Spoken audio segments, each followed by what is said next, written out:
All right. Welcome, everybody, to a very unusual office hours.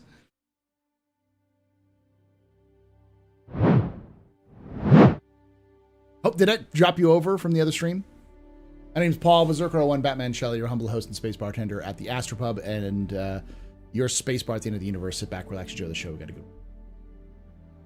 Don't play Vampire Survivors. It's a sort of bullet hell roguelike for like $3. The game sucked hundreds of hours of my life. But yeah.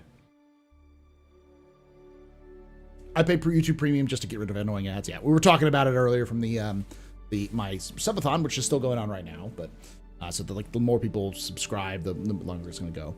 But this is the office hours where we do content about Star Citizen lore, news, and more. We'll be talking about some of the updates. So how's everyone doing? We were talking about Star Citizen or Squadron 42's release, and I'm still of the opinion that CIG needs to move around GTA 6, either before or just enough time afterwards so that they can get the eyes they need. Can't sleep to Astro Historian vids without YouTube Premium. Oh my god, you look great. Sorry, my random brain went creamy. Thank you. We were talking about this earlier. I'm actually down some weight. I actually had to like tighten up the vest. But this vest used to be very snug and barely fit.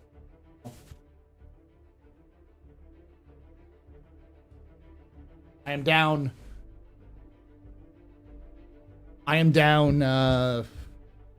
25 pounds from March.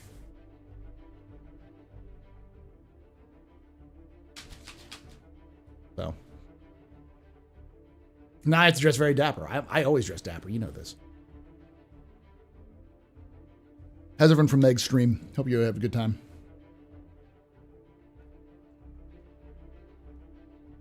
Yeah, I'm on that grind. I'm trying to get down to, according to all of the fitness apps that I have that I track everything. I'm on track to getting to my goal weight by September 26th, the late September of this year, which is 230. My goal weight. Now, I think I'm probably going to try to get it down to 200, but I think I can. That means I'm like 70 pounds away from my goal weight. I have a velveteen gothic coat in a similar color with a kind of pattern on it. It's very nice. My wife got this for me. It's purple though. It's harder to see because it's the color changes. But and my goal is to look good for Squadron's announcement date at CitizenCon.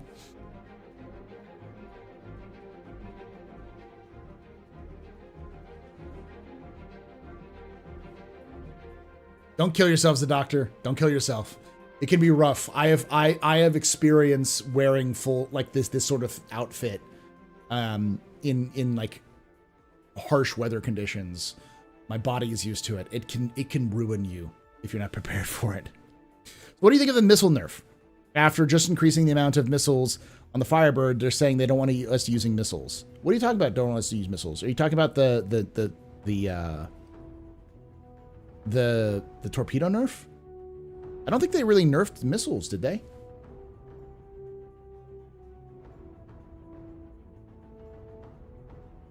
Okay, just be careful as a doctor, because I know a lot of people. I've had people been like, Paul, you do this, I'm gonna do this too, and then like halfway through a stream, they're like, I'm fucking dying. How do you do this? And I'm like, I'm not gonna say I'm built different. They slowed torpedoes down, I know, but did they slow missiles down as well?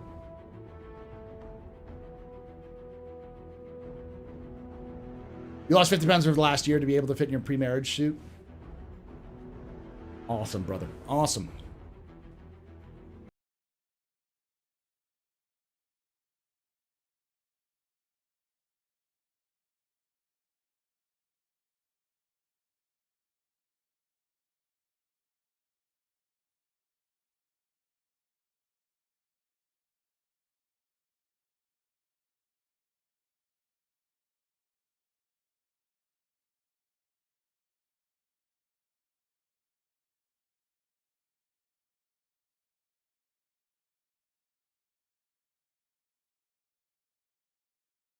Much for that raid. Welcome everyone from the one, the only Super Mac Brothers.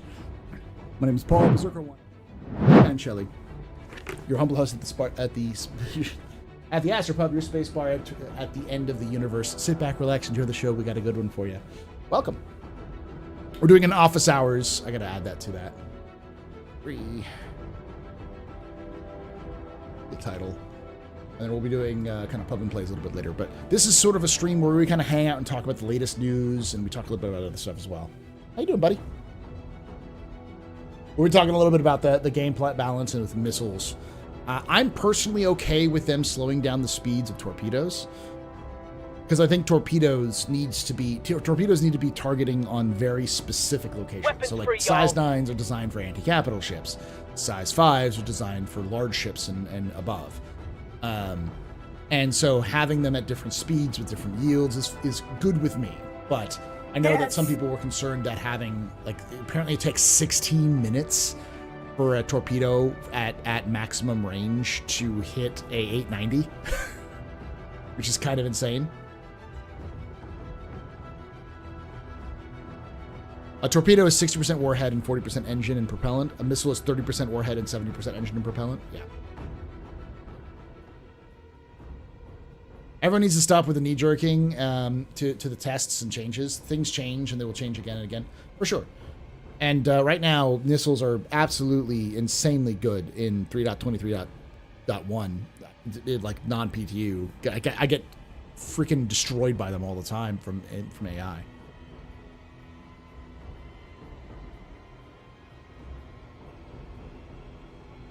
They're designed for intent for torpedoes.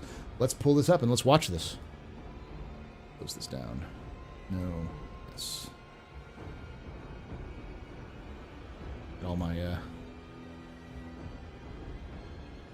my illicit.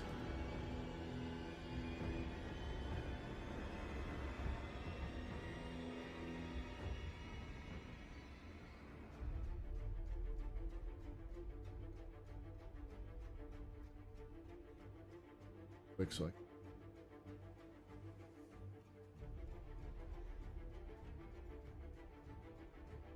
get these going.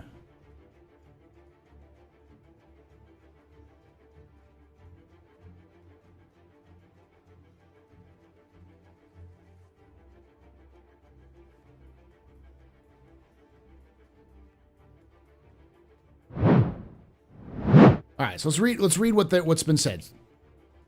So Thurston says, hi. Yes, that was the baseline work. Okay, so CIG, what the heck are you thinking missile rework for PTU? Someone explain your train of thought on that one. Yes, that was the baseline we took from the missiles for now.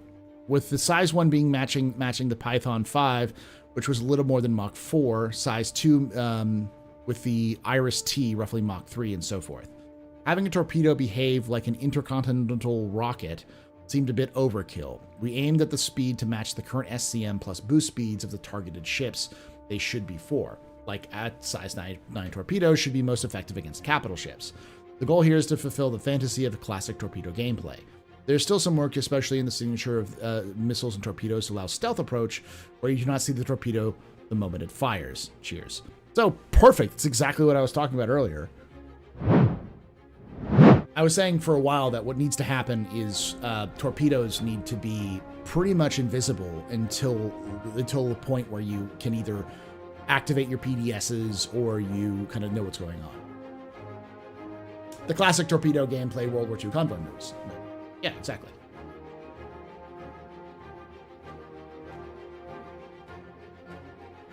There definitely needs to be some countermeasures, of course.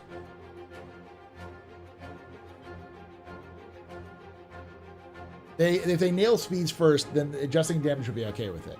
As it stands, size 5 torps don't really fulfill that role. Size 5 torps they're supposed to be able to hit like Connies and up. As far as I know, they're faster because size 5s are 180 meters per second, which is still faster than the larger ships. But I might be wrong on that one.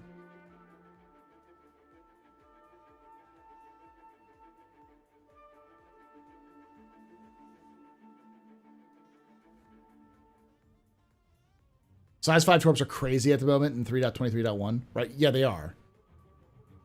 They can even hit heavy fighters, which are around 180 meters per second. Might be just a little bit slower than that, but yeah. Larger ships that have co-pilots can focus on countermeasures should be more effective. Exactly. You need to have meaningful gameplay with that, and some sort of expansion of multicrew is always good. But of course, that's not popular with the not popular with the community. When I always get people mad at me when I say CIG is making it so that multi-crew gameplay will beat out single person gameplay most of the time. A fully crewed ship is going to perform better than a single ship, and that is the design that is designed. It's not that CIG wants to remove solo play. They just want to encourage players to use larger ships as they move up in progression, and also require other people to work with them. And no, not everyone wants to be the captain. I don't necessarily want to be the captain on every ship I'm flying in. A lot of people don't. A lot of people just want to be an engineer or a comms officer or a gunner or whatever. There's plenty of people out there. It's just, you gotta go talk with those people.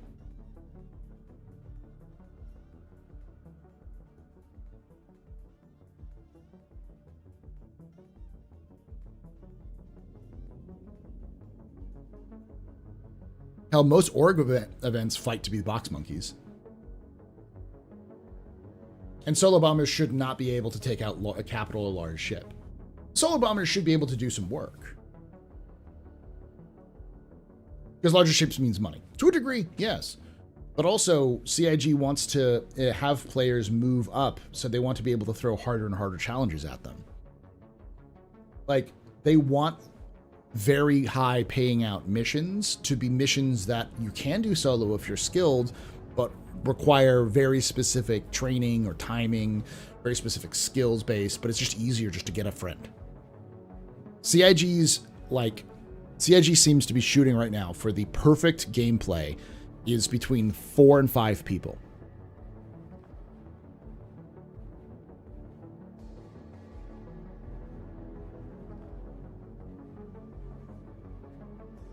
They can fix it by allowing pilot to assign who does roles like transfer countermeasures, co-op, co-pilot, or missiles to co-pilot.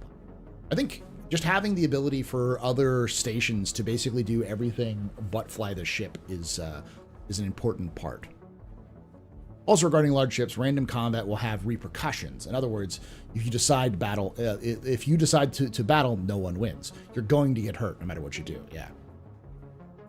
I hit a Pisces with an Eclipse torpedo the other day because of a bad server AI, but it was hilarious.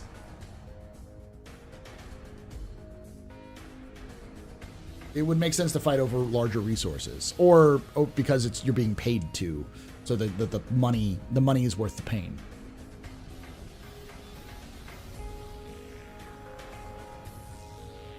I want to be a healer. I'm always a group healer in MMOs. Yeah, and like that's medical gameplay. So many people want to do medical gameplay or like support gameplay, like logistic support and such.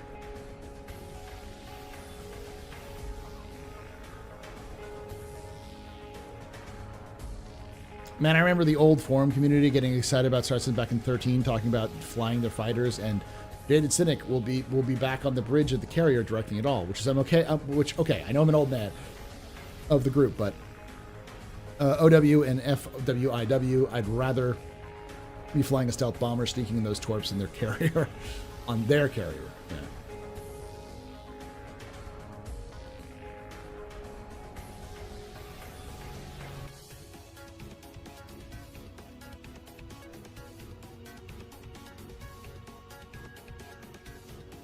What I really just want is engaging gameplay. I want interesting scenarios. And CIG has been doing that pretty good. I complained, I was playing earlier and my ass got hit with a missile and nearly destroyed my Cutlass Red, fully loaded with illicit goods.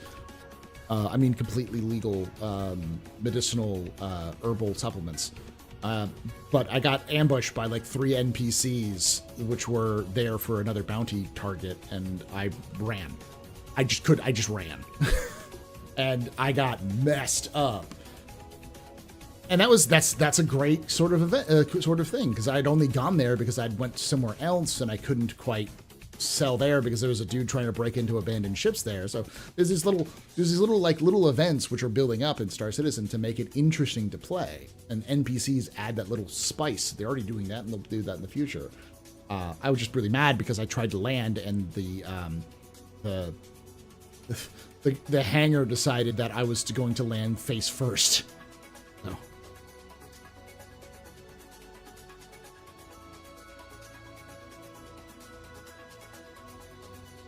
I still think soft death needs to go, but instead they have to have system failures instead. 100%. I think, and you're not wrong, Cupan. That's exactly what they even talked about it in the last SCL, that they want to do thruster failures, cooler issues, etc. They want to do soft death as part of the Maelstrom system, but soft death is just a temporary solution. It's a temporary solution that's becoming a permanent solution because CIG can't get Maelstrom in this year. So I hope I'm not. Differently legal artisanal herbal supplements, exactly. Medical inhalers.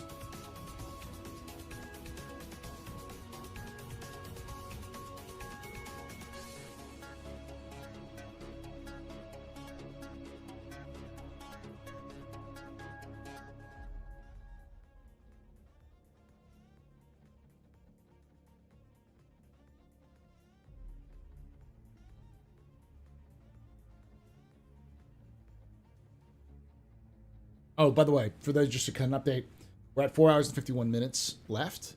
We've been streaming for about 3 hours and 46 minutes, so we're at a little over 8 hours. If we reach 12 hours, we'll do a giveaway. But personally, really want size 5 torp modules from my Retaliator.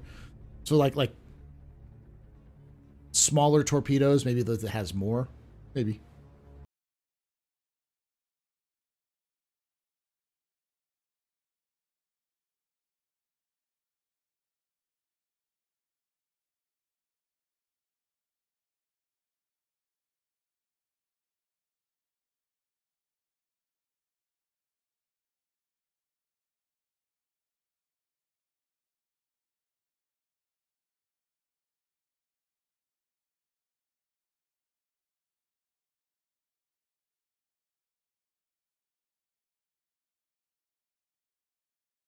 Hey, Demont. How you doing, buddy? Gosh, we get Super Mac Bro rating in, and who else we've had? Super Mac Bro. We've had Space Tomato, Yo-Yo Meg.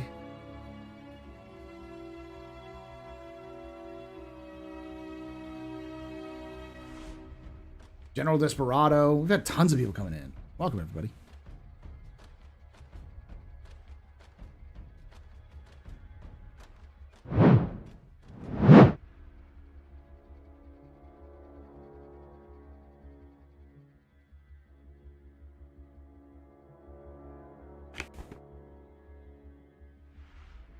I think there's a timer for that there, Cuban, so it might be a bit. I think it's /SO.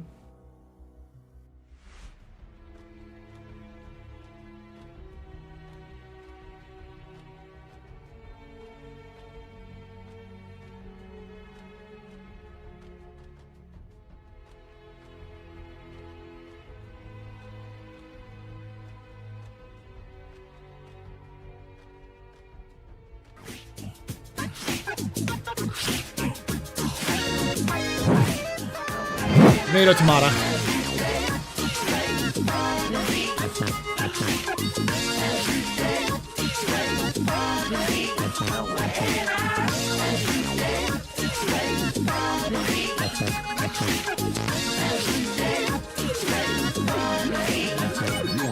Poochie just gifted 5 subs. Thank you for getting those 5 subs there, Poochie. You're very important pupper, very impressive, perseverating, pedestrian. You rock. Shots and cheers in chat, y'all. Shots and cheers.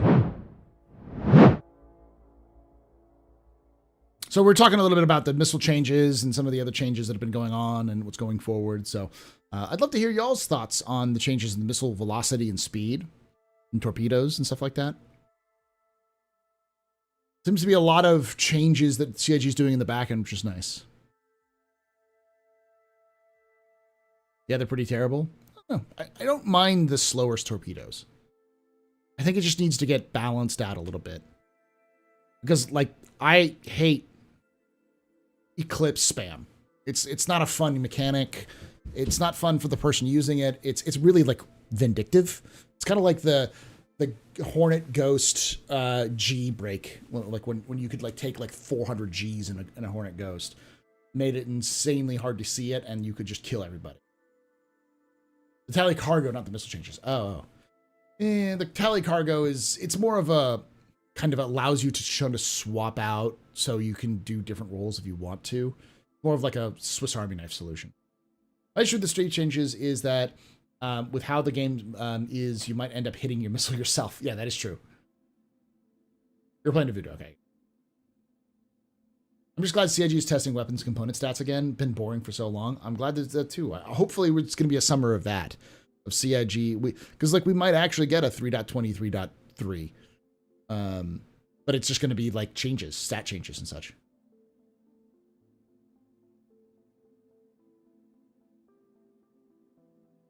Oh, we're going to get hangars first, of course. We're getting hangars next week. The latest update. You said it earlier, Shemp. You even posted the update. How they're going to be testing Xenothreat and Jump Town this weekend. And then next week, they have a plan for a 3.20, 3.2 Evocati.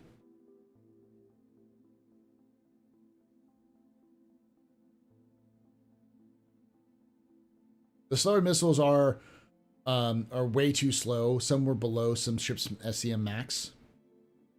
I'm kind of okay with that idea though, with some missiles being slower than the SCM max of ships, meaning that you have to slow down when you fire your missiles, because that means that there's a nerf. There's kind of like a requirement. You need to slow it down. Maybe if the ship automatically slowed down to the max speed or just below the max speed of missiles when you enter missile mode would be also a nice kind of adjustment. But something that is something that makes you more vulnerable when you're firing a very powerful warhead makes sense. But that's a balance issue. It's kind of a kind of dialing it into the right kind of thing. They said the missile changes are temporary, looking for the cause of a single bug. It was in the forum. Yeah, I'll show it to you right here. We actually were watching it. We just went over it. So this was the whole thing. It wasn't actually a bug. This is the statement.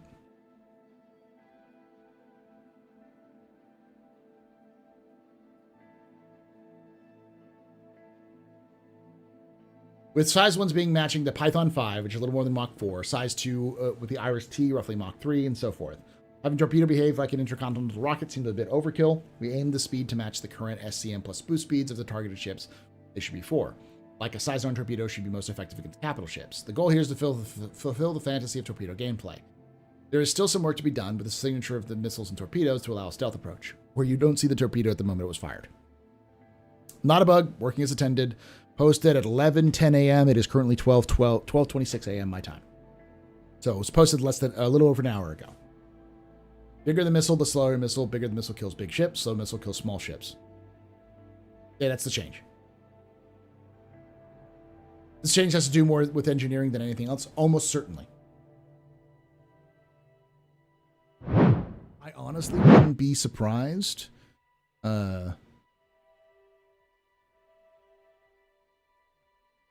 If CIG, if missiles actually spike your heat. So, like, you fire a missile, the missile launches its motor in the tube and goes out. And that tube in the ignition might spike the heat so that you have to have coolers working overtime to manage that heat as it's firing out. So you have to maintain your heat signature, so you will overheat if you do that kind of stuff.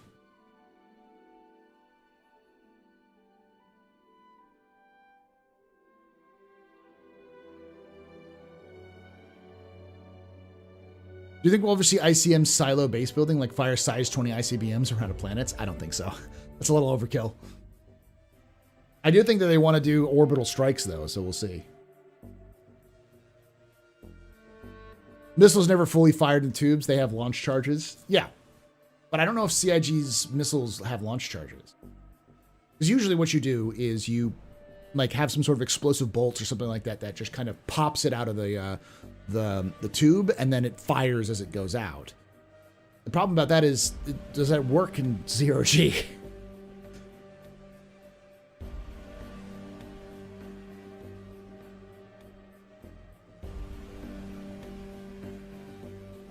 Missiles and torps should be treated differently. I agree with you about torps. I'm not sure about missiles yet. This is the first time I've heard that they're actually slower.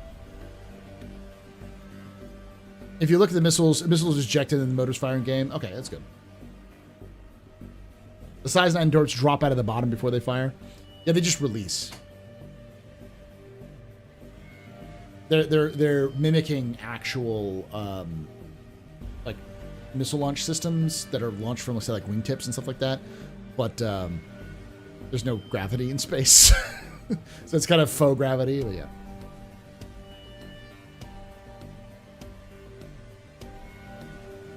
Missile dodge should happen if you decide to buy cheap. There's a great scene in Cowboy Bebop where the bounty hunters finally get missiles, and Spike fires a missile, and the missile veers off target, and Jet kind of rings his face and goes, "Oh, the cheap ones are worthless." Because they had just bought missiles for this purpose, and it's like they didn't work. Like I want that moment there where the missile veers off target, and then you just be like, "Why did I have to go with Drake?" You know. Damn you, Hurston Dynamics. Oh, for sure we could craft missiles. Almost certainly.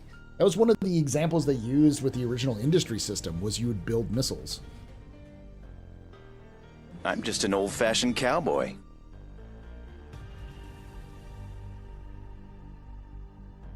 People should play the engineering mode in AC. If you destroy a ship radar, you lose all targeting information.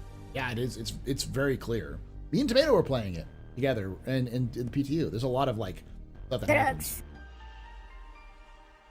Depends on the missiles. Most launched hanging from a pylon just start the engines. If they're in a tube, they often have a charge that pop them out the tube before the engine fires up. Both would work fine in space. Is there a difference between a missile and torps? Missiles are size 1 through 4. Missiles that are size 5 through 9 are called torpedoes. So anything that's below a size 5 is a missile. Anything size 5 and above is a torpedo. So like the Freelancer Miss has size 5 torpedoes. Same with the Harbinger and the Gladiator. They all use size 5. Same for guns, yeah. Anything that's size 4 or below is anti-fighter, and anything that's size 5 and up is anti-large ship, with size 7 and up being anti-capital. The Eclipse is size 9s. Bliss has a size 7 missile. It's technically a torpedo.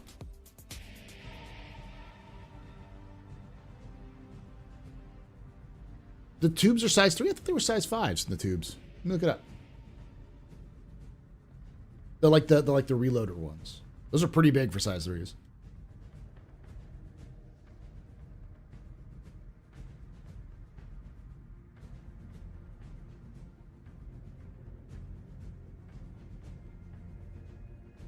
They're size 5s. Oh no, they are size 3s. It's the launcher is size 5, but they're firing size 3s. Got it. Yeah, because it says 2 size 5 missile launchers, but then they're firing size 3s.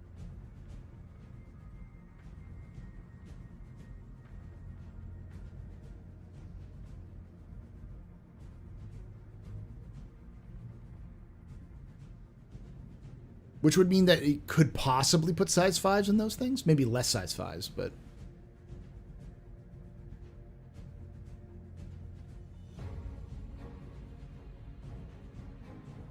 yeah, it's a shit ton of missiles. Am I wrong, or is the Talon Strike supposed to have the same mechanics as the Firebird, as the ability to arm and loose more than 4 missiles? I don't think so.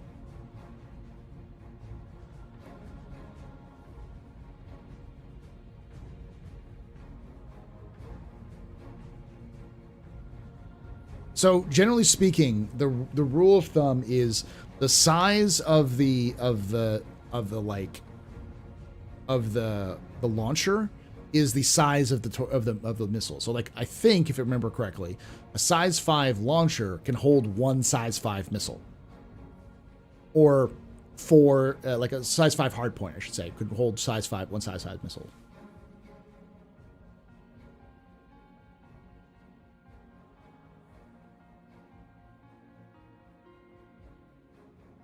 Lord, I need to get out of the help desk. These people are continuing left with center I have left. Sorry to hear that.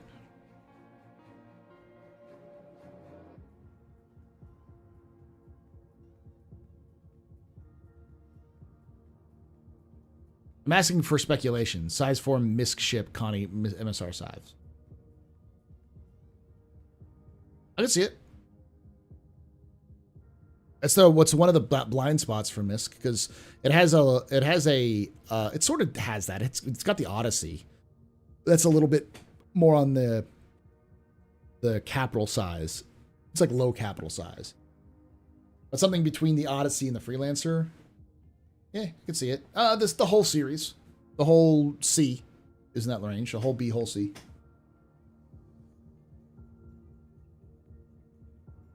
Storm AA can launch 8 in a salvo. Yeah, but the Storm AA is also a ground vehicle, not a ship.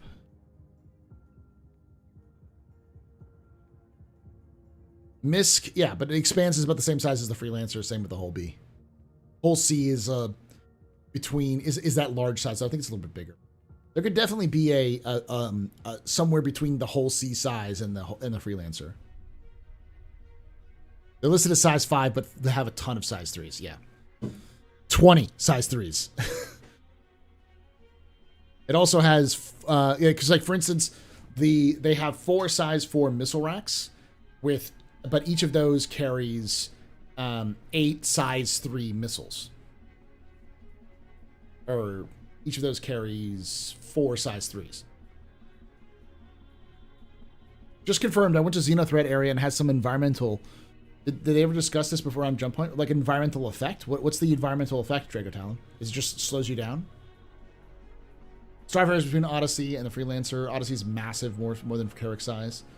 I guess Starfarer, yeah. But that's more of like a dedicated ship. I think he's talking about more about a utility. The Starfarer is more along the lines of like the Retaliator, the Reclaimer. It's like it's huge. It's bigger than the Connie.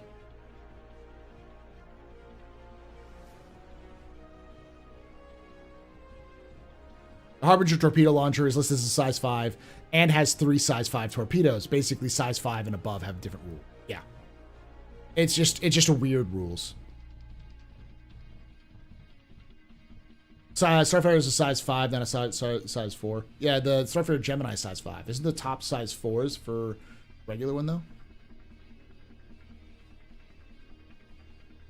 It slows everything down. Missile, flight, and guns. I didn't know that. Storm A is now on a ship, anti-fighter battery. I like this. It doesn't work, unfortunately, Zadoctor. I've tried it. You can't lock on when you're on a ship. I've put myself on the 890, and you can't actually lock on to targets while on another ship to fire out missiles. Yeah, it sucks. It was funny.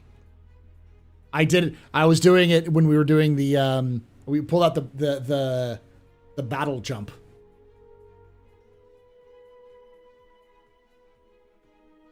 Like we pulled out the 890 as a battleship and threw it into one of the overdrive events with like fighter support, and I was on with the Storm A on the front just firing missiles. It was glorious.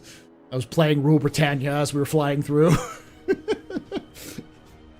We're just like, the peasants. We need to show the peasants what's wrong. Bring the battle 890. Bring my battle yacht.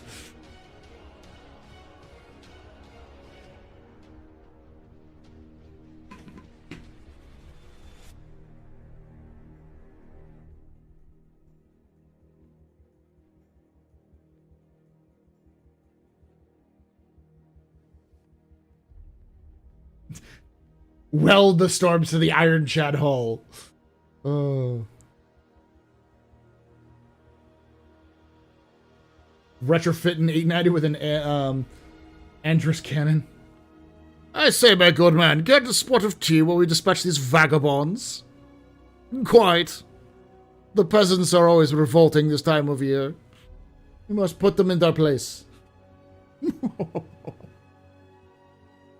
Could the giant Fury ship be the Xi'an ship the Fury is based on? I don't know if the Fury is based on a Xi'an ship.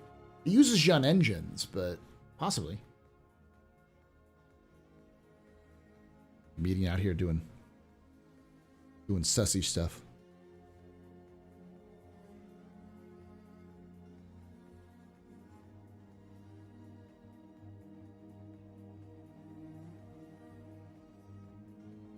Oh, hello. Them biddies. Oh, hello, is this thing on? Is this the place dedicated to exploring and explaining the lore of sci-fi and space universes, and discussing their impact? Indeed it Dean is. clap. The Astro Historian. My name is Paul Shelley. And welcome to The Astro Historian. This is a channel dedicated to exploring and explaining the lore of sci-fi and space universes and discussing their impact. Today, we'll be just discussing about them biddies. The Mirai Guardian. Thank you for them biddies, by the way. Battle 890, very valid. It is. It's a tough ship to kill, and that thing carries a significant amount of firepower. Like, it coughs. You fully man that thing, it coughs in the right direction, everything in front of it's dead. It is kind of insane how effective that thing can be. It makes me really happy about the Perseus. The Perseus is going to be the best. You and a couple of buddies go out and smack people around. That's why so many people like the Perseus, because it's the perfect number of crew, the perfect amount of firepower, and the perfect size. Like, there's very few ships that are going to match the exact same specifications that the Perseus has. The Polaris is nice, but it's still a little bit bigger, requires a little bit more crew, more of an org group, org ship, whereas the you can have two Perseuses for the two people in Perseuses supporting a Polaris. That thing is a unstoppable killing machine.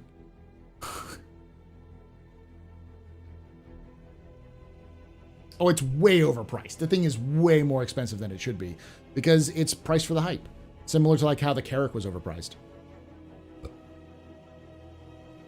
I hope that ship gives us Gatling lasers like the Pulse. Ooh.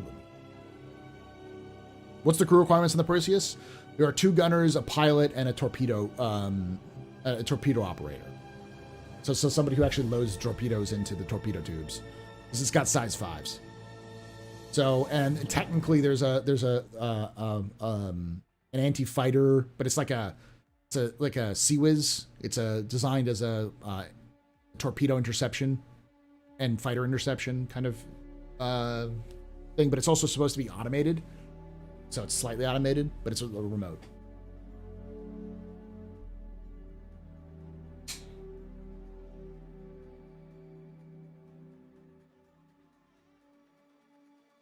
Thank you, Shimpasa. Them biddies. Come one and all, everyone is welcome here. Can't read? Don't worry, Astro can. Don't have time to read all the lore. Luckily Astro has done that already. Don't have the brain power to digest all this info. The Astro Historian got you covered. Thank you. All right, I'll be right back. I'm going to use the restroom real quickly. You have your fun buttons on. Don't abuse them. You will. I know you will. Mute yourself if you don't like the noise. Good news, everyone! 2 months. Distress Weapon free, y'all. Everybody and his dog calls himself an outlaw. I love democracy. I'm just an old-fashioned cowboy. Hello, I like money. I love democracy. To democracy! Mission complete. Burrito I eat. There you go. I'm Fly. I'm Pilot.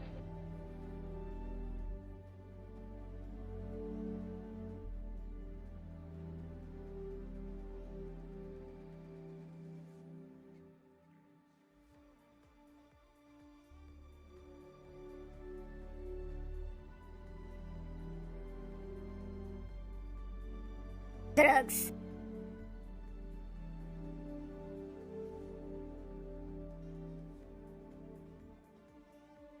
Two words. Distress bacon. this shit, I'm out.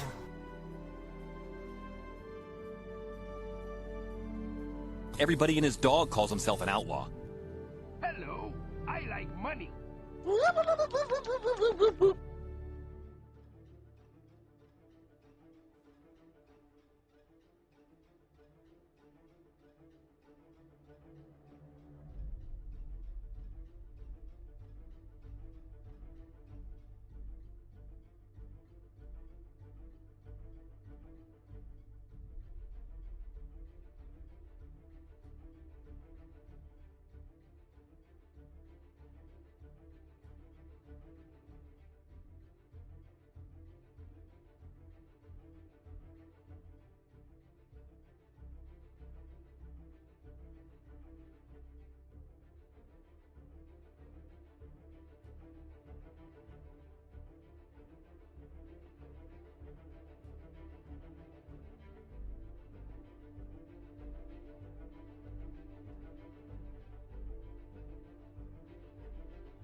All right, stop it. I would guess the sizes are going up one more, if not past size 5s.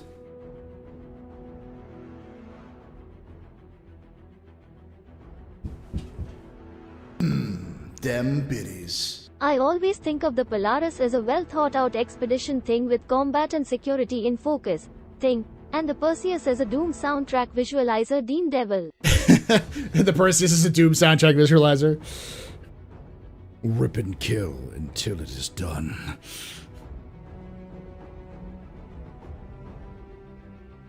Yeah, Maelstrom is probably a whiles away. I'm gonna be quite kind of honest about that. It's a bit.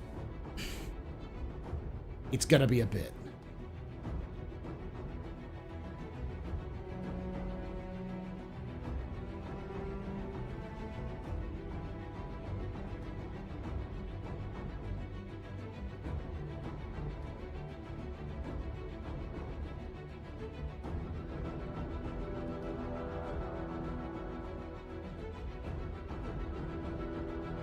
All right, so we're not going to be doing any capsules today because CIG's kind of down a little bit, but I do also want to show this off for those of you who didn't see this.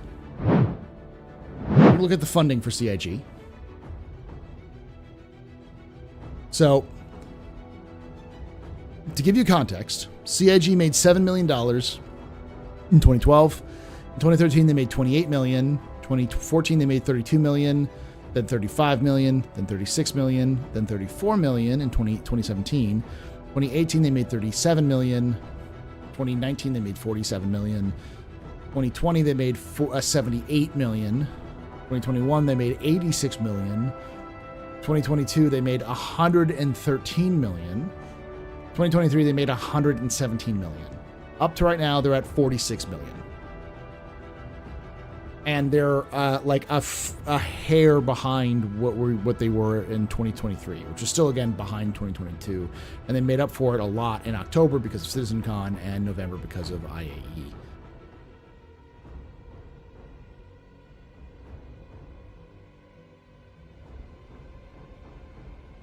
It's got to be for 1.0. Yes, but anybody who tells you that Maelstrom is, or that 1.0 is like 2 years away is you're seeing a source that says, trust me, bro. There's been no mentions of when 1.0 is going to come out. Funding is all about burn rate. Regardless of operation cost, no way CIG is pocketing the money for some of us to believe this is not true. No, most of this money is gone. But it's important to note that they were way behind. Like everything but 2021 numbers up until this was the best May they've had. And funny enough, it's not actually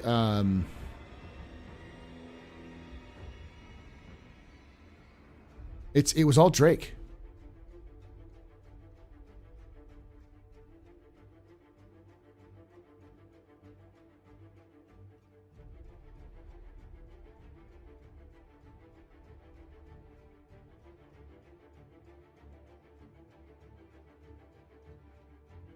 Broke it, chat.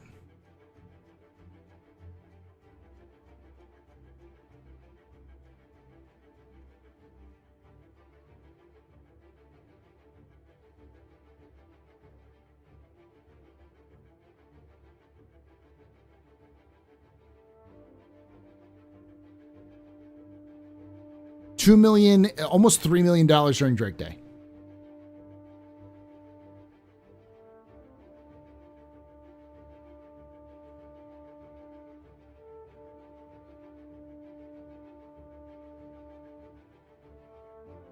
They're 0.5% behind last year, but they're like 60% behind.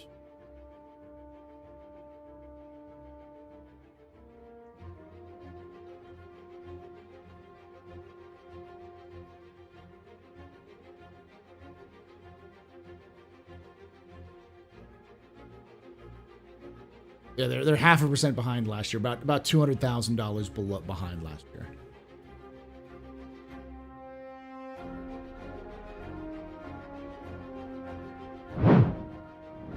Well, CIG reached $1 billion. They technically already have, because when they had some sort of influx of like what, $200 million. Was it $300 million from?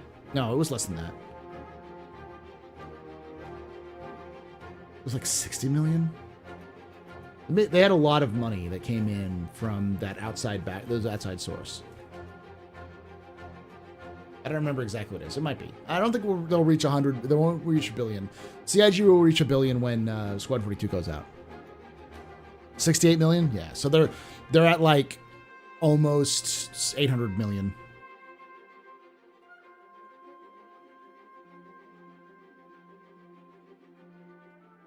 Is it true that the CIG are released by the first quarter of 2025, or investors can reclaim their money?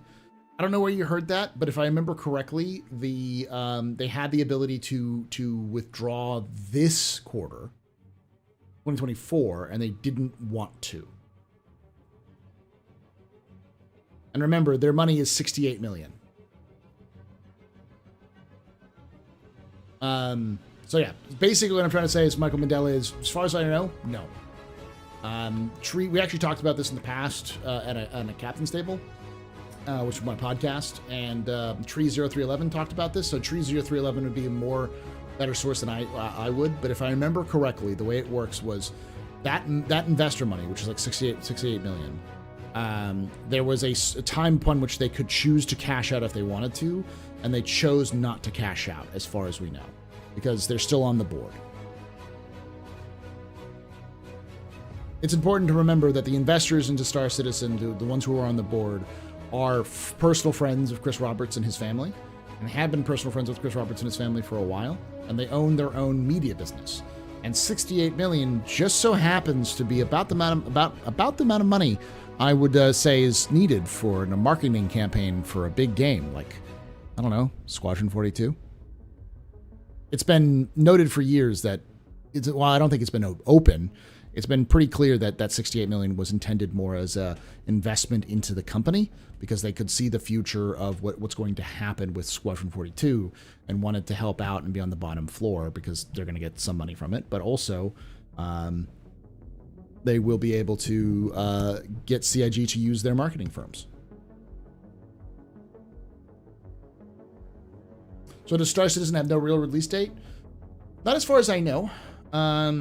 There's been no mentions of a release date. CIG has mentioned what's called a 1.0 release, which, while will be the kind of an MVP basic release, I wouldn't expect it to be the final version. Think of it as like, WoW vanilla. And they'll be going quarter on quarter, adding more content as they go through. But at that point, it'll be a kind of content complete, or not content complete. What is it? All the base systems will be complete. It's just a matter of adding planetary systems and missions and that kind of thing.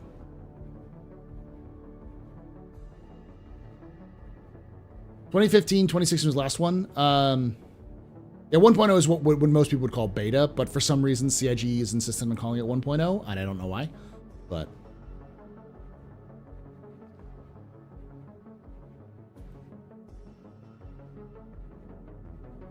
adding systems in the sense of like adding gameplay systems. I'm talking about like feature complete, not content complete. A sequel's already planned, correct? Squadron 42 was built originally was built as one game, and when Aaron Roberts came on, he said this is too much for one game, split it up into 3 games. The last we heard, there are still going to be Squadron 42 Part 1, Part 2, and Part 3. And this is just the first part of a 3-part game, because originally it was all going to be one game, and it was far too big. I just pledged. Some of the guys in my org have been pledged for 10 years. I guess I chose the right time. You're a good time, yeah. I will say, generally speaking, Michael, what you're seeing is Star Citizen is reaching the point upon which it's going to start to feel more like a beta than an alpha with 4.0, but you're still going to experience a lot of bugs and problems between now and the end of the year. The only time I would say really buy into the game, the only kind of person I would say, hey, get Star Citizen now, would be the people who are, don't take this the wrong way, cheap-ass gamers. If you are somebody who's like, I want to buy this game, but I don't think about, I don't want to like talk about it, or like I don't want to worry about it, or I don't want to. I want to buy the game, but I'm a little kind of on the edge about it, and I don't want to pay full price when this game comes out. You can get the game for like $45. It's the cheapest it's going to be. I can guarantee you, look at my eyes, chat, clip this, save this, bring it out. CIG is going to increase the price of Star Citizen when 4.0 comes out. If not at 4.0, then at CitizenCon. One major event. Almost certainly it'll be 4.0, and almost certainly it'll be $50 to $55, if not $60. We are going to see an increase in the base price of the game when 4.0 comes out. Almost certainly. Plus VAT, yeah. Cheap. It's going to happen. Because CIG at 4.0 will be saying, we are now in the end game. We're in the end game now. And they're going to start increasing not only the prices of the base packages, but also all of the ships are going to go up. And that's always going to be the case, yeah. The end of times.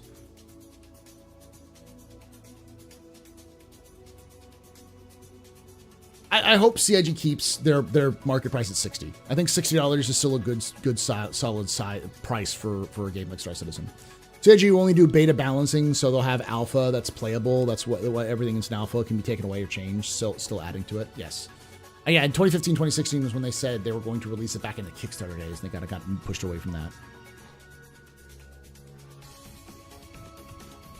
I got my Squadron 42 with $2,500 packages. It's good. Polishing phase. Yeah, I don't know what polishing phase is, but that's what they're... That's what will be post 4.0 is polishing phase. Aurora Mark II. It's not even... All right, everyone's saying Mark II, Mark II, Mark II, but it's important to note that at least with CIG, at least with Allure, most of the ships that are older, like the Aurora, the Constellation, they're on like Mark 17. The Aurora used to have yearly releases or like decade releases. So the current Aurora we're flying is the 2945 Aurora. So we could easily see a 2955 Aurora, like next year, a revamped Mark II, what we would call a Mark II version. But in lore, it could easily have been like the 100th version of the Aurora, because the Aurora is kind of like a car. You know, how many Honda Civics have there been? That kind of idea. USD lore. Think about lore. It's just the lore is secondary currently because the writers are currently writing, you know, events for the game.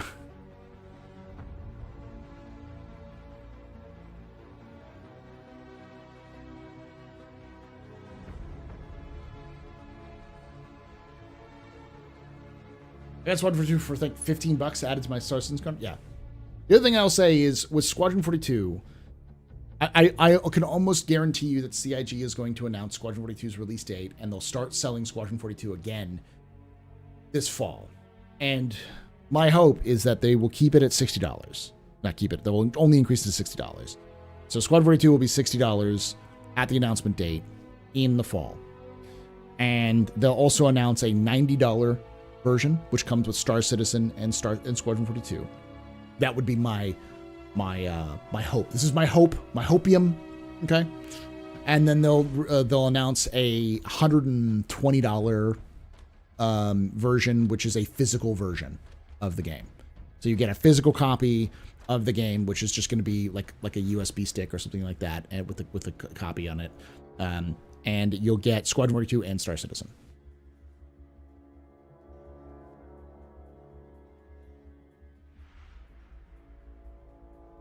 Hey, Wes. As a concierge member, do I have Squadron 42? I believe so.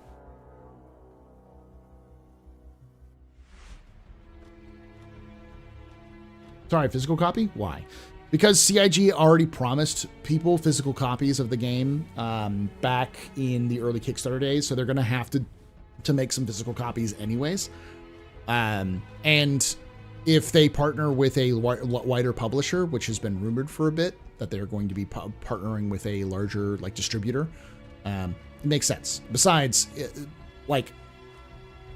it's important to not buy into this hysteria too much, but almost certainly CIG will release Squadron 42 on consoles. Not at release. We're not going to see Squadron 42 come out on consoles on release because we have no evidence that CIG has been working with a console team of any kind.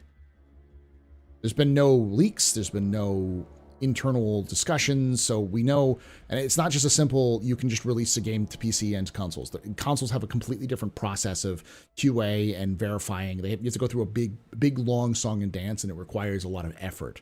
That's why you don't just port instantly. It takes time and effort to do that. So if you partner with a distributor now, with Squadron 42, that distributor can also help you out with console version in the future because you already have that kind of good working relationships. Still don't need a physical copy for consoles. Doesn't mean that they won't sell them for consoles, though.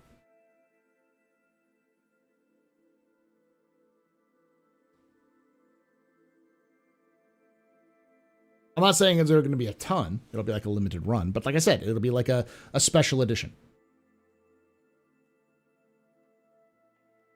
Concierge does not get you Squadron 42 by default. You have it had to be in your hangar on a certain date, I think in 2022.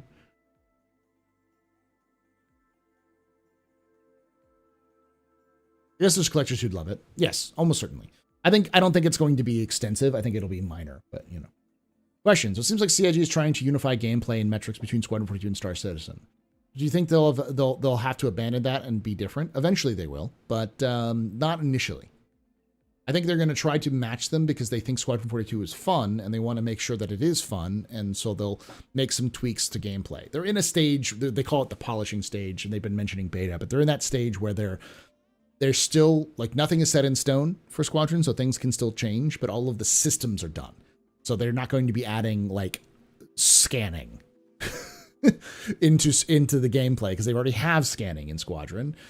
They just have to port that scanning system to Star Citizen and have it work with more ships and have it more nuanced and add things like being able to find minerals and stuff like that. But they do want to make sure that it's working. So a lot of the stuff we're seeing, like master modes in Star Citizen right now, is a basic version of what's in Squadron 42. And so they're trying to find that balancing point so they can make it fun. Beta. So this is post alpha. I fucking hate that. So I talked with at CitizenCon. I talked with Tyler, and I asked him directly, "What's post alpha?" And Tyler said, "You know who's in charge of those monthly reports, Paul?" And I was like, "No." He's like, "I am." And do you know who also watches your videos, Paul? And I was like, "You?" He's like, "Yes." So maybe I threw in post alpha in there after a certain streamer video maker made a big stink about calling it beta one day, and just so I could mess with that certain streamer. You fucking bastard. You bastard.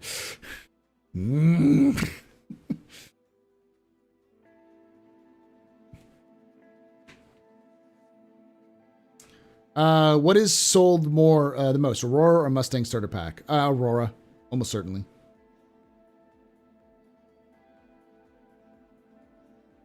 Tyler will never let anything get in the way of good trolling. Do you think they'll add features such as salvaging and mining to Squadron 42? So, based off of what we know from what's been released in terms of videos and stuff like that, it's clear that refining or like refueling and mining are both in the game, and so is salvage, because like the Shubin platform that you're protecting, and part of it is a mining platform, and there are things like the mining techs floating around. So the way that CIG tends to develop the way they're developing Squadron 42 and Star Citizen is, if you already have something in one game, just put it in the other. Just do the hard work first and get said thing done, and then use that as the basis to put into another one. So whatever is in Star Citizen is going to be in Squadron, and whatever is in Squadron can be in Star Citizen, with some exceptions like cutscenes and other things like that. And of course, some elements of Star Citizen just don't need to be there, like server meshing and stuff like that. So having mining in, I wouldn't be surprised if mining in, like hand mining or mining ships, are in the game, and it would be technically possible for players to get into like a rock and drive it around and mine stuff if they wanted to. It won't really help them, but that's the kind of thing that adds a little bit more immersion to the game, which Chris is all about, and that team is all about, Squadron team's all about, and would be a nice, it's one of those sort of like, we already have it. We already have the systems worked out. It's in the same engine, just add it in. Verisimilitude, yes.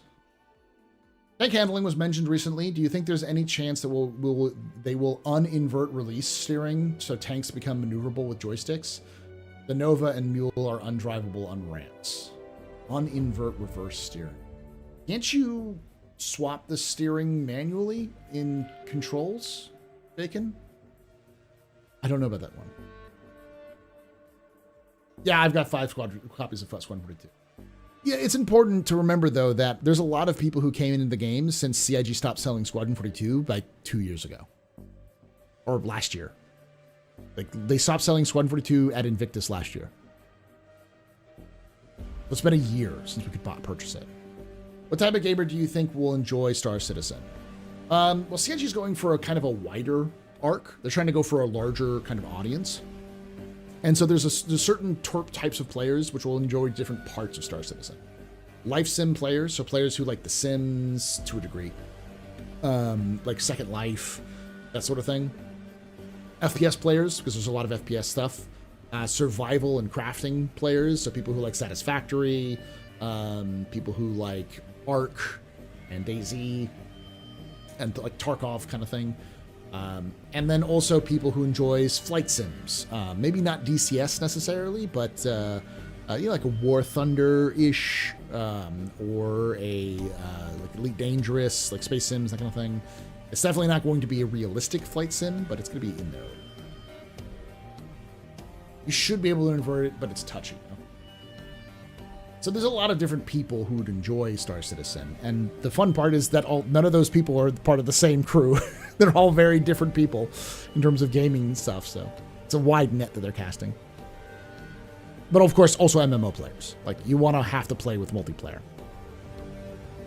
Do you also feel strange about CIG advertising the game like a game plays in the game? I feel like many of the deceptive will trick many people into jumping into the game FOMO and an impulse buy. To a degree, yes, and to a degree, no. I don't think that CIG. This is going to sound weird, and a lot of people get mad at me when I say this, but I don't think CIG is intentionally doing FOMO all the time. The mentality of CIG does not stem from how much money can we make, but how much fun can we have. Rule of cool rules CIG. For good or for ill, rule of cool is the baseline that CIG works off of. So wouldn't it be cool if, and marketing and management seem to be about like, hey, while we're doing cool, insert cool thing, let's add a little bit of incentive so we can make some money on the side. So like the Mark 1 Hornet thing, everyone called it FOMO, but it's the weirdest FOMO I've ever seen because it's still being supported. So you're still going to be able to use the Mark 1, so it's not like disappearing. So it's not FOMO if they like quickly buy the new ship. You'll still be able to get the ship in game. We don't know how, but they said you could get the ship in game, so that's not really FOMO. It's just like, hey, buy it. This is the last chance to buy it in game. Buy it out of game. And all of the variants of the Mark 1 are going to be in the Mark 2. So it's not like, oh, you can show this chance you can get these variants. I think that the mentality of that was, wouldn't it be cool if we could make the Hornet Mark 1 be the first game you earn in-game through, say, a reputation event or like an event? That's where I think that thought came from. And because the Mark 2 is out, lore speaking, you would probably start tearing back on the original design and to replace it with the new design. Biddies. But Paul, MUH FOMO. Mafomo. Mafomo. So yeah, like I get the knee-jerk instinct of like, this is FOMO, but I'm gonna tell you a secret. Come in close. Come in close, chat. I'm gonna whisper to you nice and softly. I don't believe that CIG is going to not sell the Mark 1 Hornet at like IA. Almost certainly they will. 100%. Because they have done something like this before, and they've always gone back on it. Like, history speaks. History has taught us that CIG is bad at keeping exclusivity. They always go back on exclusivity. Oh, this is the last time we're going to sell something. For now. You'll see the Heartseeker again. You'll see all of them again. They'll sell them again. They just will only sell them at events. So it's not like the last time you can purchase it. It'll just now you can buy it at Invictus or at ILW or at this specific event. But they're just gonna take it off the whole thing for that. You know? I think everyone who purchases should know it's possible for the game to not be released. We are not guaranteed a release. Yes, time, and they they have that slapped on every single. Like, you can't purchase the game without seeing a gigantic wall. Here, let me show you. Let me log out of my account. And I'll show you what I mean. I've got beefs with CIG's designed language for the website. It's better than it used to be. It definitely needs to be improved. But let's do this.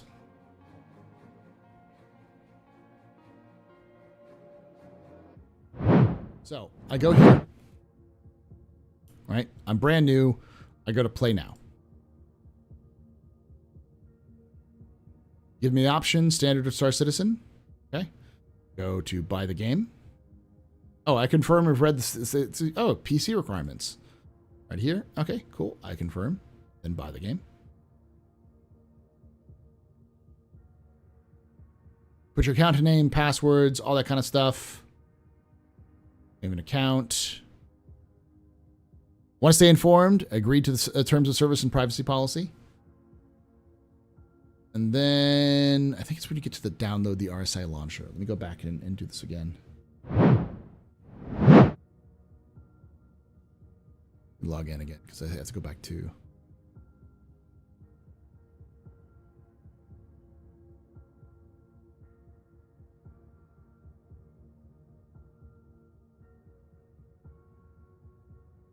I don't want to like fill something out and dox myself.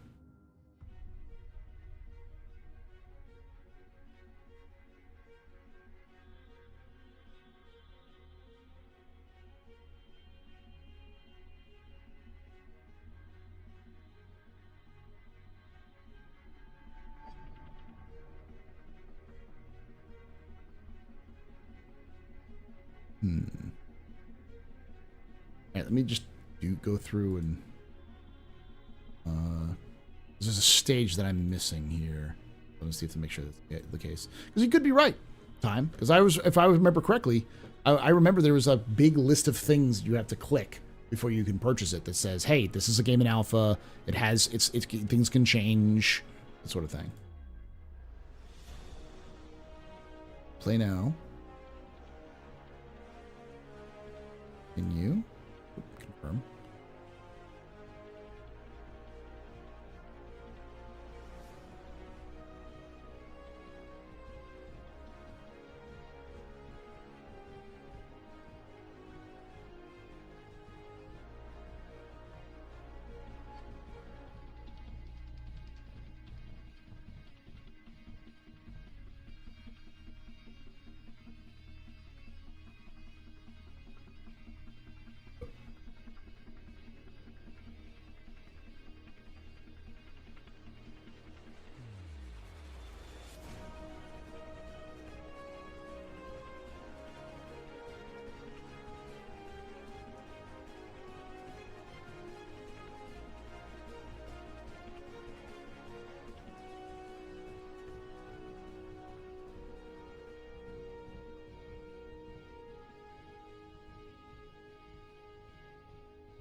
Hey, what's up, Buster? See if I can get this right. I'm trying to do it in a way that is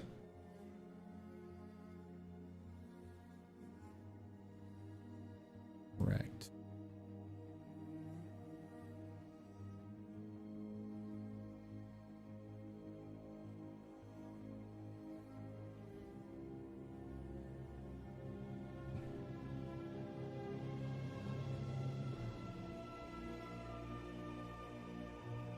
So when you get to the checkout phase,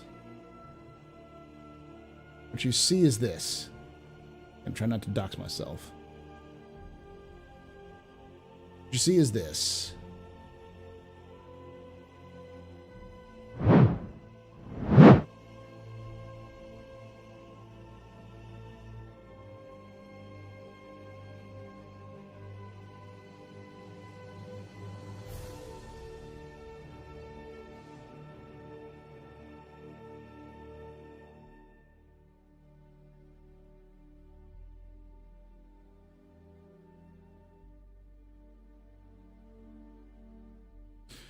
Congratulations! Welcome to congratulations. Star Citizen is an epic space comprehensive scale. This pledge is not a purchase. It's an offer order including in development and not ready for release in game.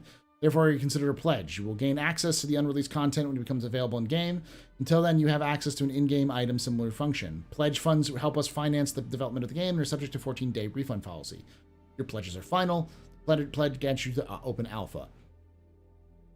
It's currently in production. Content and technology implemented to realize the full vision of the game. We regularly update our open alpha. It already says that.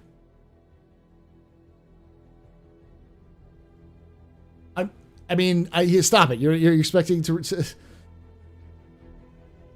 You're expecting people to read. I know, but the question was like, CIG is not telling people that this game couldn't release. You can't even click buy without saying I agree. And so this pops up. It says the same thing when you launch the game.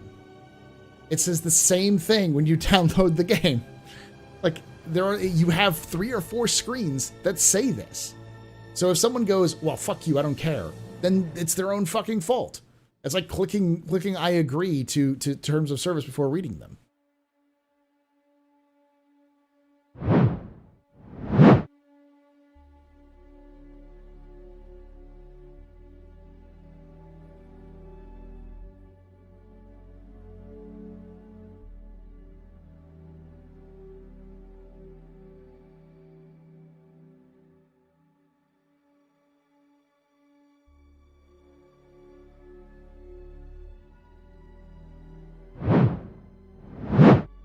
They're expecting people to not read.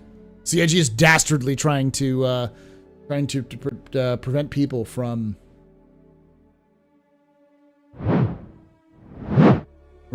reading.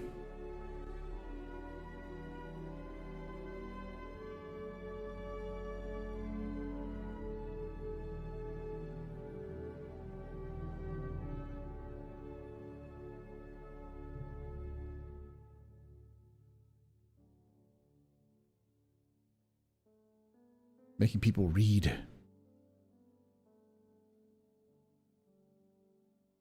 Just resizing it. There you go. Buster, I sent you a message, by the way. I wanted to make sure you're good. Wait. Clicking it is the same as reading and clicking it? So it's not, I'm not trying to like hate on anybody, but I'm just like, yep, you spent it. I agree. It's your fault if you do not read or get it. That's what I mean, though. I don't think CIG is going too far away from that. Like everything that CIG, every time you purchase something, it says, remember, this is a pledge, not a purchase. You still have a 14-day refund policy. This is game in development. It's going to be working, that kind of thing. So.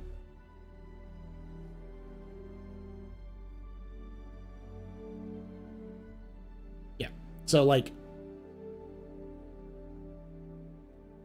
yeah, they definitely need to have it lock you out from exiting or buying, or load up a bunch of old videos, CR explaining the vision, a recap of the video, get you caught up on everything so you know what you're signing on to. Yeah, like, at a certain point, what do you expect CIG to do? They already do a lot of this stuff. They're already educating people. If someone is going to hype buy a game, it's their own fault for not taking the time to read it. I don't want anyone getting tricked into a game that's still in development. Or tech will just be playable. I don't think anyone's being tricked into playing Star Citizen, though. I don't think if you're buying a game entirely because of a cool commercial, you're probably making your own mistake. Commercials are designed to promote the game and promote like checking into it. But CIG offers multiple free flight weeks and months, and sometimes like weeks. Like this last one was 2 weeks. Some people could play it.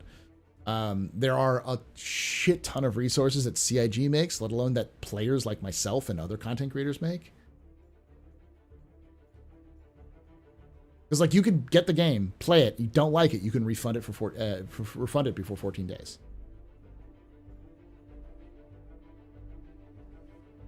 I get what you're saying. Like you don't want people to feel like they've been scammed, because it makes no sense for people to like buy the game and then get mad about the game and then leave. And I get that. I understand that. But I also understand why CIG does like advertising, because they want more players to know about the game. But knowing about the game and buying the game are two different things.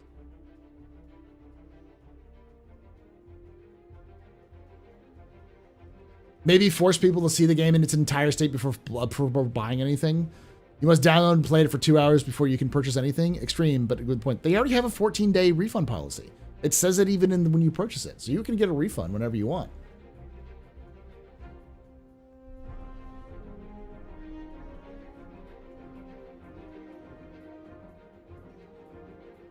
And giving people, hey, what's up, Meyer?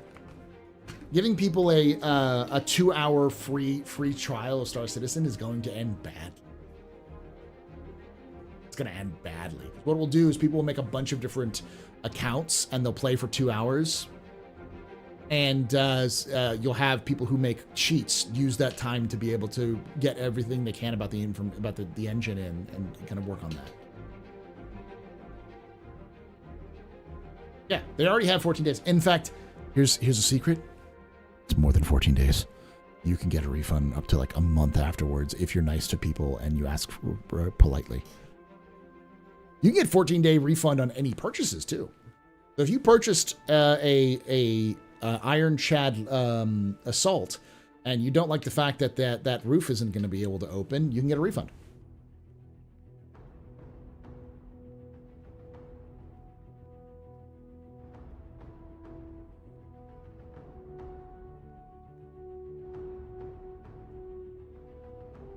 Where does personal responsibility come into play? Yeah. Multi-boxing to transfer their stuff from the first 2-hour demo character to the second 2-hour demo character. Yeah. In the US, pledge and purchase are interchangeable. A pledge is a promise of service or cost that is subject to forfeiture in the event of a failure, though. Meaning, if they succeed, you get your shit. If it fails, you owe nothing. Okay, yeah.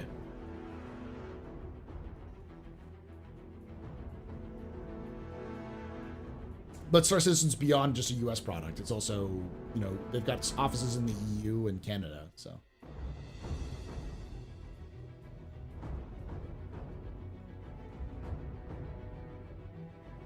I think CIG removing the Mark I is a good thing. Nothing has been said, but it's almost certain they pulled it, use it as a test bed for crafting and blueprints for raids. Yeah, crafting, blueprints, raids, like reputation gating. There's so many things they could do with it. And again, I think it has to do with CIG's mentality is not, I'm going to trick you personally into buying the game. It's, wouldn't it be cool that, insert idea. Because CIG is run by gamers. And it's like they want to make a game that you can play. Not only are they gamers, they're like insane gamers. The amount of people who play like 40K and Age of Sigmar and the Old World and BattleTech and D&D. Like the fucking management team has a regular D&D game in the UK. And furries too, yeah.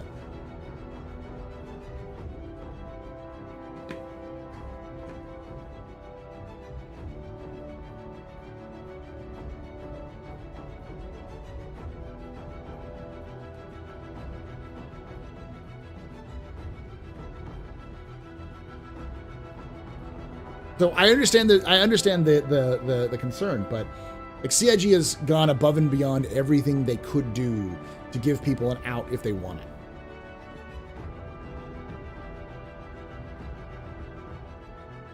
There's only so much you can do before it's somebody has to take responsibility for their own decisions. And that'll effectively be what most judges in probably anywhere in the world would tell you if people got really pissy about it. Just in general. Consider it a war bond. The bond collapses, then if the bond collapses, you're out of money. I want this game to be a game like no matter who makes it, for gamers by gamers. Yeah, that's kind of what CIG wants to do. It just takes a while for them to get them rolling. I am really fucking hoping that 4.0 is that time when it stops being a tech like platform, when CIG stops developing tech and starts making gameplay. And they've been doing that recently, which I'm glad for. I believe in Elliot Maltby's supremacy. I'm gonna hype that man's ego through the roof. Elliot and his team are mad lads, and I believe in them. I believe in them along with the narrative team to produce interesting, crazy content. Question: if I'm a furry, could I have discounts for shippers?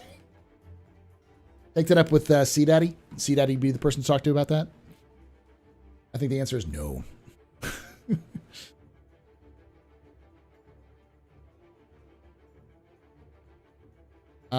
As long as the game comes out before I'm dead, then I'm happy.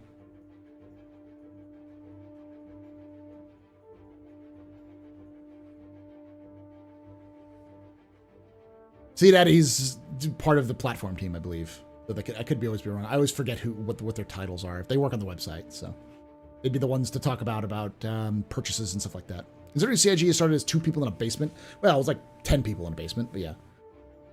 With just plans, they've created a functional development studio, relatively short. Functional? It's fucking over 1,000 people work at CIG. It's one of the biggest development studios outside of like the big AAA titles. There's just nobody who has that size.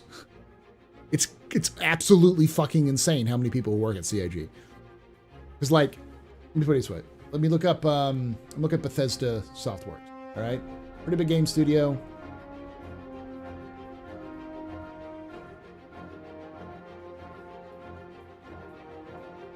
There is a total of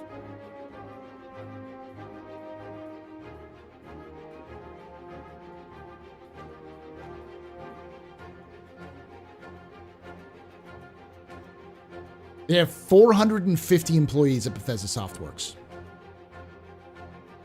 There are 450 people. CIG has twice the number that Bethesda has.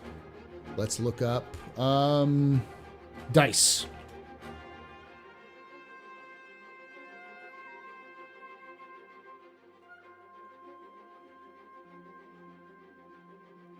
There is only 150 people who work at DICE. Let's look up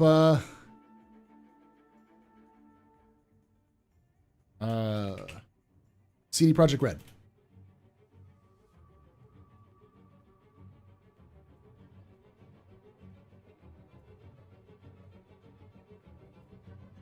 CD Projekt Red has almost the exact same amount of people as CIG does. They have 1,200.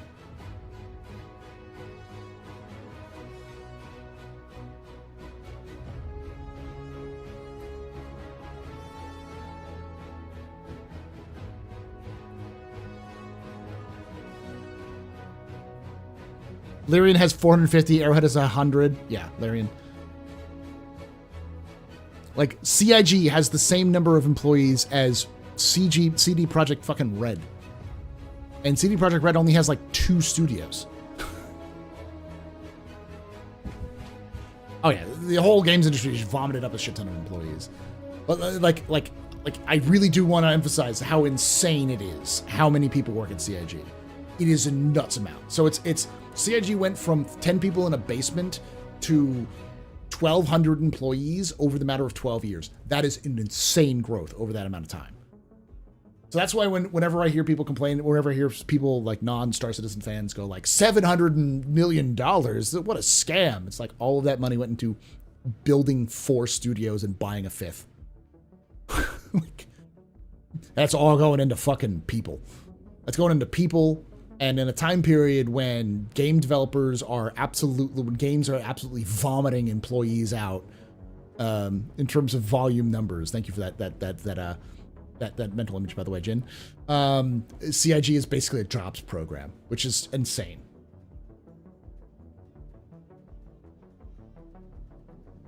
Lies. Their first studio was a basement in Austin, Texas. It was literally in the basement of this Austin, Texas.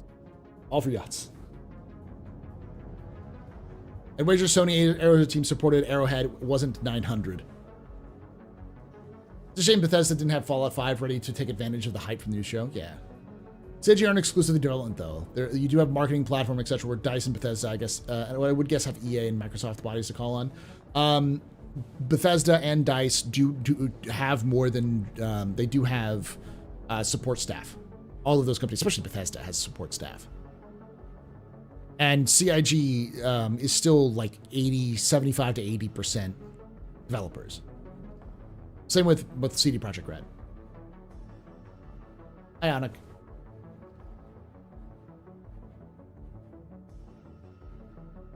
How much runway do you think they have left? Well, that's the thing. CIG had the biggest year ever last year, and the year before that they had a record-breaking year, and they bought Turbulent.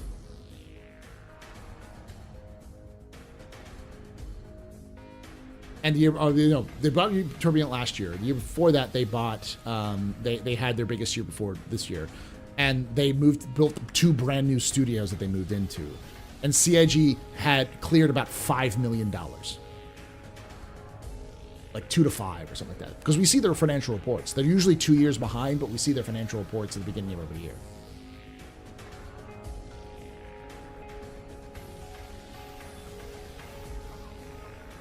But yeah, and time. I know what you're talking about, like how things like there's going to be some limitations. CIG is going to run up to the limitations of physics at a certain point, but they'll do their best to get to that point.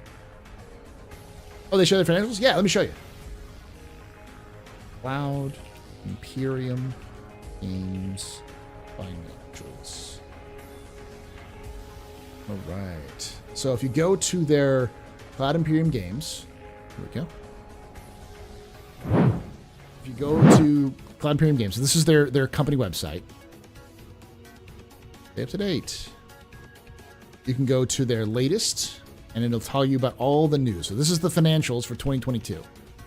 So it's a couple years old, but it shows you the charts. So in 2021, this was the total sales and income in thousands, USD thousands. So 100. It's like 100 million, 130 million for 2022. And most of that come from sales.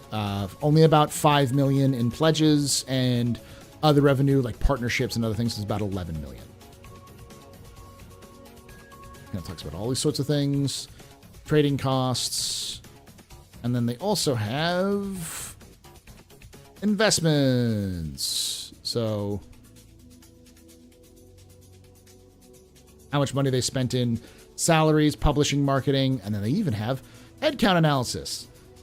So development is 527 employees in 2022 was development. In the rest of the world, in the US it was 883. So in 2022 it was a little over 600 people in development. And then you have publishing, ops, community events, and marketing, and general and admin. And some of those people are still, I would still say, like publishing ops are people who actually publish the stuff. They pull in like QA and stuff as well. So like you still, if you count those people in there as well, it's well over 800. And they even say here, like development is 610. Publishing events is about 182, and general and admin is about 68. So about 68 general employees and admin. That includes HR people and stuff like that. So well over out of 860, 600. So like 2/3 of the staff are development. So this is still well over even Bethesda's numbers in terms of staff.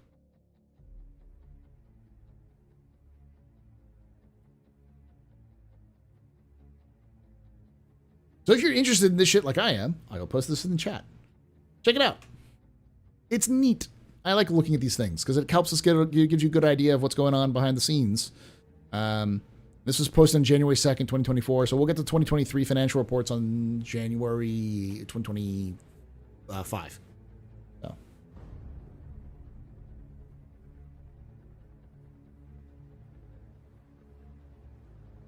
And to be fair, it'd be rare for a company to have last year's financials available even for their own perusable. Maybe the early following year, maybe July. Yeah.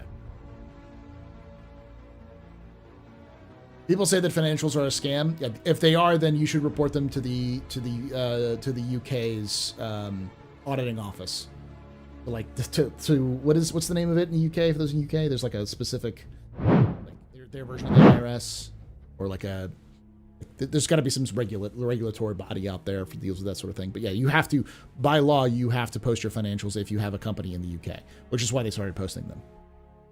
Inland Revenue, is the Inland Revenue Service the one that also does, like, manages, like, investments and stuff like that?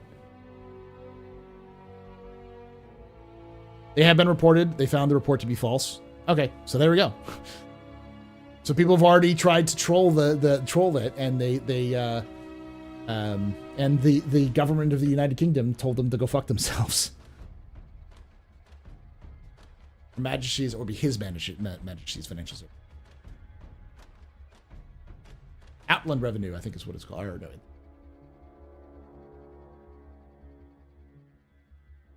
Question: do you think we have roles, meaning new ships that have yet to release? Sure. We definitely need more bounty hunting ships. We have 3. There are 3 bounty hunting ships, and that's it. Stalker, the Hawk, and the Blue. That's it. There are no other bounty hunting ships, as far as I know, that have sort of support that sort of system. We're going to need more of those.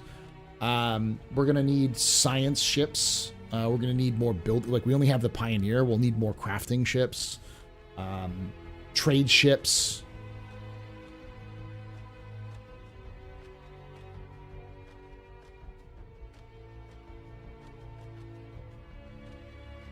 Yeah, new roles. So like I think we'll see a lot of expansion of the current roles, but we'll also see things like, for instance, transports.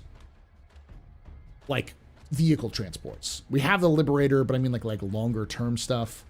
We don't really have a manufacturing ship. We have the Pioneer, which is a manufacturing ship in the sense that it builds bases, but we don't have something that just straight up builds parts. I think we'll have food service trucks, which is going to be a subset of like trade. I think we'll have more utility stuff like demonstration things. We might even see things like firefighting or other stuff like that. So as far as I know, no, we're not going to have a bunch of new roles. But I think we're going to see a lot of ships that are very specific to a type of role which we don't see that already exists. So like we have mining vehicles, but do we have gas miners? No. We have asteroid miners, but we have ground miners, kind of, but not of scale. We have merchant ships like the Merchantman and the Privateer, but we don't have anything smaller, and we don't have anything that's geared towards things like food.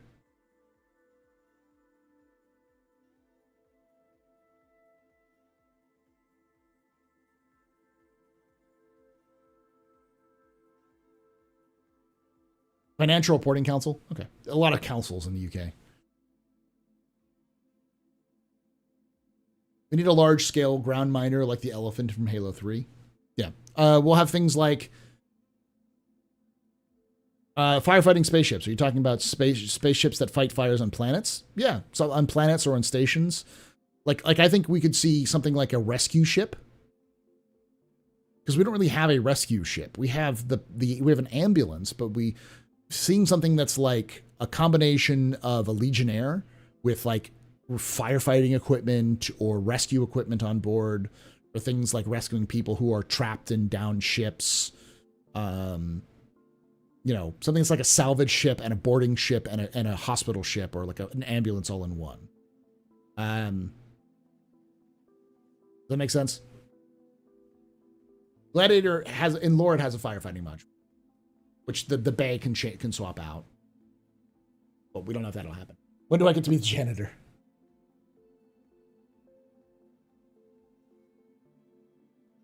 Firefighting ship to be PvE is a cool idea, but it's well beyond 1.0 stuff. Yeah.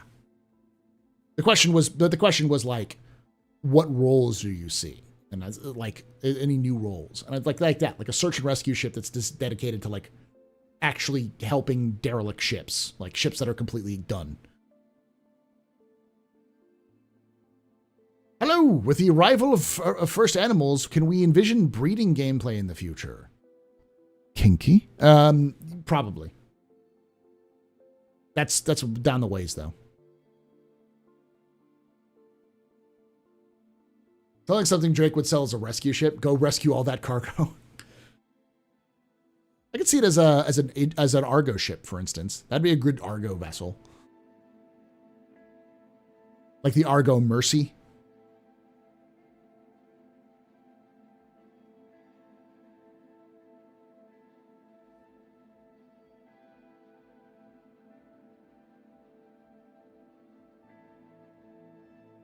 With the space cows, we'll get animal husbandry, then the range wars shall begin. I'm your huckleberry, Happy Rob. Reap the whirlwind. Ah, Young Guns.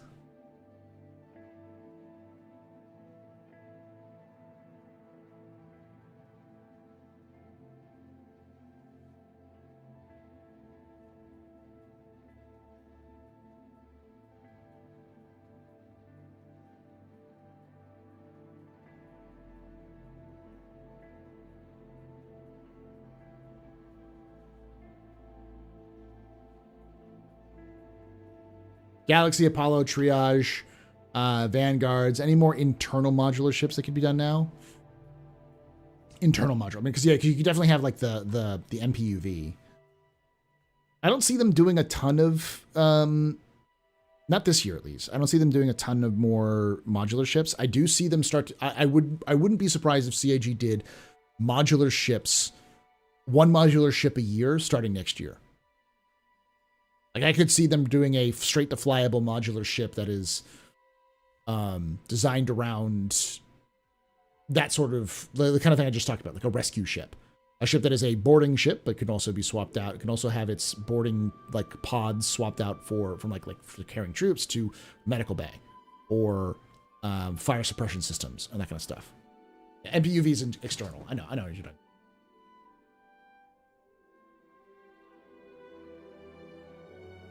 Would save a lot of dev time to be sure. Just have to change the interior and even you have the layout from the work from. Do you think we would have water park in an attraction park in Star Citizen? I'd love to see them. I'm a sucker for those sorts of ideas though. Give me a amusement park in game CIG. That'd be neat. It'd be a nice little like a small thing for like a game jam to do too, or like a kind of a small like group effort. Like, hey, come up with cool rides for an amusement park that we could put on a planet. To have people like go onto like a functional roller coaster that just goes around and stops, or like a merry-go-round or a Ferris wheel, or like those like little shooting ranges where you like fill up the balloons and pop them and that kind of stuff. An in-game museum, yeah. In-game museums, historical monuments.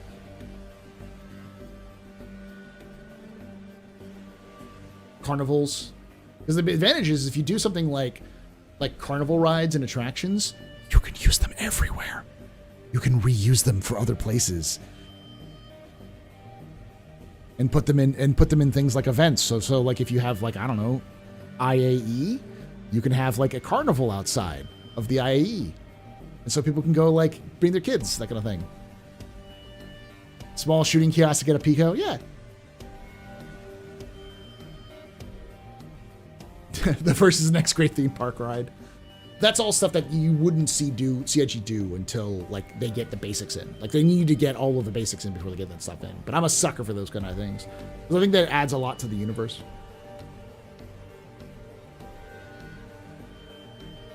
It's like, let me put it this way. My ass has been saying CIG should be using the unused convention center locations as bazaars, as flea markets that run like specific weekends. There are 4 planets. Every weekend, swap them out. So, like one weekend, the convention center in Lorville could house. It's really old, so it may be updating, but could house a bazaar. And those bazaars, you can find rare items to buy, and you can sell stuff at higher prices, or unique stuff at higher prices. It'd be a nice little, oh shit, yeah, the flea market in Stanton, or the flea market in Crusader is open today. Let's go over there.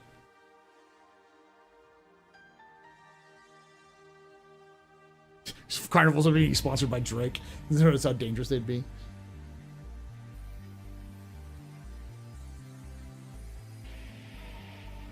Do you think they'll let us keep the promise as a MO? Let's just mod and create our own modded servers. I think so. Just like Half-Life Gary's mod did, probably, but that's probably post-release, which is a lot. Can't wait for being able to attach more stuff to the grid. We can do so much with our ships if we can snap more stuff to more stuff. C1 with the couches. Yeah, that's another thing that I think that CIG could go in the direction of, which makes more sense. Which is instead of having a module that does things like refining fuel, having a refinery that you can like tractor beam onto a ship and attach to a ship's like cargo grid that you can run and create like refined fuel. You just put stuff into it and it pumps out refined fuel. But you need to either attach it to your power grid or need to give it a separate power generator. That's the kind of stuff that I like that you could do, which will also come with things like base building.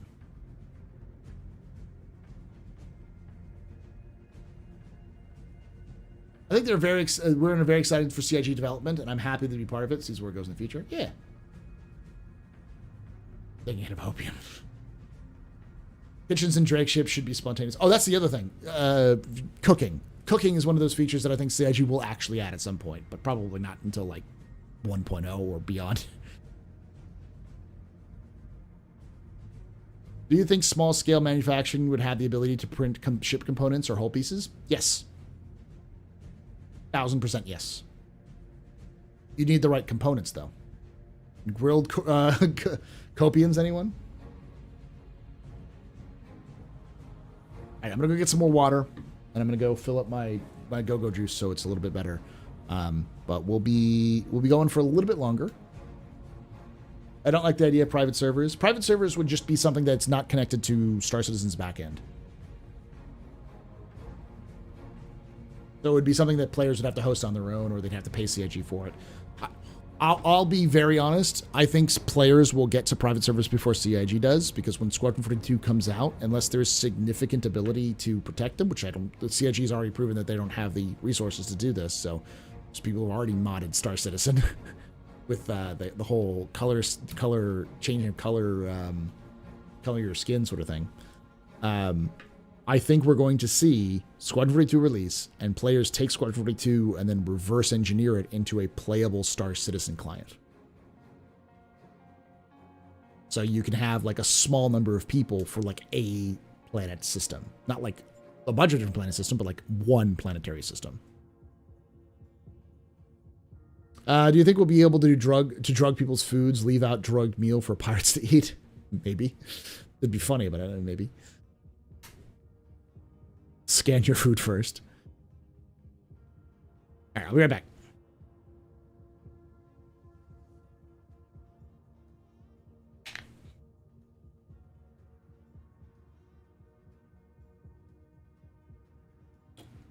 All right.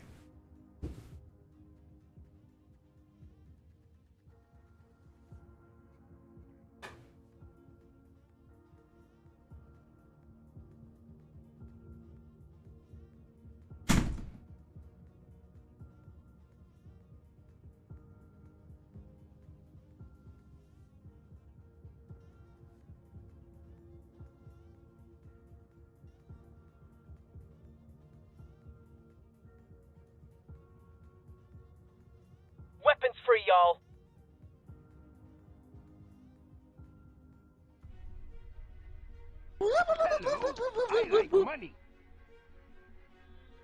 Barcelona! Barcelona!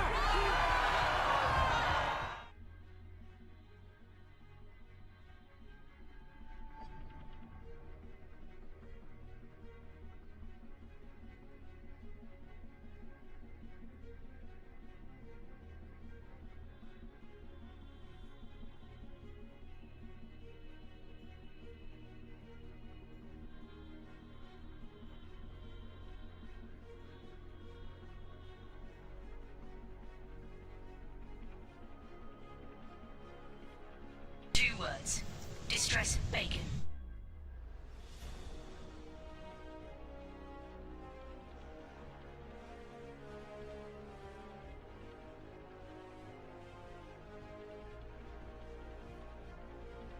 Everybody and his dog calls himself an outlaw.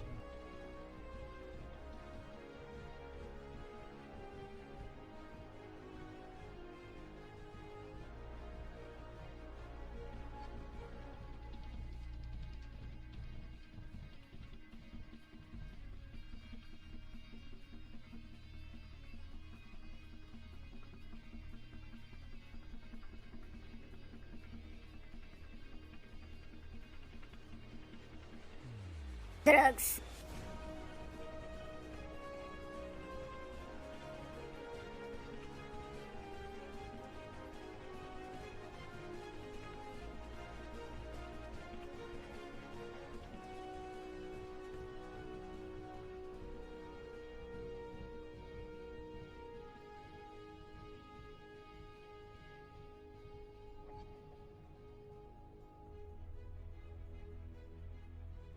Everybody and his dog calls himself an outlaw.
Drugs.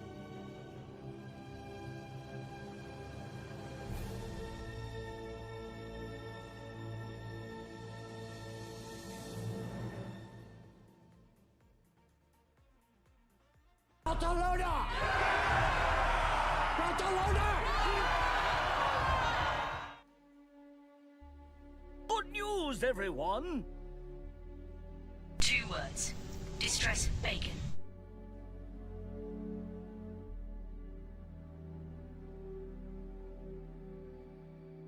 I'm just an old-fashioned cowboy.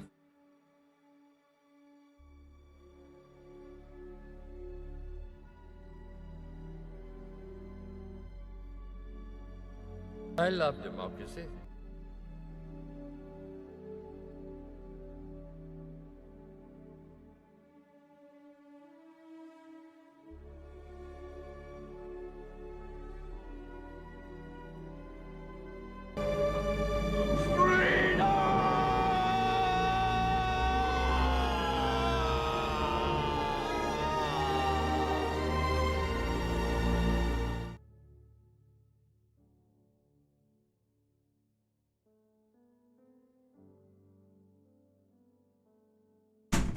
All right. I'm back.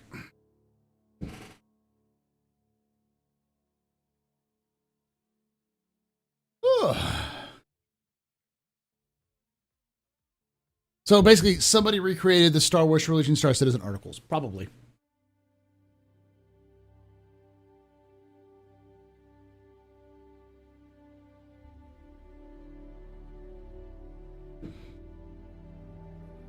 It's like 5 minutes after they release the server code. They're not going to release the server code, but Squadron 42 as a base, the basis, Squadron 42 and Star Citizen are the same game.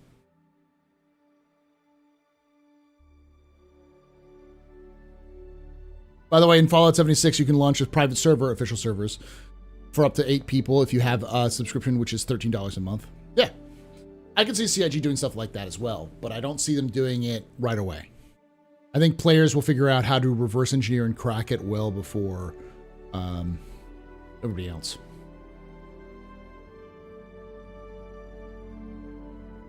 I don't know if they've walked back private servers, but yeah. Did we get a raid when I was gone? No, okay, good. Well, welcome everybody. This is the timer that I have left. How much time we have left in the stream. I've been streaming for 5 hours and about 30 minutes. So we've got about 3 hours and 30 minutes left. So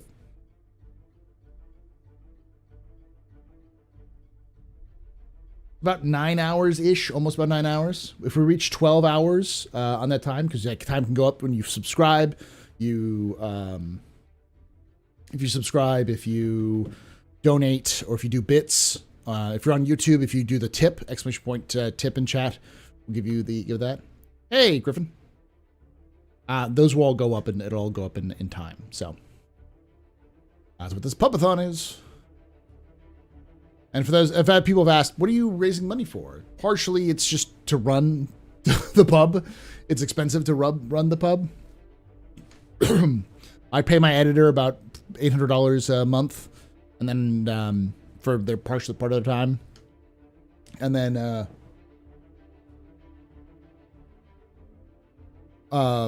it cost me about $600-ish on top of that. What did I say? 600? About $1,200 total for me to run to do everything currently. Plus things like I pay for subscriptions. Some subscriptions I pay for yearly, so like they're like $400, but they only drop once a year. Or like $300 per price a year. And on top of all of that, I'm going to CitizenCon, which is in Manchester. I live in Austin, Texas.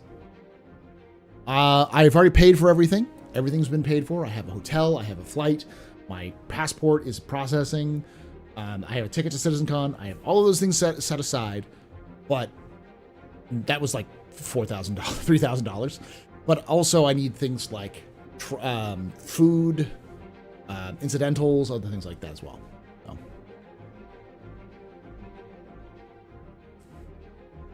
Going to have a pub in Star Citizen that players can visit and spend time? That's the idea.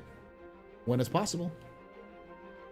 I haven't done a ton of reading Star Citizen lore, but when I do read stuff, it seems a little tropey, simplistic in places, especially for something with so many centuries of history. Do you have some higher res stuff, so to speak, I'm missing somewhere?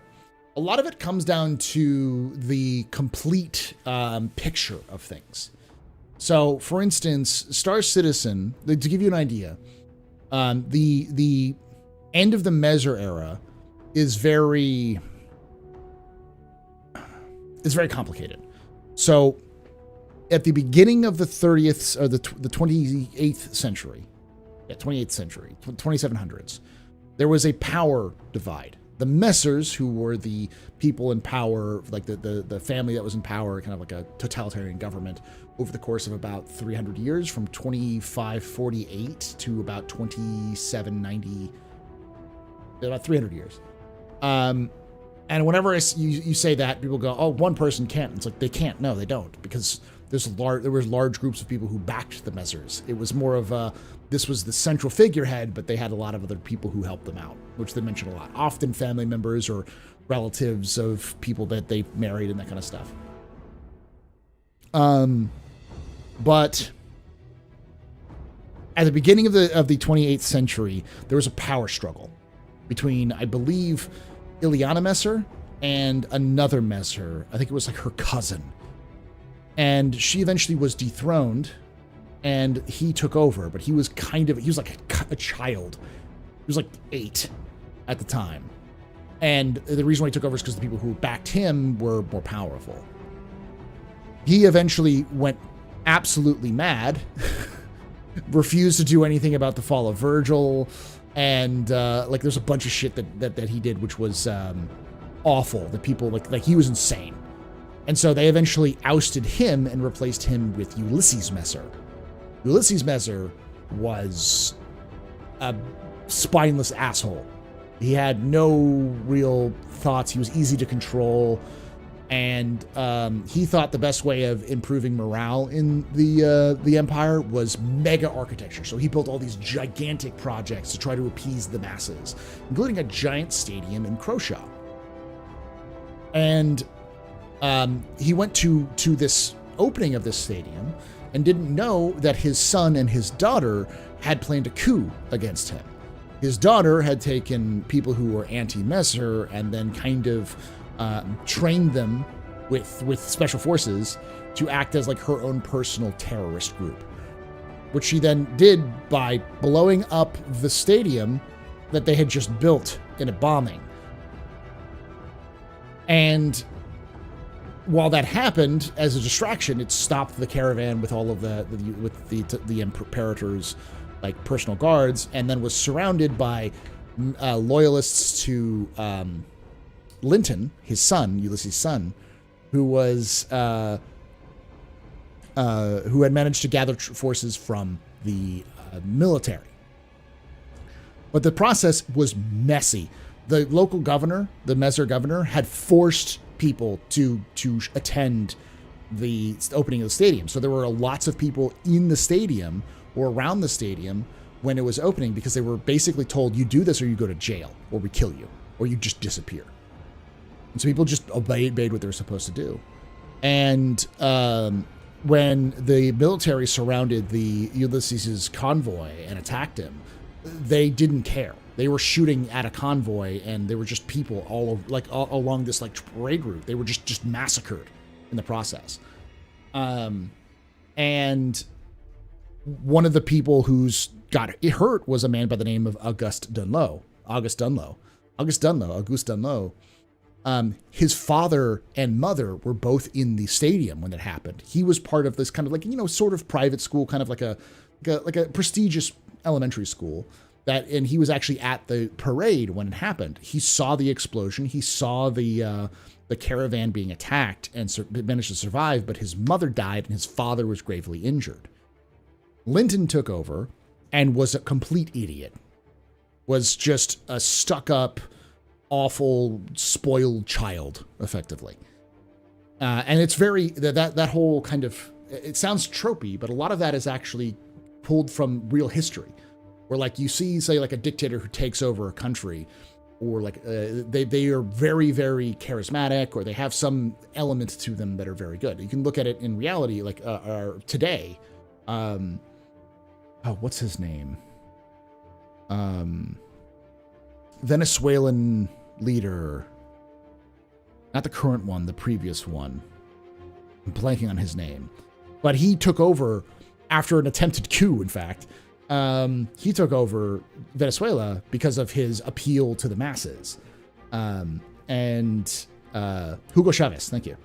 And he began to keep that power by appealing to the masses through reinvesting oil money back into like food programs. And when he died of cancer, his successor was not prepared to take over because he is incompetent.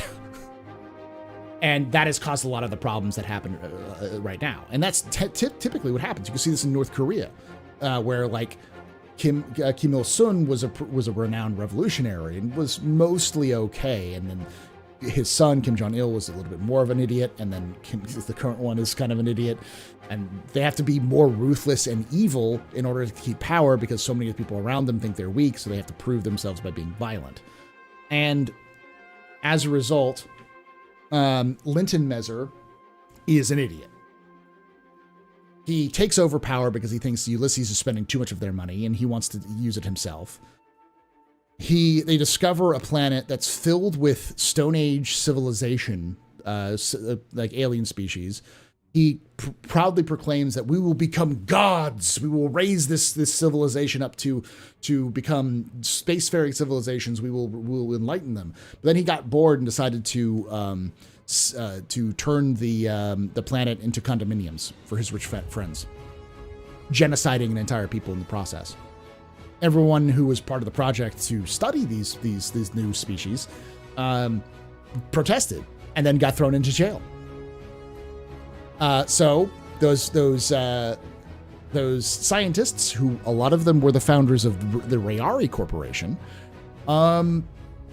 smuggled the footage out of them, of the Mezzers terraforming the planet while those people were still on there. So you could see the people, like the species that was there, choking to death as the atmosphere was changing around them.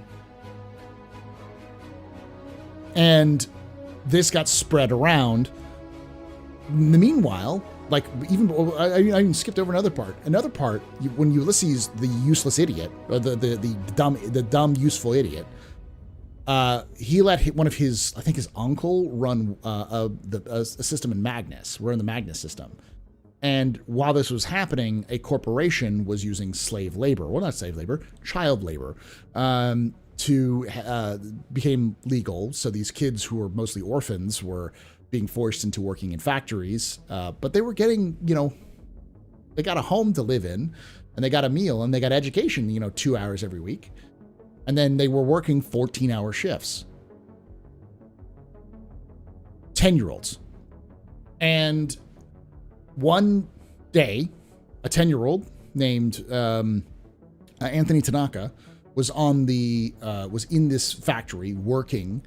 He had just gotten off a 14-hour shift and was going back home, and his supervisor told him he needed to do another 14-hour shift because his replacement had gone into anaphylactic shock. And Anthony Tanaka, who's 10, had a emotional breakdown because he was just tired and out of it. He just started screaming, "No, no, no, no!" This it wasn't Drake. This is before Drake even existed. This is like 27, like 50. And so, or 30, I think. So one of the guards walks up to this kid having an emotional outbreak, pulls out a gun, and shoots him in the head on the factory floor in front of all of the security cameras. Turns out that guard was a personal guard of the Mezzers. Was an advocacy agent. This would be like an FBI,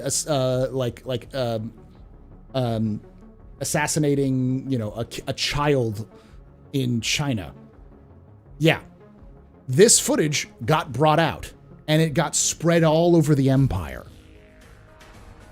So it's kind of hard to kind of pull all this together to kind of give you the idea, but like this wasn't the first time it happened. There had been people who were against the Messers from the very beginning, and this anti-Messer movement started to grow over time because people began to see the Messers as fundamentally against what they wanted to happen. And so when you get to the weaker Messers towards the end of the Messer era, you have all of these little events like that which pile up.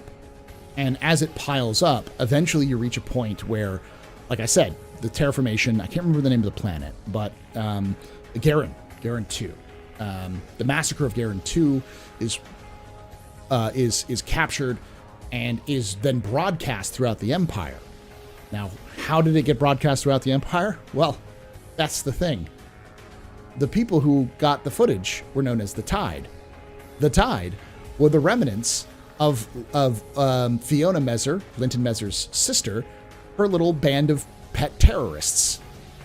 You see, when Linton took over, he basically killed all of the terrorists who were involved because he knew all of them, because he had asked his sister to collect them, and also killed a bunch of the army officers who were involved so they wouldn't have the chance to turn against him. So Fiona saved a couple of those terrorists and kept them on her own staff so that she could overthrow her brother at some point, because she was like 14 when this happened. So when the anti-Messer revolution was happening, she was like in her 20s and 30s. And what she didn't realize is that they had gone rogue without her knowing. She had trained them how to infiltrate communications towers. So they were broadcasting this footage through the entire Empire. And no matter, even if the Empire had shut down communications, they were piggybacking off of emergency military channels and spreading it all over the Empire. This leads to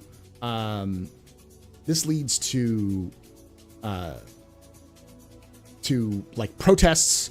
Those protests are handled with by gunfire, which leads to more footage of the police and federal police opening fire on protesters, just mowing them down, which then get broadcasted out further. So now the protesters are no longer protesting; they're bringing guns to these protests and firing back at the police, leading to entire systems declaring their lot with these protesters. Multiple senators going up against the Imperator, and everything just falling apart around Linton over the course of about 6 months, and eventually leads to the assault on the Imperator's palace, where Linton Messer, it's kind of vague. He's captured and killed, and the person who led the assault, or part of the people who led the assault, would become the first new Imperator of the new UEE. Yeah. So, like, I get why people are kind of like, this seems kind of tropey. It's because you're not seeing the full picture. Because what you see is, like, little pieces that CIG puts out there that are connected to a larger picture. They pull out ideas from history and from other things like that exists. But, like, that whole thing is inspired by the fall of the Soviet Union, the fall of the Roman Empire, the fall of multiple different real events that kind of pulled together. And he gets the Muammar Gaddafi treatment. Yeah, he gets the Mussolini special.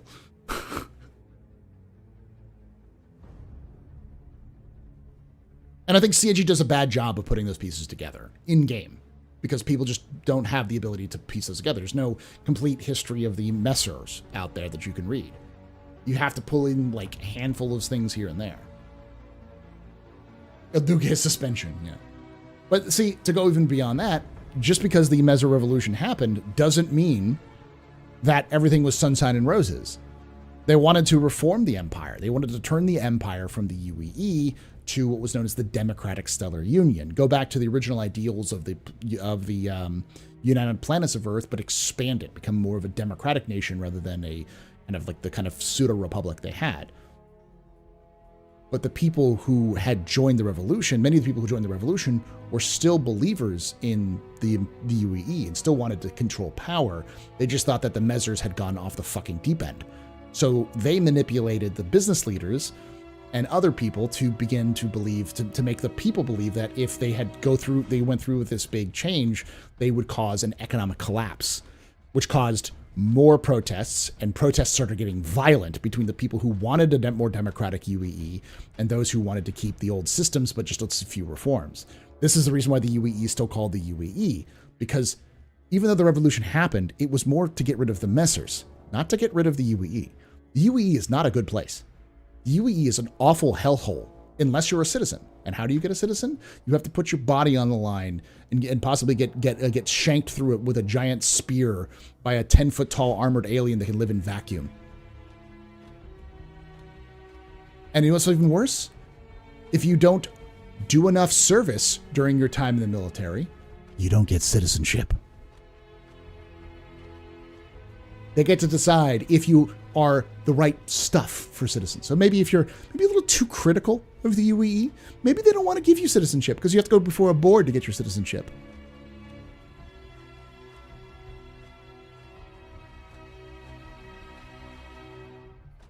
Yeah. This is super helpful. I'm hoping they found out more of the edges and less tendency towards some singular monolithic government, even if the history is nice and spicy. Singular monolithic government. There are other governments out there. It's important to remember that with the UEE, for instance, the UEE is not a mono. There is the federal government, but each planet has its own laws, it has its own leaders, and its own way of doing things.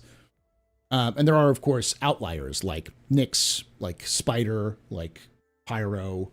There are other places that are kind of just outside of human control. Like Bremen is run by effectively by the Kerners. They have, but they're effectively kind of like a democracy, and they have their own military called the Bremen Defense Force, which is all voluntary crew. Terra has got its own kind of unique attachment to it. So you can think of the UEE as multiple governments inside one government. And the reason why they have one government is because of the outside forces, which are still hostile forces, which are facing in on them. But the internals of the UEE are going to break. Like, UEE is going to go into a civil war at some point because it's just too different. The West versus the Eastern Empire, the very fringes of the empires, all that kind of thing.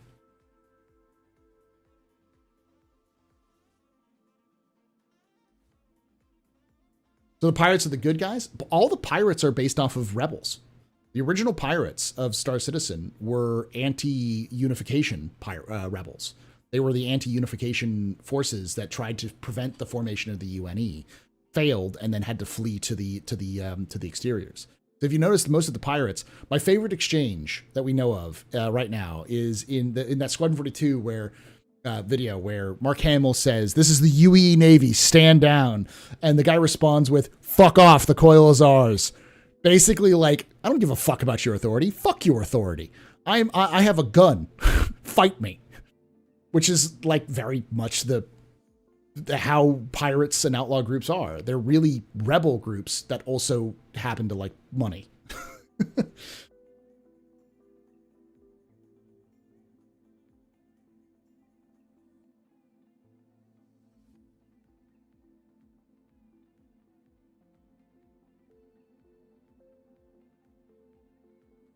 They're gentlemen, yes.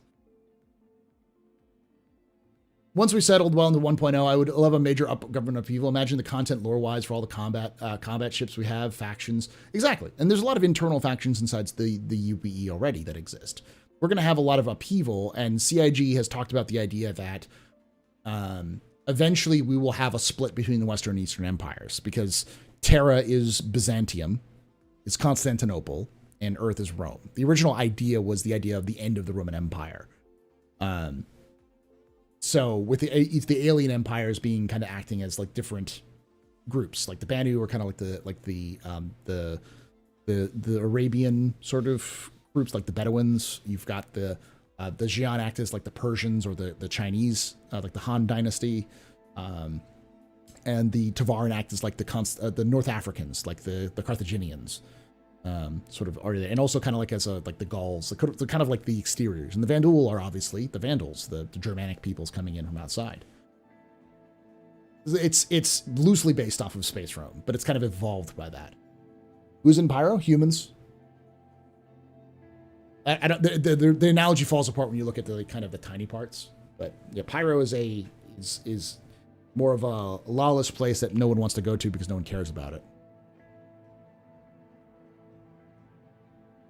Basically, America in space. Yeah, it's more complicated than America in space. It's more like Rome in space.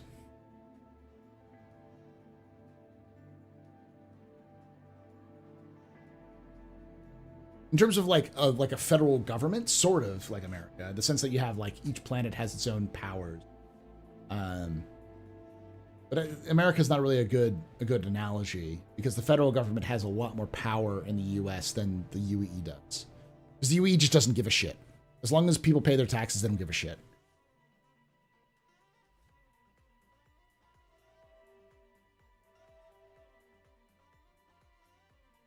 Would a UEE civil war change Stanton much? Yes. Yes, it would. You'd probably have a UEE civil war might have Stanton declare independence from either side because they're so in power. Because they're still restrained by the UEE. They still have to abide by the UEE rules. They would either be independent or they would join the Terrans because they're so close to Terra. Look through some of this stuff because I kind of went on my rant here. Yeah, there's a lot of storytelling that CIG wants to do. And I understand why people are like Star Citizen has no lore, but that's because people rely on the in-game lore to tell them what's going on, and there's just nothing in-game. It's all on the website. But it's clear that the stuff that's on the website is designed to be the backdrop for storytelling in the universe. So when the UEE falls, what factions will we get? I'd love to hear people's thoughts on that. We'll get the Eastern, Western republics. The empires, I believe the Terra will probably form the Democratic Stellar Union. So the DSU versus the UEE. We'll probably have the resurgent Tavaran. I could see the Tavaran splintering off and reforming the Tavaran sovereignty. I can see the DSU probably having heavy ties with the Jean, getting a lot of political factions with the Shan, like political good boy points. We'll definitely see. I've been calling it the Outlaw Confederacy, but like Nexus, and you might see a piece like Magnus, Nexus, maybe Ellis System, Spider might kind of unify as kind of like a pirate nation. Regeneration is always the plan. That'd be great in-game video. Star Citizen history.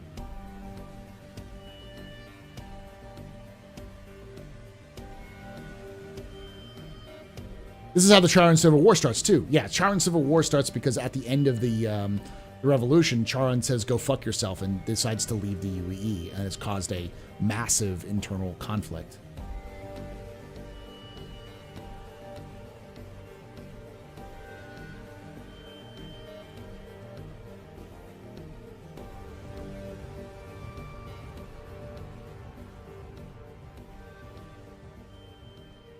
Yeah, this is also to remember that, like, you got to remember that the Vanduul still exist, and the Vanduul will still raid.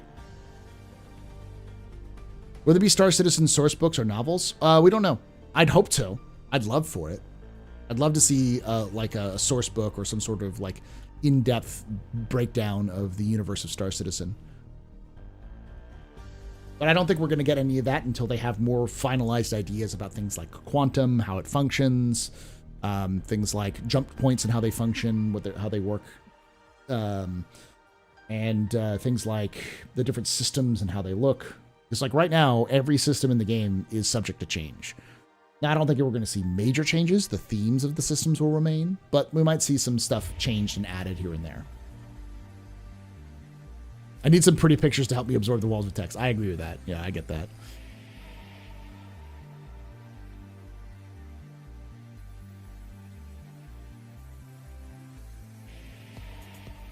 Okay.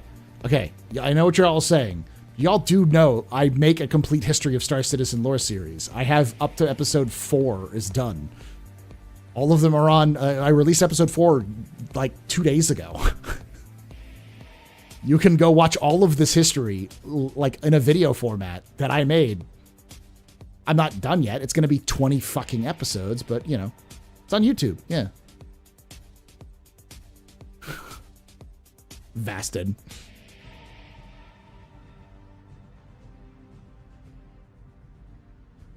Here, let me show you. I'll give you the link.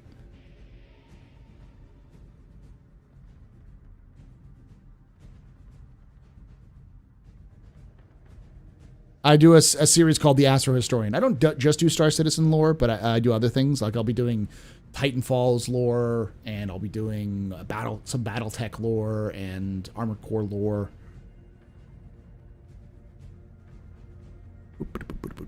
Where are you? There we go.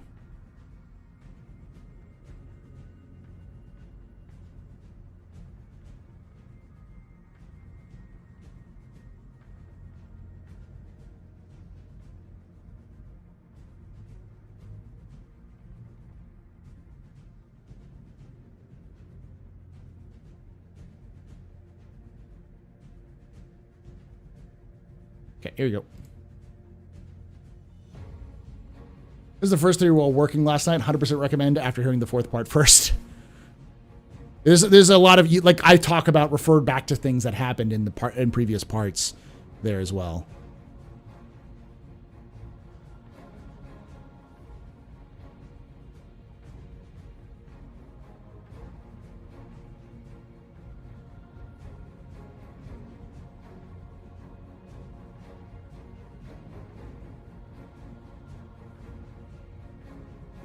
Let me check something real quickly.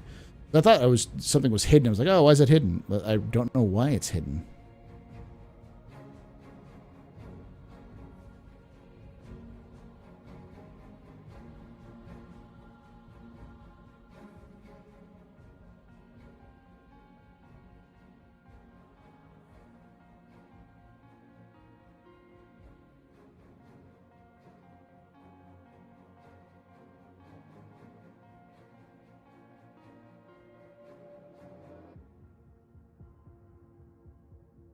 There we go.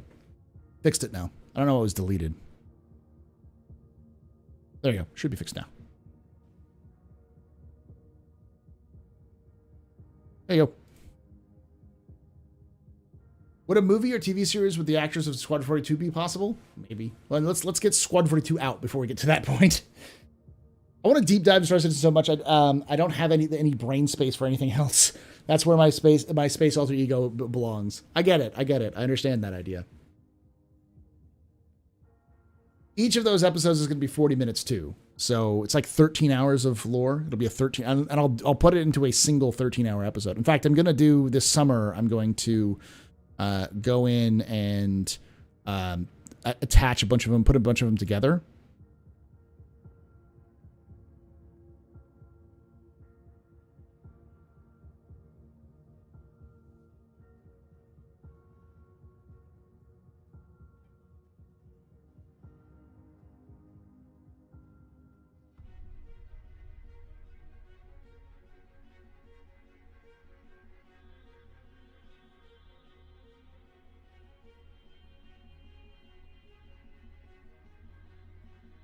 Titanfall 3 went, man, I wish. I don't know. I think it's dead. I think the dream is dead, but yeah. I'm still trying to watch a 4-hour piece on how Disney messed up the Star Wars hotel. Jesus. But what I'm going to do, like, I'm going to put together a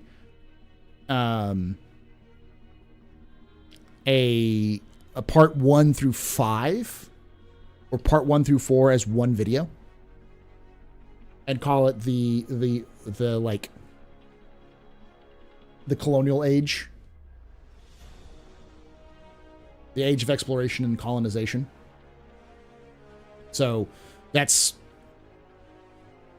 like almost 4 hours for just that. Then I'll put one as the Tavaran Wars, which will be first Tavaran War, first Tavaran War, the Rise of the Mezzers, second Tavaran War, then the middle Mezzers, then the late Mezzers, and then the new UEE, and then the kind of new stuff. So like, I'm gonna do that. I'm like, make compilation versions of them for longer, so if people want to put those in there as well.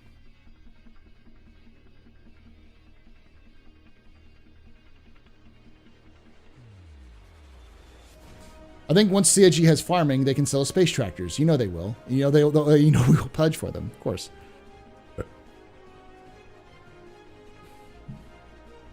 All right, so let's go over cargo elevators as well, because it's one thing I wanted to talk about a little bit before we get started.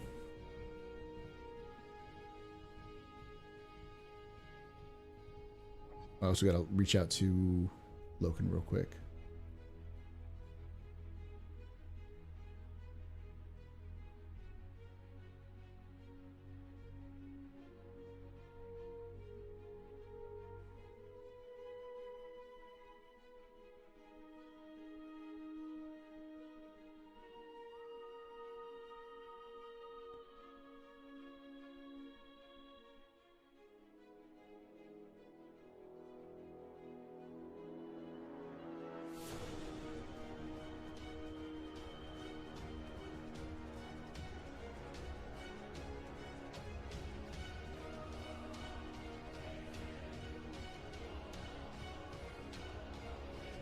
Which one did this? Did Tavarin send an assassin back in time to kill the Messers?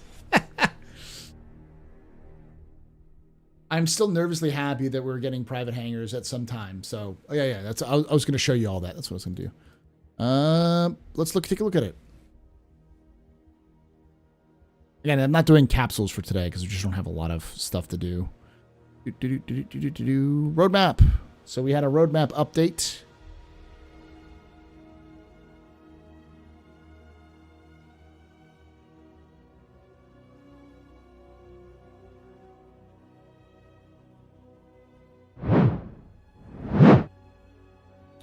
Did you play any games like this in your past? I personally loved Earth and Beyond back in 2001, 2004. I have never played a game like this, no.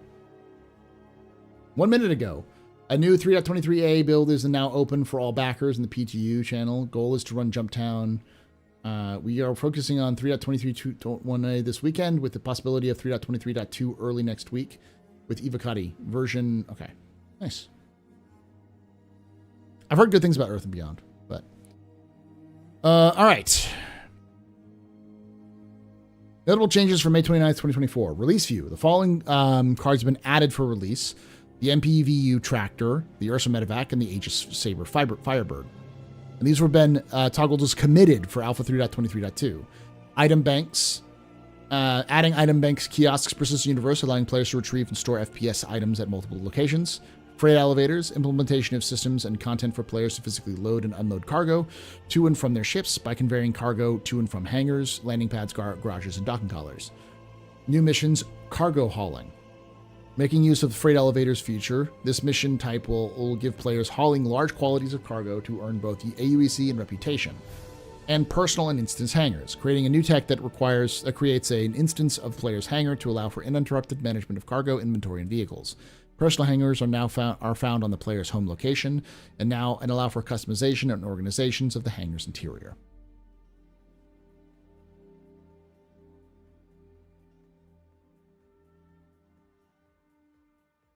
So all of these items, all of these things are coming in 3.23.2.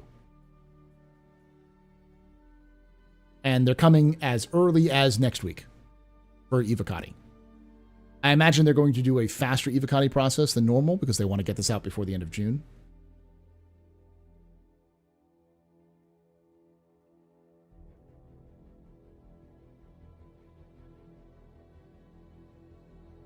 Is it only our home city or where our instance is? Only your home city. So whatever you choose at the starter is going to be your personal hangar. Instance hangars are everywhere. So if you're going to go to load something in a hangar, that will become an instance hangar. So, like, all hangars will be instanced from now on.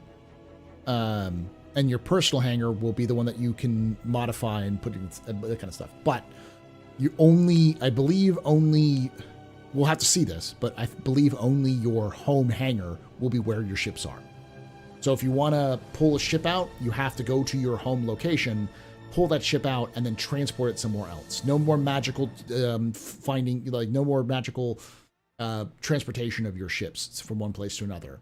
You may have to claim it, but yeah.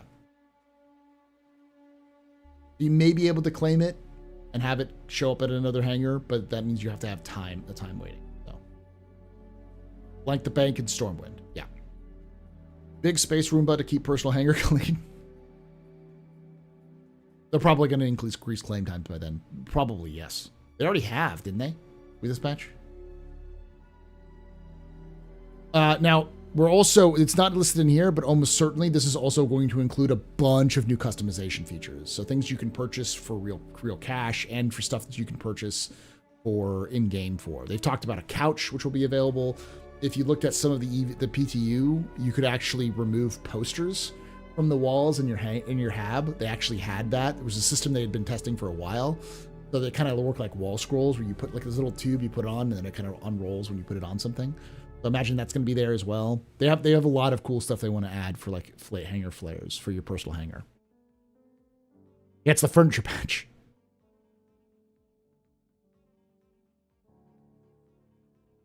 I'm going to need a rather large hangar. I'm assuming my location choices might be a little limited. All of your choices are going to be at locations, so like your the same places we have now. ArcCorp, Lorville, Area 18, or Area 18, Lorville, New Babbage, and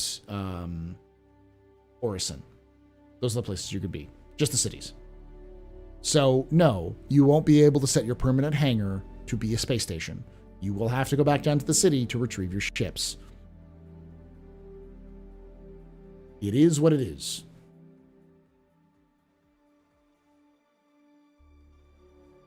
This is not for you, Attorney. It's just I know a lot of people are like, but I want to have my home hangar be somewhere else. It's like,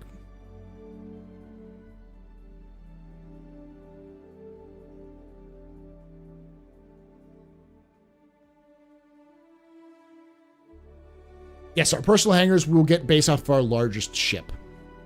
So if you earn a 890 in game, but you do not have anything the scale of an 890 already, then you will not have a personal hangar that can support the 890. You'll have to park that somewhere else. It'll still get a instance hangar, but you won't get a personal hangar. Flame timers with damages, resistance, shields, quality of items, paths to keep you busy. Need all those things to be working before you start balancing for the final release. Wait for beta to balance. Yes. Some of the stuff is going to get added, balanced out shortly anyway.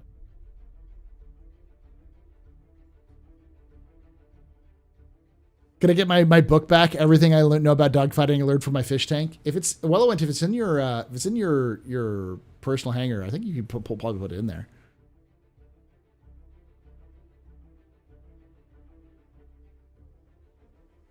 Where are you going to put your persistent hangar? Me? ArcCorp, Area 18. Just because it's the best starting location and you can just get everything there. Once Magnus is in, peace out, bitches. I'm going to... y'all can go to hell. I'm going to Odessa. Lorville's a good place. I'm always torn between Lorville and Area 18, but I think Area 18 is a better starting location because of its just accessibility.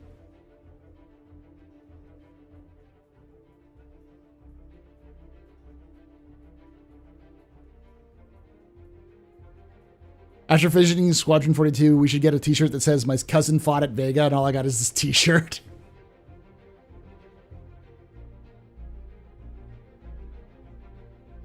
You can actually bring your ground vehicles up from the hangar. So starting with 3.23.2, you can actually call your ground vehicles up from the hangar at your personal hangar, and then drive them off the edge, and then call up another ship.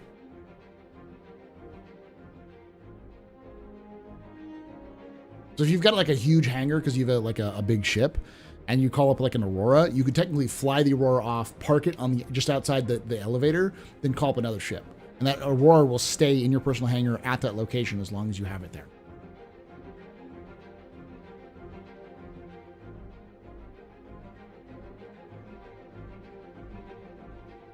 Vehicles will eventually come up on the freight elevator. This first release, they will not come up on the freight elevator, but they will eventually. They have to convert the vehicles into items to put them as part of the item system, and that takes some time. That's not something they're going to be doing right now. Will the choice be a major factor, like choosing Horde or Alliance, or will it be not be like setting respawn?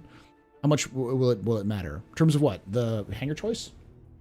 Right now, it won't matter that much. It's just a matter of like your aesthetics and distance, but in the future, it'll matter in terms of wherever you set up shop is going to be, you'll get a free hangar there, but it'll be, that'll determine a lot of where you can go, what you can do, and stuff like that. Eventually, we're going to get hangar fees. So where if you leave your ship in a hangar somewhere else, you have to pay for it to be berthed there. And so you have to actually pay extra money for keeping your ship in a hangar that's not your personal hangar.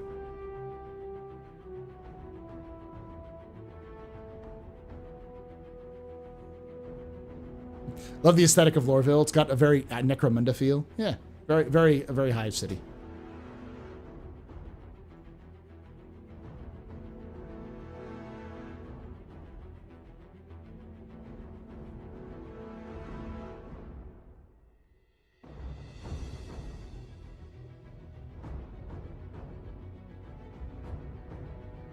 If you're talking about money pledge ships, if you have like a Zeus, but you buy a Hammerhead in game for UEC, you'll have to rent a larger hangar. Yes. You won't get a persistent hangar that can hold your Hammerhead right now.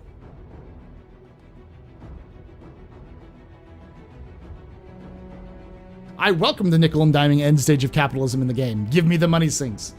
It's funny because the reason why they're going to add money sinks is because they want to stop inflation. Are there going to be physically deliver ships and vehicles to other locations still? And will that be physical process that'll take in game and be visual in game? We don't know. I don't think CIG's ever confirmed or denied that they're going to do that. But generally speaking, my guess is that they'll sort of do a hybrid system where NPCs will deliver ships to your locations, similar to how they do it in Elite. So like you can choose, hey, I want to go here, and they'll deliver to you that location. But that system will probably be done through the quantum system. The back-end system that's just kind of simulating the idea. It'll just simulate the idea that your ship is being traversed, and that will determine the time it will take for that ship to be delivered to your location. So, and then same with things like the claim timers. Claim timers is based off of how much time it would take for your ship to be produced and then sent to you. And that will be determined by the quantum system.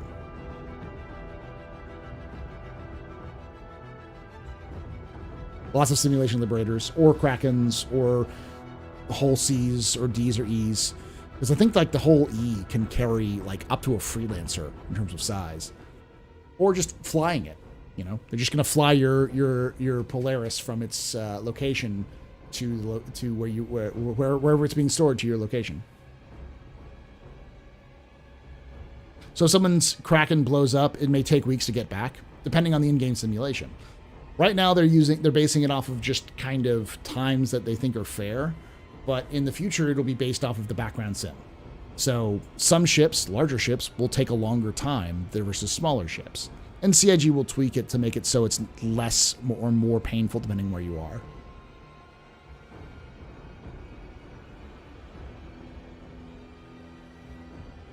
I think they're making everything physical. They're not making everything physical. They're doing a lot of cheating stuff with the background sim, because making everything physical would mean that they'd have to build something that can physicalize. Like they'd have to build all of that and have that everyone could see it at all times, which is expensive, and they just don't have the time or the energy to do that. So anything that is not seen, that doesn't have to be seen by players, will be done as a sleight of hand behind the scenes. I doubt that your ship delivery will get ambushed and delivered. I think they'll be they'll have some sort of tag where they're like immortal, so like that ship that's being delivered to you cannot be interrupted, it cannot be intercepted, it will just go there no matter what, just for gameplay purposes.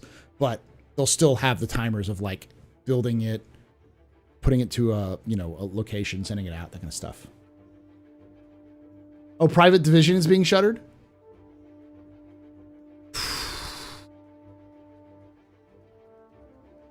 Damn. KSP2 is dead, baby. It's dead. It's completely dead. It's not getting bloodthirsty. They're panicking because they have to put everything they can into GTA 6 to make sure it functions.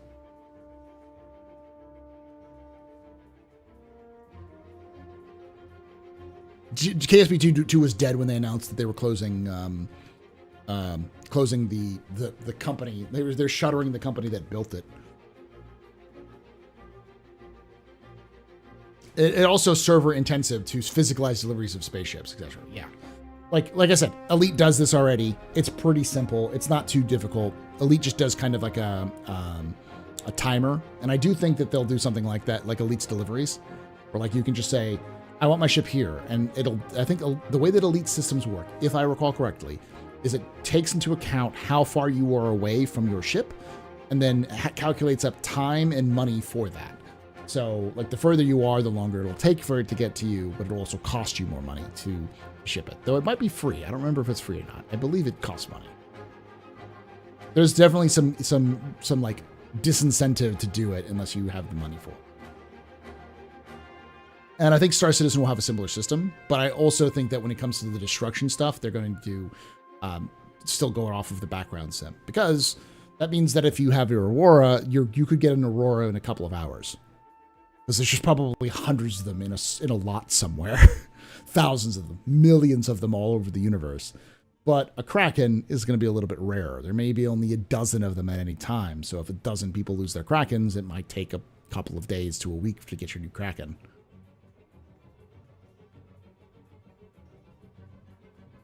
KSP2, Klingon Space Police.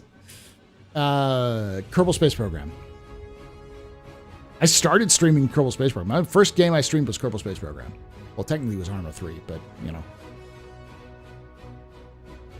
A warehouse mood covered from pole to pole with auroras. M5As are meta? That sounds about right.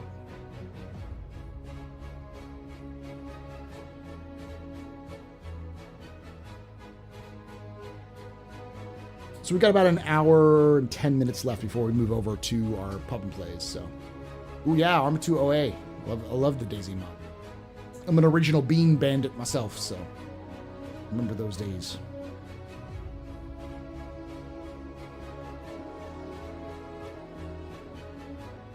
So can anyone help me find out? Oh, my cutlass weapons for bounties. I'm thinking 2 deadbolts and either a stock of CF337 Panthers or M5As. Panthers are kind of weak now, and most of the repeaters are. You do cut through a lot of the armor with ballistic weapons.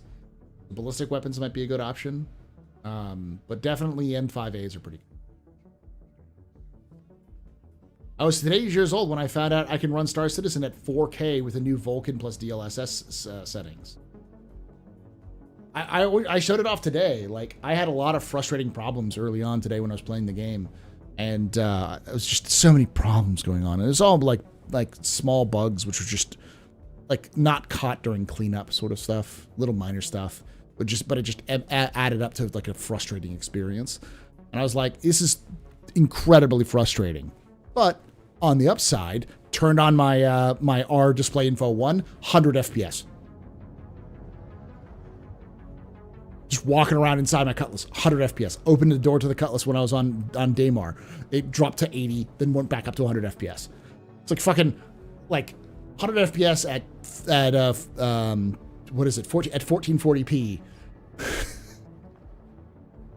in Star Citizen. It's insanity how efficient Star Citizen is becoming, and that's without Vulkan. That's with DX11 and DLSS.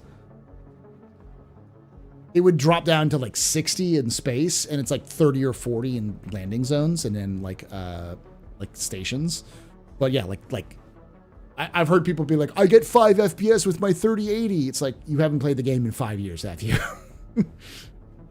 Like it's not been like that for years, and especially with this latest update, it is incredible. It runs like silky smooth.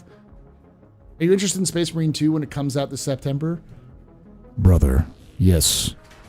I am pinned here, brother. Yeah, of course. I'm going to play the original Space Marine this summer before the end of the year. Or like before I go back to school in August, I'll do a playthrough of the original Space Marine.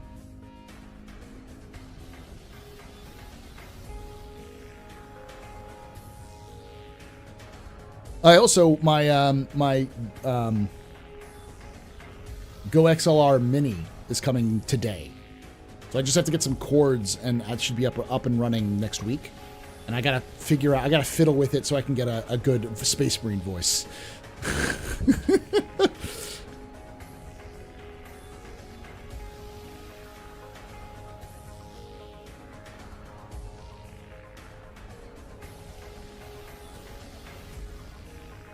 I remember Invo Runners loading a Bengal carrier in and only taking a 2 to 3 FPS hit. It's not that bad. Okay, Private Division isn't officially closing, but Take-Two has canceled the publishing Dead PD and Blober team for presumably equal Dead projects. Damn. I saw the 3-player co-op operations. The 6v6 PvP, Space Marines versus Heretics. It's not 6v6. Oh yeah, it's 6v6. I was supposed to say it's not 6. It's 3v3. It's 6v6. Yeah. I thought that was a separate game. That's part of the game. That's part of the multiplayer, which is great.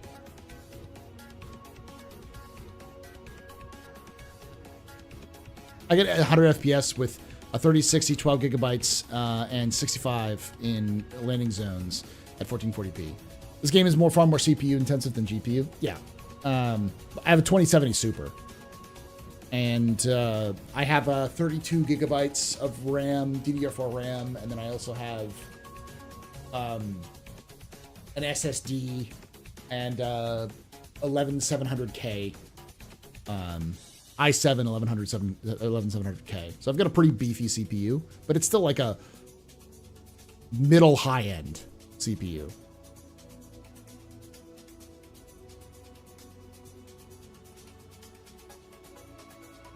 Dazzle me with some lore, Paul. The PU is utterly broken at the moment due to the server issues, and it's barely worth playing. And I was playing it earlier. And I can understand why people have more issues. It can be frustrating as fuck. Sure. There's a new lore. So, Nescus. So there's a pirate. The pirate lord of the Null system is a Tavaran named Nescus. Nescus has managed to hold on to Null so hard that he actually has rallied the various gangs of Null together to help defend when a Vanduul raid happened. The Vanduul invaded the Null system. And the pirate king of Null led a counter invasion to fight back the Vanduul. And the person he faced was the one and only Voodoo. If you've played Vanduul Swarm, that's what I'm talking about. Voodoo, the ace pilot Voodoo, invaded the system and was defeated by Nescus. Nescus, Pirate King, the Devaran Pirate King Nescus slew the Vanduul ace leader, Raid Clan leader, Voodoo in combat. That's some fantasy shit right there.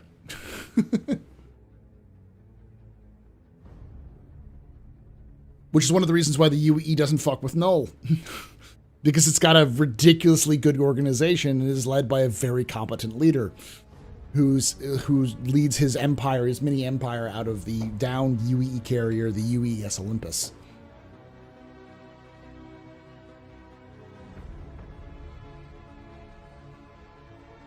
Is that good enough there for you there, Rise Cops?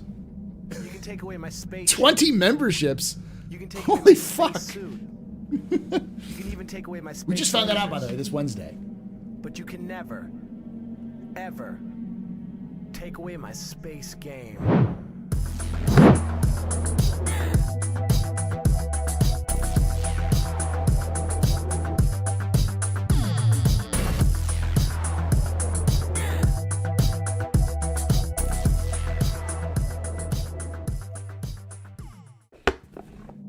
I gotta mute it because it's just gonna go off like 20 times because it doesn't do the thing I was supposed to. Thank you so much for the 20 memberships there, Rise Cops. For that, I'll give you a little bonus for that. On top of that, the Copian is from the same planet as the Olympus. So the Copian is like, you can think of them as like pirate dogs. They originally come from Cole, which is where the Olympus is. I think Cole. It's the same place as Olympus. They're from the Null system. That's why they look funky.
When the game is rough, the lore keeps you going. I really appreciate it. Thanks. No problem.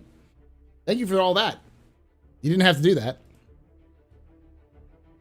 Other good news as well. 3.23.1a is in PTU right now, which has apparently a bunch of fixes for a lot of the problems we've been having in 3.23.1. And then 3.23.2 should be out in Evocati by next week. So your suffering does not have to be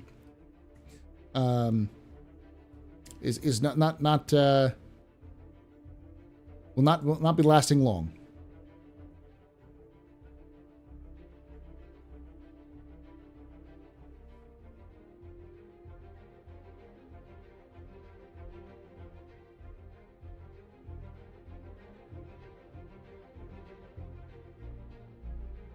Do you know of any notable named hammerheads? Yes, actually. Let me pull it up. Pull up my list. I've got a lot of them.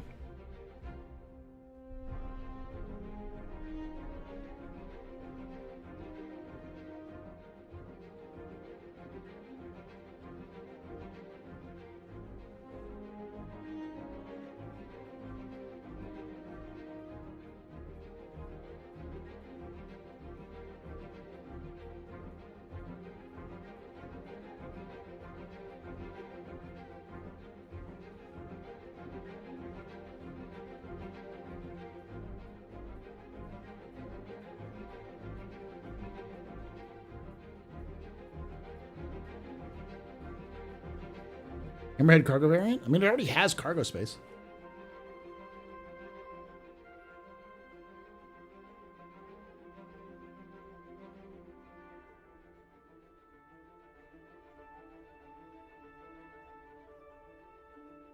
I usually prime like a tan, light brown, and use Valeo's deep yellow.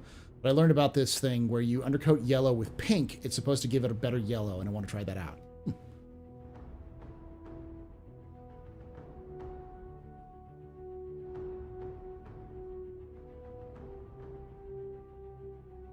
There's some issues there.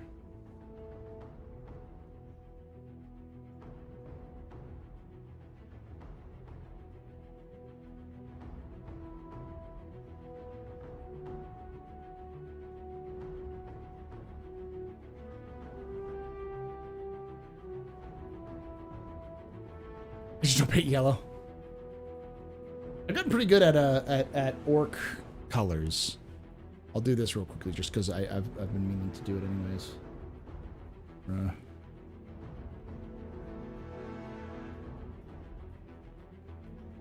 Especially orc skin I've gotten pretty good at.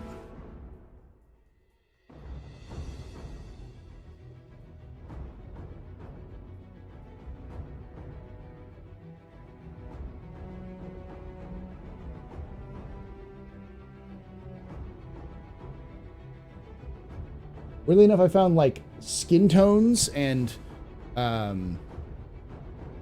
skin tone colors, like flesh colors, and light tan goes really well with like highlights for green. Not expect that to be the thing. What happened to the dwarves of 40k? They're still around. They're called the Votan now. A concierge orc boy? That's the golf rocker. Can't seem to get the hammerhead.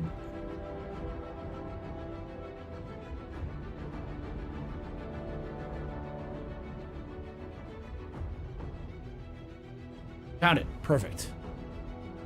I'm gonna re-uploaded it. All right. So notable hammerheads. The UES Torsk PCG 3950. The last of the original hammerheads constructed, Torsk saw significant action during the 2-week war, an anti-piracy operation in 2781, aimed at eliminating a number of known outlaw hideouts, intended as a show of force to easily establish the Empire's dominance. The Torsk, which single-handedly captured transport laden with slaves, became the sole highlight of the mission. The UES Paul C. Gerwald, the famous ghost ship, the Gerwald was separated from her unit supply chain in 2818 during a long-range reconnaissance in what was then believed to be the Vandal-occupied space, suffering extensive damage to her navigation system and a total jump drive. The crew of the Gerwald spent 18 months disconnected from the fleet before passing explorer managed to scope their short-range beacon. The Gerwald story was adapted into a propaganda film vid, The Iron Will, although historians quickly noted that the ship itself was played by a surplus Gwyn-class patrol ship. The UES Elizabeth Collier. The Collier was a hammerhead assigned to screen Desron-33 shortly into the siege of Tiber. A surprise force of Vandal bombers attacked the squadron's flagship, the Veldor, and scored. Oh, the squadron flagship, the Veldor, and scored a crippling blow to her magazine. The Collier's captain, Commander Tyson Granding, took the ship's controls himself, maneuvering the patrol ship into an enemy fire to save the crippled destroyer. The hammerhead prevented the destruction of the Veldor, but suffered a direct hit in the process and was lost with all hands. Granding was given a posthumous promotion to captain. So, yeah, the Collier was basically took a shot for a capital class for the flagship to keep it up. The UES Cheyenne Mountain. Recently disclassified documents reveal the post-build test build for military sensor technology to use the surveillance missions on the populace of the populace. Painted stealth gray and stripped of all weaponry, this hammerhead was believed to be capable of tracking inter-system enemy fleet movements while hidden safely within an Oort cloud of a given star system. A lack of stealth broadcasting technology prevented the experiment from being a success, as the ship needed to return to safe space before reporting intelligence. Most active operations, including the Cheyenne Mountain, remain classified. The UES Xanth-Wanties. The Xanth-Wanties was a long-serving hammerhead assigned to the UES 3rd Fleet. During her 40-year service, the XM earned more individual battle stars than any other hammerhead in history, in addition to 27 other citations. At the time of retirement, her commanding officer, Commander Alex Tyreen, had begun his career as a gunner during the XM's very first assignment. The Xanth-Wanties painted mission board currently resides in the Imperial Aerospace Museum. The UAS Caribald.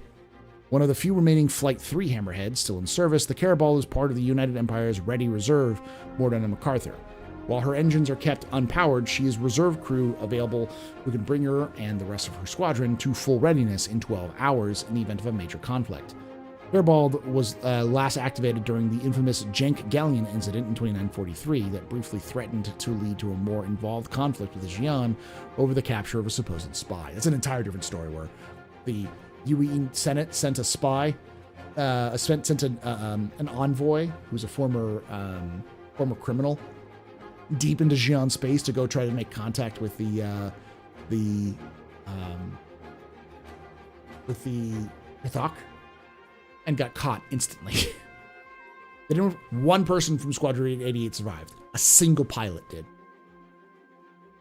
Let's go. UES Nephili. Nicknamed the 4-5 because it's PGC 555. So he's fives. The UES 5s. The 4-5 by our crew. The Nephili is an active Flight 4 hammerhead currently on detail with the UE Pathfinders for protection and scouting duties. Nephili is painted in the Pathfinder's livery and holds the informal record as the farthest hammerhead from home after a series of long jumps that took her exploratory squadron well beyond the boundaries of known space. Nephili is a combat veteran with over 80 confirmed Vandal kills and dozens of successful combat operations.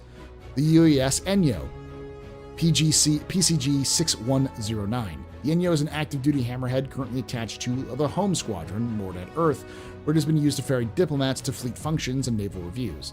The Enyo has reinforced shielding and additional armor and a reworked interior custom design to support such visits. To date, she has borne the temporary Imperator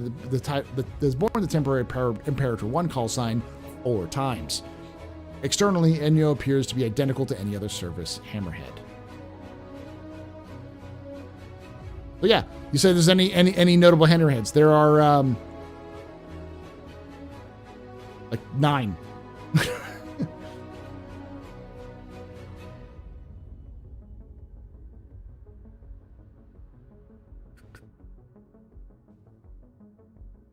There's also the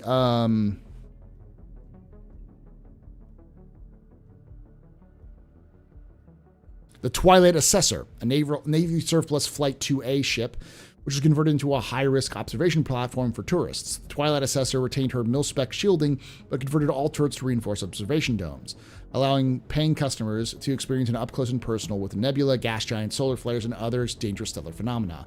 The ship entered the zeitgeist after her complement were found dead in space, with absolutely no indication of a loss of oxygen or other damage. She has since returned to service.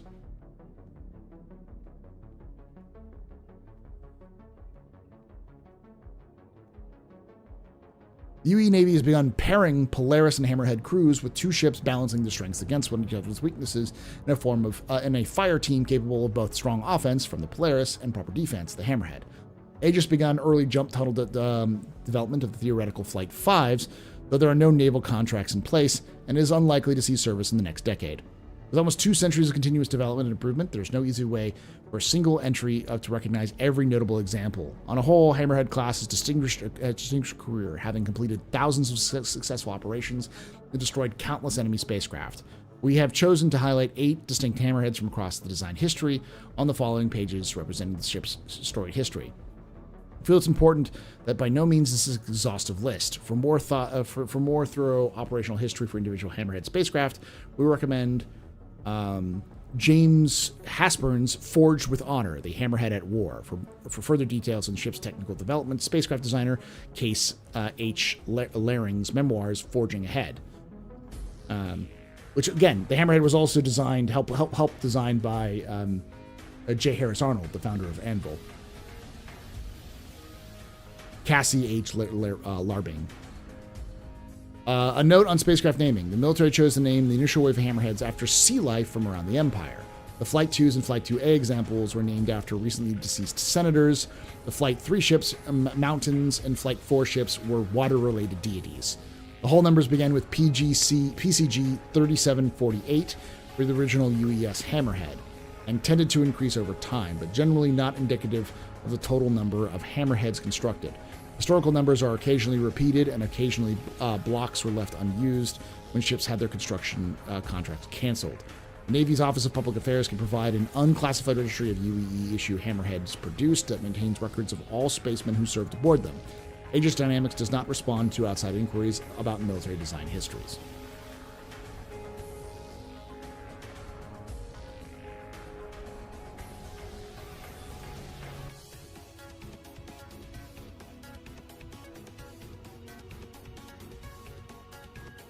Okay, this is the last one I'll talk about.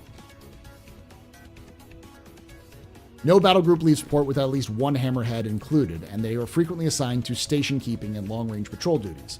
The most significant engagement exclusively involving Hammerheads was fought in 2945, as a full box of 16 Hammerheads flying under the Broad Pennant encountered a small Vandal clan setting upon a squadron of Hull ships.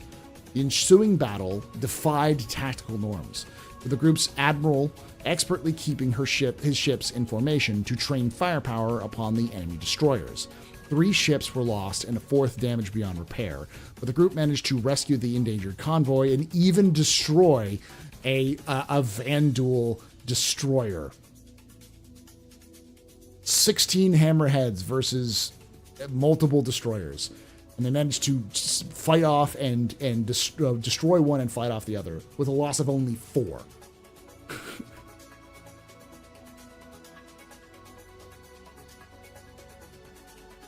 Basically what they did is they banked so that every single one of the guns could be firing at, so they kind of they're flying beside the destroyer at this sort of angle and lined up a kind of a ship of the line style while they came across it so that all of their guns could be brought to bear on the destroyer.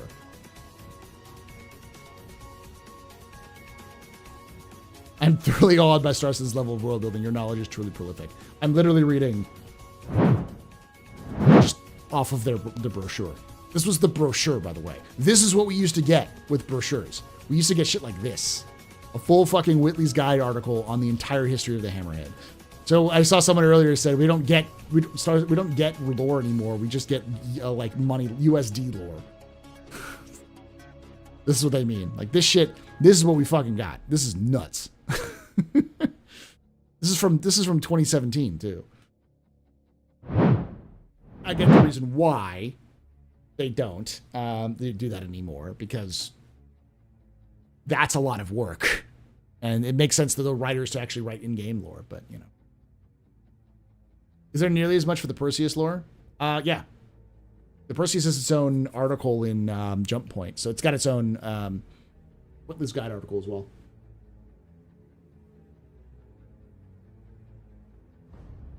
Are you mad? Yes. Someone said earlier, was recently looking at the verse map recently. The Vandals seem to be only 2 jumps from Terra. Yep. Yep. They are very close to Terra. Think we might see a Vega fall and a panic defense of Terra? Yes. Chris has talked about the fall of Terra. From Terra? Or from Earth, you mean? This is a little bit more than 2 jumps from Terra. It's closer to Earth. It's only like a single jump or 2 jumps away from Earth. But we're not going to see defense of Terra. We'll see defense of Earth, though, for sure. But there's no in-game lore. Smash my head against something. Starcitizen has no lore. I'm going to bash my head against the fucking wall. There's really not a lot of lore in the game, though. That's the problem. Hey, Yo, Drew, good job on the episode for your full lore. Starcitizen, man, keep it up. Thank you. So we're going to be doing part 5, Underwrite 5, probably next week, which probably won't be done until like August. But I want to get my editor some time to work on it. I also will have the complete history. I'm going to keep doing these complete history because it seems to work. Complete history of UEE naval doctrine. So kind of like how the Navy was used throughout the entirety of humanity's history from the Unification Wars up until today. And then, because I'm a nerd. Then after that, I'm going to be doing complete history of Drake Interplanetary. There's a lot of stuff to do. I'm also going to be doing Titanfall lore and that kind of stuff. My bad. Sol, not Terra. Vanduul own Caliban. From there, it's Null, Oberon, Sol. Yep. And Null and Oberon are both unclaimed systems. The UE does not have control of Oberon or Null.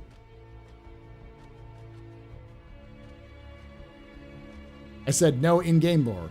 In-game. No, I get it. I know what you're saying. You're right. But I've heard people also say there's no lore in Star Citizen, and I want to bash my head against the wall.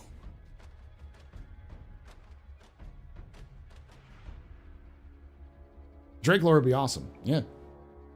Well, did you say Titanfall 2 lore? Yes, I'm going to do a complete history of the Titan Wars. The origins of the Titanfall universe, all the way up to the end of the Titan Wars that we know of. All the way up to the end of Titanfall 2.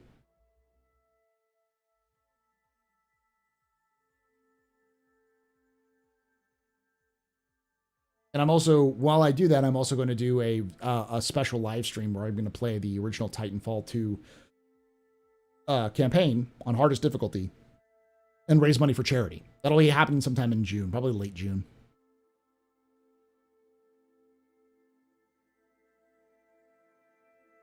Likely it won't be a complete lore series. It won't be a series. It'll probably just be a single one. But I might also do like the Titans, the history of the Titans of Titanfall, the various Titans, who built them, where they come from, that kind of stuff. CIG has packaged the selected Ironclad QA questions and sent them to the ship team. That's good. That's good. We need to know that. The most important one is: does the assault have the roof? And I think the answer is no. Do you think we'll be able to enlist in the UEE in game? Yes, it's called Squadron 42. No, you won't be able to do it in Star Citizen, but you will be able to do it in Squadron 42. Lore-wise, any idea why the Ninetales hate Crusader? There's a reason why. The writers have 100% said there is a reason why. And when people ask what it is, they've been like, some things are best left a mystery. But there's definitely a lore reason why, and they want us to figure it out on our own. So they'll leave the breadcrumbs at some point. The retractable roof.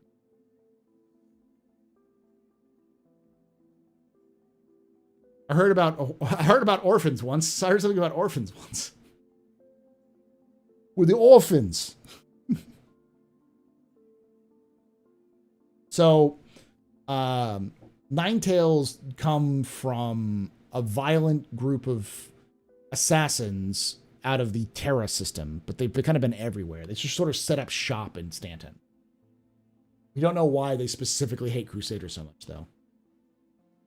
The Dusters, on the other hand, they're almost certainly the original inhabitants of the Stanton system that were then evicted when the UE came in and declared eminent domain.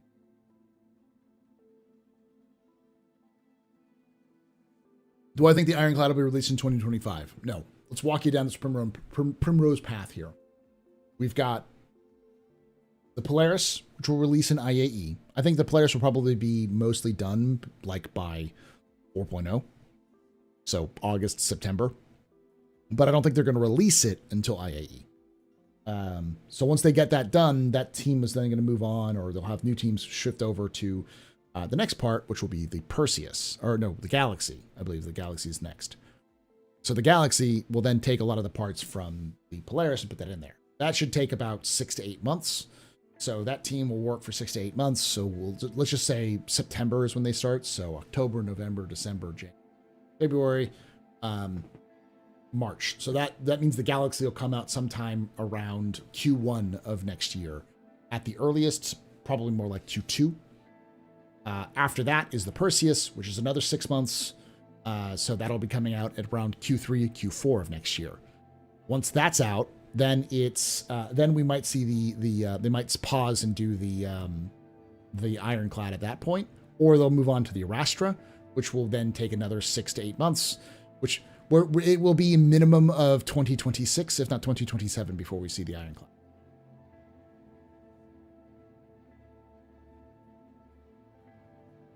Thank you. You settled an argument. Oh, okay, good. You just got to think about it. Like CIG says, it takes up to a year for them to do a capital ship.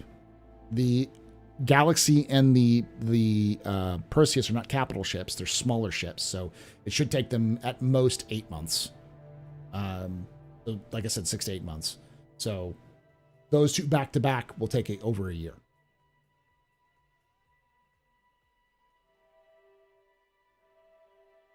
Which do you like more, Polaris or Perseus? Perseus. Polaris is a great ship, don't get me wrong, but the Perseus is a couple of lads in a dream sort of ship. It's crew of 4 to 5 people running around fucking shit up with giant guns. The Polaris is similar, but it's like a little bit higher crew count, so it's much more of like an organization or group. I think they work as a great duo. Hammerhead, Perseus, and Polaris, those three, that's the dream team right there. And nothing short of a fucking Idris is going to stop that crew.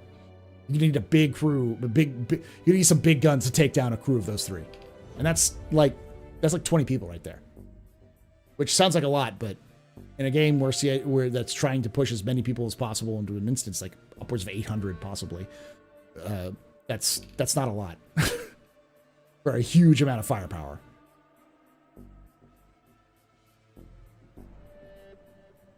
I'm surprised they're doing the Polaris first because it's bigger than the Perseus. It's also older, but they're also using a lot of the stuff they're developing for the Polaris, like the internal designs, will then be reused. The doors, the walkways, the paneling will be reused for the Polaris, or for the Perseus, and for the Galaxy, and for the Astra and such.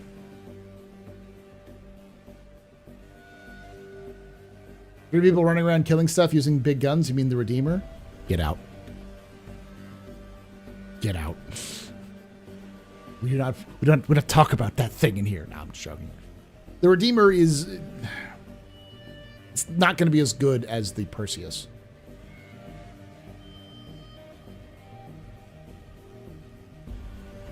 The ship production schedule tracks pretty well with server meshing tech. Yeah.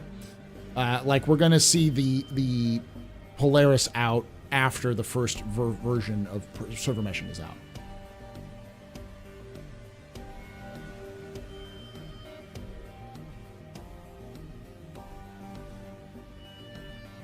If the Galaxy is a mid-base builder. I want to name the Perseus Strong's Fist. That is a good name. Strong's Fist, or the Fist of Strong. I don't know, I kind of like the Fist of Family Values myself.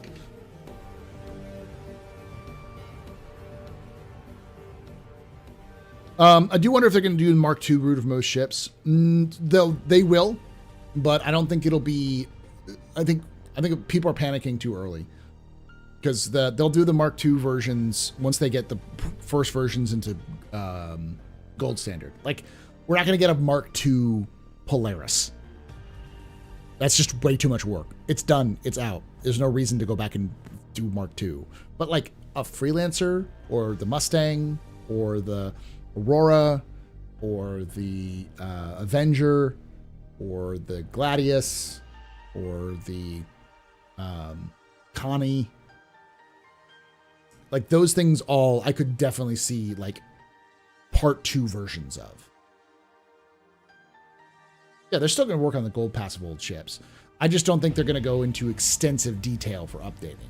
Like, we might get an update to make the habitation section of the Connie usable, but I don't think we're going to get a full top-to-down rework. The Starfarer is another one. Part 6. Yeah, we're calling it the Mark II, but it's not really Mark II. Like, the Connie, it's the Mark 6. The Aurora is probably like the Mark 11, if not the Mark 100, because like they seem to come out every few years, if not every decade, a new version comes out in lore. So there's like, it's like the Honda Civic of Star Citizen. We're gonna definitely get a Mark II Reclaimer.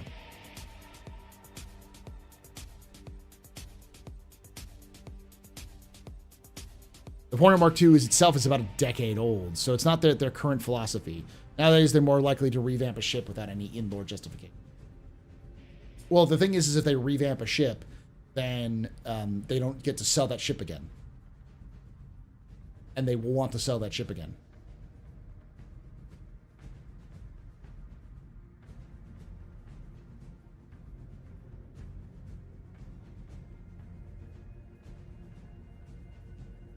What mark is the Avenger now? It's the 3rd version. The first version was too small, and then it got chunky for Squadron. And if they get another version, it would be a little bit bigger. Or they just come up with a different ship based off the same idea. The Reclaimer is the best capital ship in the game right now. It is so fucking strong. The thing is so deadly too. It will absolutely rip you apart if you're not careful. Now, everything I just said, we have no confirmation for. It's all like completely theory. But CIG has said that they want to do different year versions of the ship. So like 2945 Aurora, we might get a 2955 Aurora. That sort of idea. So it's less of a Mark II-ification and more of a like this year's version of this old ship.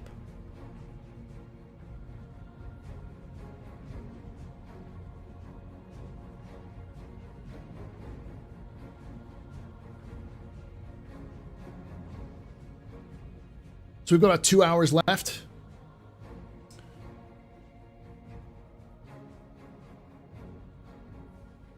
We're at 6 hours right now.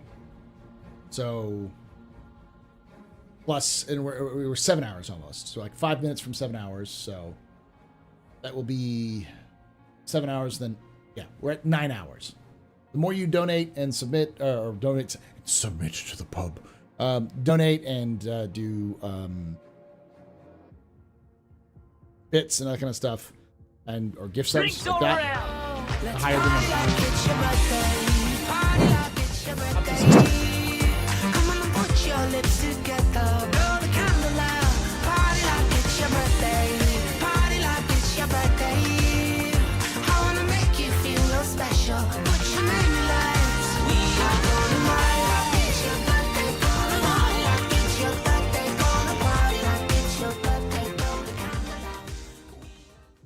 Jawajinki 3 just got a sub from SC_Dreki. SC_Dreki gifted a tier 1 sub to Jawajinki 3. Thank you so much for that, to the gift nets of the Java Junkie. You're both very important. Power is very impressive. This is very new. Best room you rock.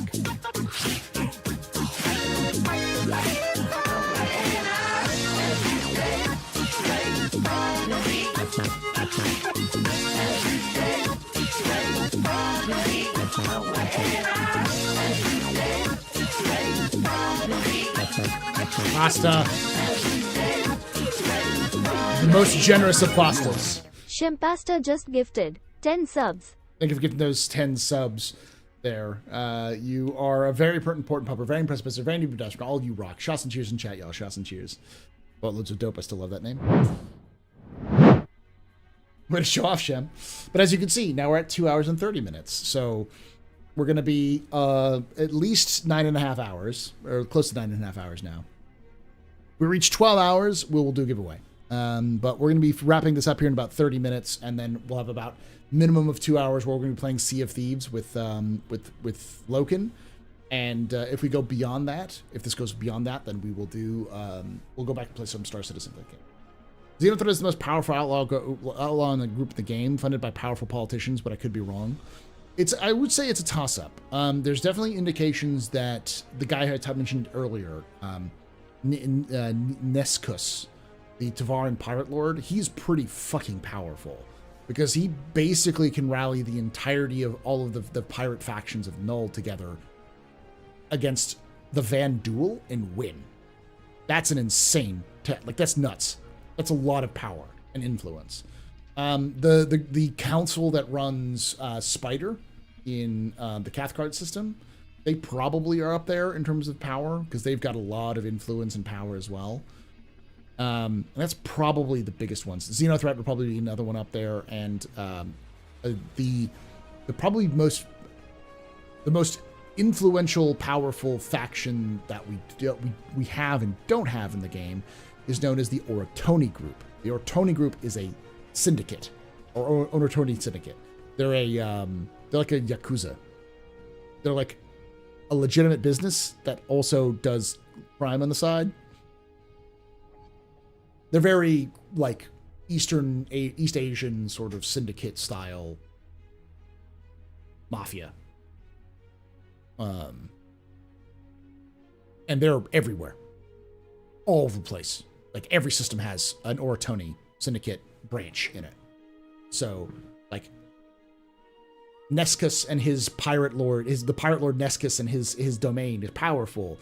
But if the Oratoni Syndicate wanted to go to war with the UEE, it would probably cripple the UEE instantly. It has got people everywhere. Yes. And we actually have the Oratoni Syndicate in game. Again, come here. Don't tell anybody I told you this. Ticia Pacheco is the head of the Oratoni Syndicate in Stanton. If you ever wonder why she's so fucking brutal, that's the Oratoni Syndicate. And notice how she has no qualms fucking with every other every other like outlaw group in the entirety of the Stanton system. All of her missions are fucking with other outlaw groups. Very rarely does she fuck with the UEE or like security forces directly. She just fucks with other outlaw groups. So yeah. That's why I'm excited for them to bring back more mission givers. Give me Ticia. Give me that psychotic like mafioso. You got a pretty sad past though.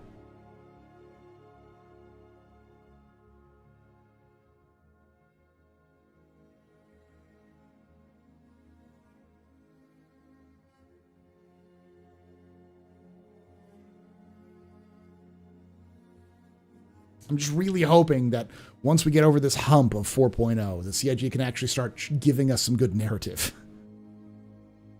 All right, Dragotalon, thanks for hanging out. Yeah, we're at 7 hours now, and we still have 2 hours and 27 minutes. I started a little later today than I normally would. I started about 8:30.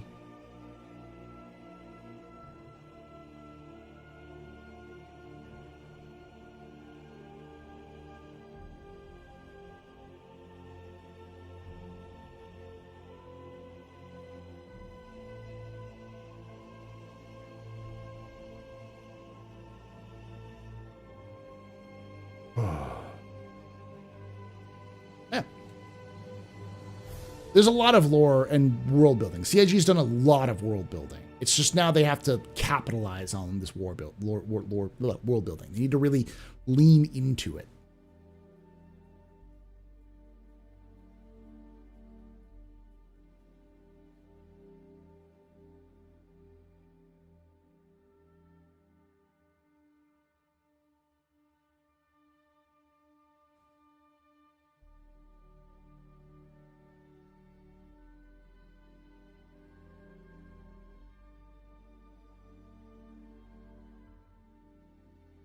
Is it rude to say you look like you bench 8 plates?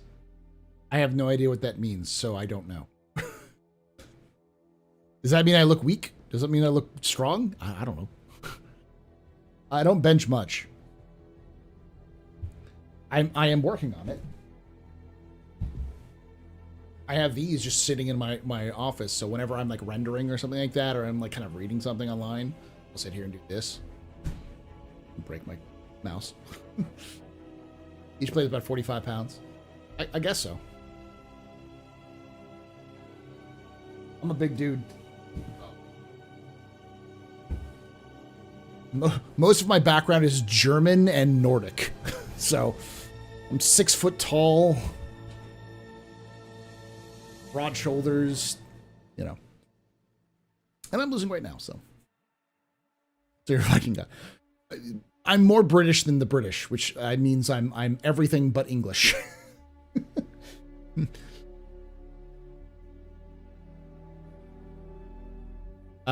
My great grandfather was from Norway. Jorgensen was his name. His last name. He was actually a sheriff in Norway.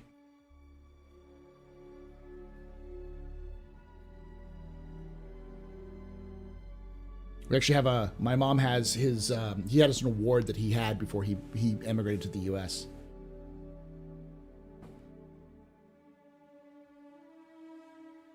Is your goals yours to go full-time as a streamer? Kind of. So I'm not a big fan of doing streaming content forever. I'd love to do it if I could become if I could be stable with it. Because the idea of being able to get sponsorships that can pay for most of my stuff and still do all these sort of things would be great. The problem is that right now, this is the second time in a row that I've made more money than I've ever seen before. Where I rarely make a lot of money to streaming, and I'm not even clearing $2,000 for this month. I might be close to it at the end of today, but maybe $2,000 for this month. That's about 2/3 of what I earn as a teacher. Now, obviously, I'd be able to earn more money. I streamed longer and it'd probably be okay, but I also have retirement benefits. I have health benefits, all these sorts of things. It's consistent pay. I have time off. So, and I like the job. So it's one of those, if I could earn enough money, I'd have to earn double what I earn currently. Because I'd also have to pay more taxes on it because I'd actually be using it as my income. So I'd actually have to be earning $6,000 to $10,000 a month to be able to justify it. What's up with Rudo? The information broker? Rudo's just an information broker. He's an info broker. He's kind of a fixer. People come to him for issues. Yeah, plus pay for my own health insurance, which is expensive. So yeah, it's a matter of I have to pay my own taxes, which means I have to form a corporation, I have to pay myself, and all that stuff requires money. So at most, with all of my different revenue streams, I can maybe have $5K at my best, and that's usually end of the year, but not nearly enough. Because we're at this is really good. I can almost guarantee you June is going to drop off the face of a cliff. I'll do my best. I'll still try to entertain you, and hopefully you'll be able to watch me. But June and July are usually pretty low months for content and for other things like that. So my headcanon is that Rudo is a gang of teenagers trolling the Stanton system. Does Rudo have a faction affiliation? Yeah, if you look at his reputation, he has ties with the Ninetales and with the Climshot Par Syndicate. But he has some, but he's also antagonistic to the other guy who gives you a lot of missions. I forgot his name, but he doesn't have a hologram or anything like that. My parents were teachers and raised three of his kids. They're never ultra rich, but we had a great life. Actual summer holidays and a help with long division. Yeah, it's great. Vaughn and Rudo hate each other. And I think Rudo and Tecia hate each other. No, Vaughn. It wasn't not Eckhart.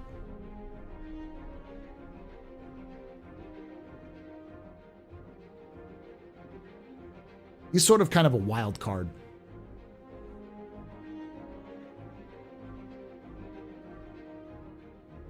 There's a great piece of lore where that surrounds Jumptown. Like Rudo finds out about Jumptown. No, that's not Rudo. Some guy who works with Rudo found out about Jumptown and sold him the information. And because he needed Rudo's connections to be able to sell the drugs. And Rudo's like, cool, give me your details. And so they decide to kind of exchange details. And then Rudo immediately contacts a bounty hunter and tells the bounty hunter this is where he is. And the bounty hunter's like, all right, Rudo, I owe you. He's like, yeah, you do. Why does he do that? Because the guy who sold him the information failed at a job, and instead of getting captured, he himself to regen. So he ghosted himself so he could regen while also failing the job. So he didn't get captured, so he didn't take responsibility, and he fucked up a job that Rudo told him to do. And so he was mad at him, so he turned on him. 7 hours. I've been streaming for about 7 hours.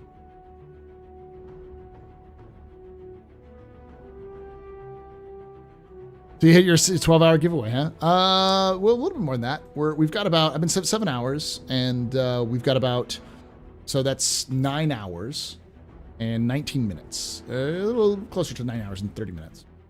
So it's about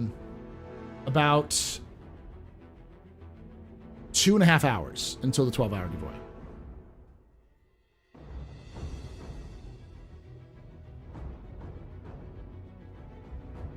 Yes, except for the brain tree, there's the,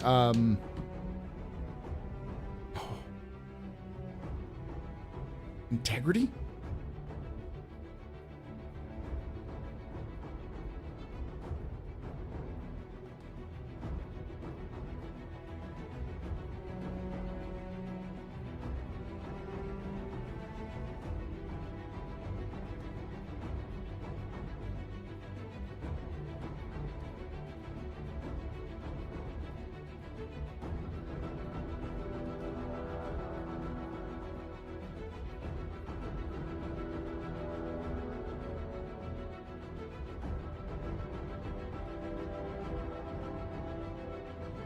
Yeah, integrity. The UES integrity.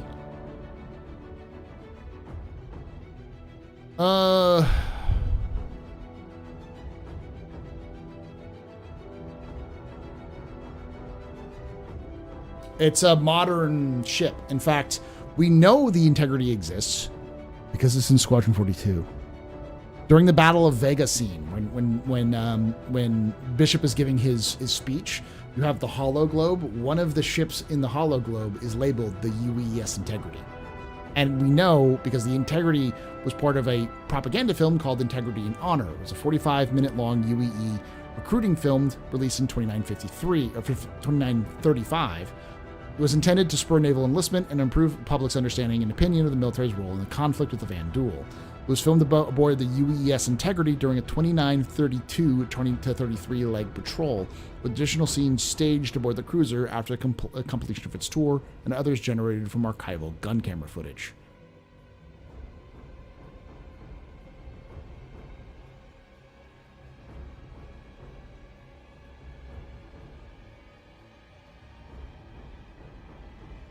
Thanks for the Rudo info. We're working with mission givers and stand-in and Rep and Pyro, if they have connections with those groups, but we don't know how much they have.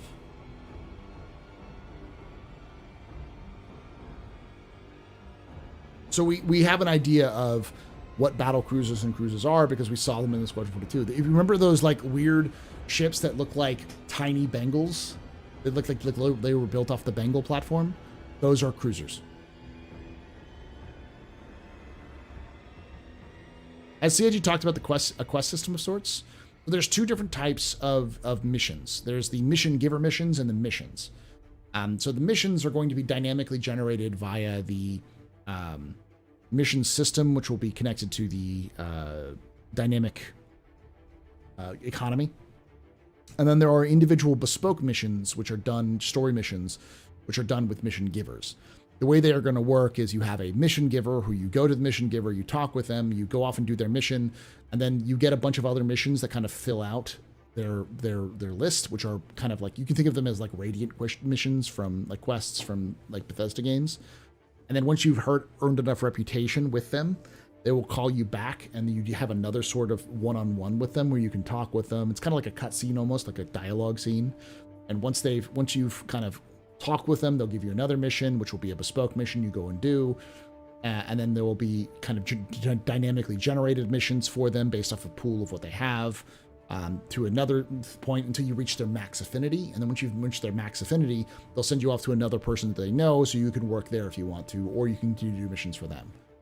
So, and how I know about this is because there's leaked audio of all of these mission chains. They have planned these mission chains out for years, like since 2016. So almost 10 years. They've had audio files for TC Pacheco, or Eckhart, or even Tessa Bannister. There's a full audio log stuff for Tessa Bannister.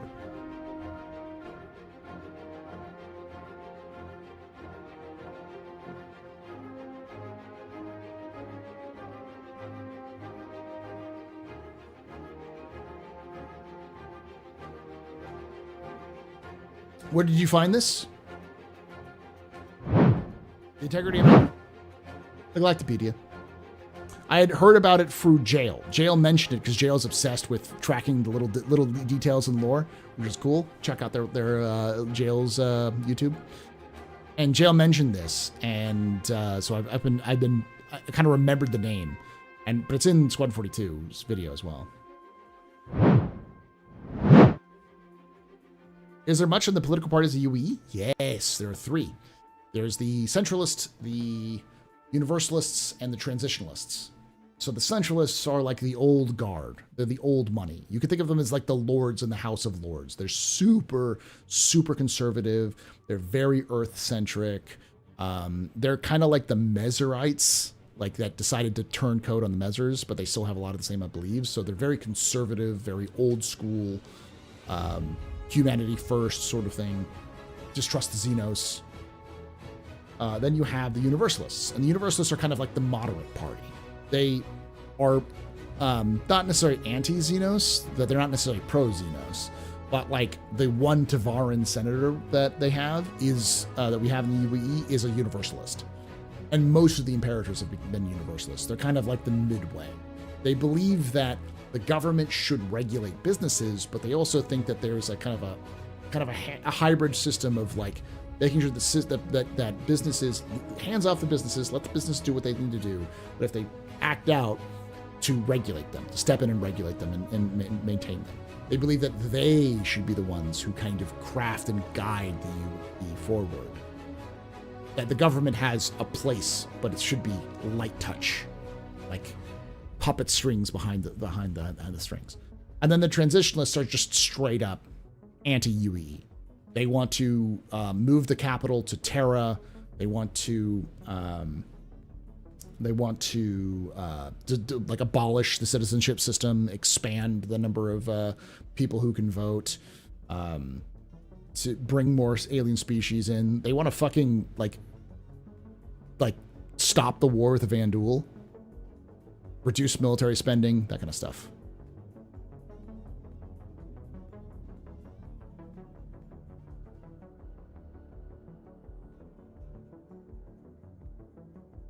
So the one that pulls the strings, the ones that want to pull the strings, and the ones that actually want to fix the system. Yeah. Most people are Universalists. They tend to, because like Universalists tend to be more practical. Like they don't want to increase the citizenship system, but they do want to increase the number of people who have rights in the system. So they don't want to abolish the system. They don't necessarily want to expand it. They do have, they believe in like public-private partnerships. They're very like it's a Universalist that sold the Universalist Imperator that sold the Stanton system. for like the Universalists are ones who created things like the synth world. That's the kind of thing. Like they're all about infrastructure improvements, kind of like using the government to improve the lives of the individual person, and kind of keep a light touch on business. Whereas like the centralists are all about centralizing control, but giving like basically laissez-faire. Fuck it. Let everyone, all of the businesses, give them free reign to do what they want to, as long as they kiss the ring, you know.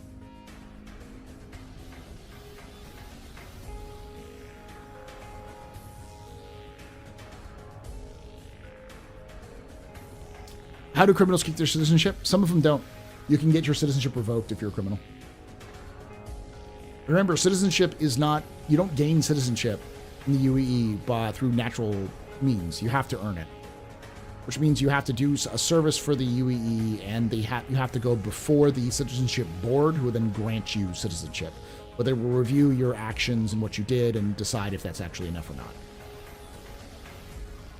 Libertarian globally, but authoritarian locally. Yeah, kind of stuff. So like the centralists are, it's my belief that the centralists are actually funding Xenothreat, because that's the kind of thing they do. Like there was an extreme centralist that tried to assassinate the last Imperator. Like missed, shot somebody else. I think they shot the governor of Terra. Fucked up and killed the wrong person. Got caught and turned out to be a radical Mesorite who was super centralist.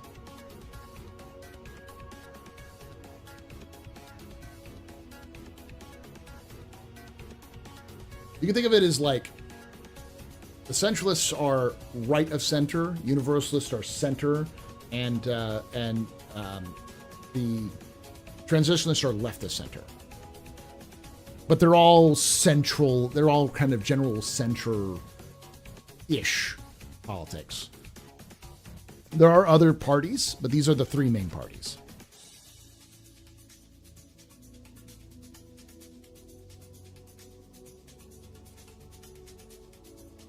Are all UEE systems human-controlled? Sort of. There are bands of Banu and Tavaran and Xi'an who live in the UEE. Like there are border systems with the Xi'an which are owned by the UEE but are majority Xi'an, which have Xi'an citizens in them. So like Xi'an who have become citizens of the UEE. There are like the Tavaran's former homeworld has a ton of Tavaran that live on it, possibly outnumbering the humans. And their senator is a Tavaran senator. So like the senator for that planet is a Tavaran. So like it's like effectively a Tavaran world, but it's a client state of the UEE.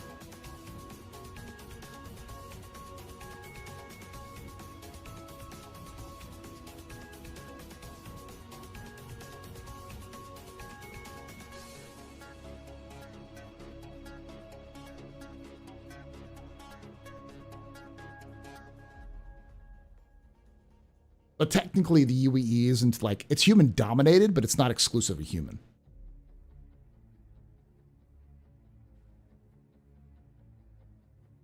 We don't know anything about the Firebird. Based off of the lore we know about the Saber, it's likely a public-private, like simultaneous endeavor. So it's probably built for the UEE, but Aegis sells all of their stuff directly to the public market as soon as they build a ship. So they basically build two versions of it. They build a combat or like a military version and a civilian version, and they build them at the same time. And then when they release the military version for the government, they immediately release it to the public. And they're the first people that have done that. Anvil had to play catch up with them. I thought it was actually, for a long time, I thought it was reversed, but it actually is that. So I heard that the political or powerful people were funding the Xenothreat. No way could you afford an army that size of that crime. There's definitely something going on with that. It's a huge amount of people and influence, and they're all very political, which just pisses off a lot of pyro. Like, a lot of people in Pyro are like, shut the fuck up about your political bullshit. You're going to get the UE to pay attention to us, and we don't want the UE to pay attention to us. Do you think they're active camouflage systems? No. They're stealth, but not active camouflage. Not like active invisibility. So aliens are not a new thing in the UE inner systems. I always envisioned the Vanduul was the humanity's very first contact with aliens. No, our first contact with aliens was the Banu. I love this story. Here, this is a great story. So, Davian system. Old nav jumper, old explorer by the name of Vernon Tar is tracking down a jump point that he knows exists in this area, but he's a little trigger happy because he's afraid that there's been rumors that people have been like that will follow explorers and shoot them and then take their claim. So he sees a ship blip up on his screen and immediately fires, thinking, "Oh shit, this person's following me." Shoots him, misses. 2 seconds later, realizes that ship looks like nothing anyone has ever seen before. Rewind the clock a little bit. We have a guy by the name of, what's his name?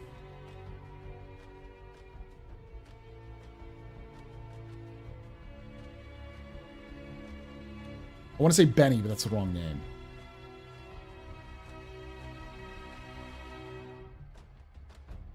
Jerry. Najeri. His name is Najeri. He's a low-level accountant. He's a bureaucrat in a Suli. He doesn't like his job in his Suli. He wants to be a explorer. So he starts stealing from his Suli so that he can buy his freedom so he can then go off and join a exploration Suli. His Suli finds out that he's been siphoning funds away from them. He panics, steals one of their defenders, and runs. Ends up in a system getting shot at by a random alien, going, "Holy shit, this is an alien." So for a moment, this Banu defender and this explorer ship just staring at each other. Like, oh fuck.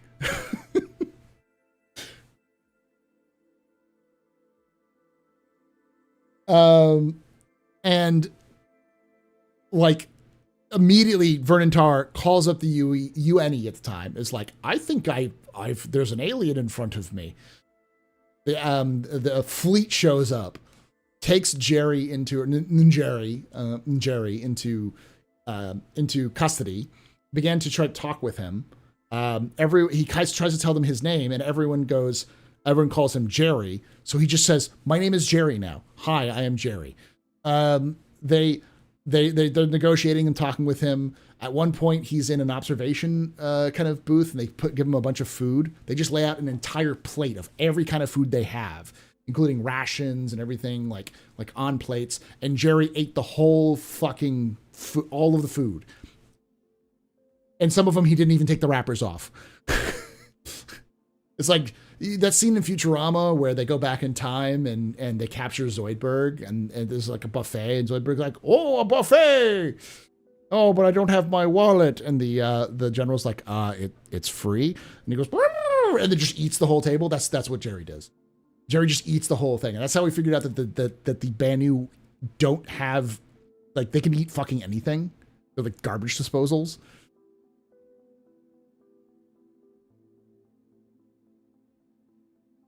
For some, the wrapper's more nutrition. What's inside? And then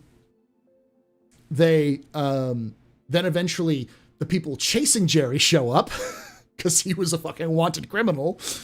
And they're like, "Oh, there's an alien fleet here."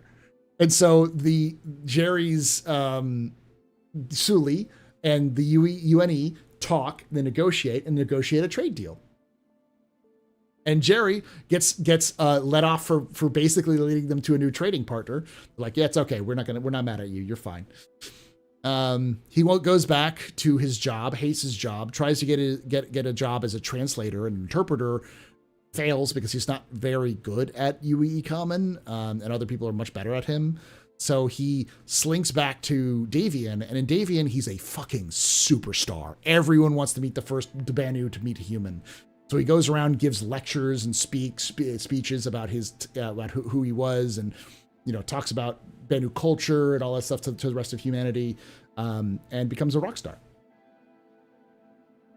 Eventually passes away, but surrounded by his friends in Davian system. So he becomes like almost like the first Bennu citizen, because he becomes an honorary person.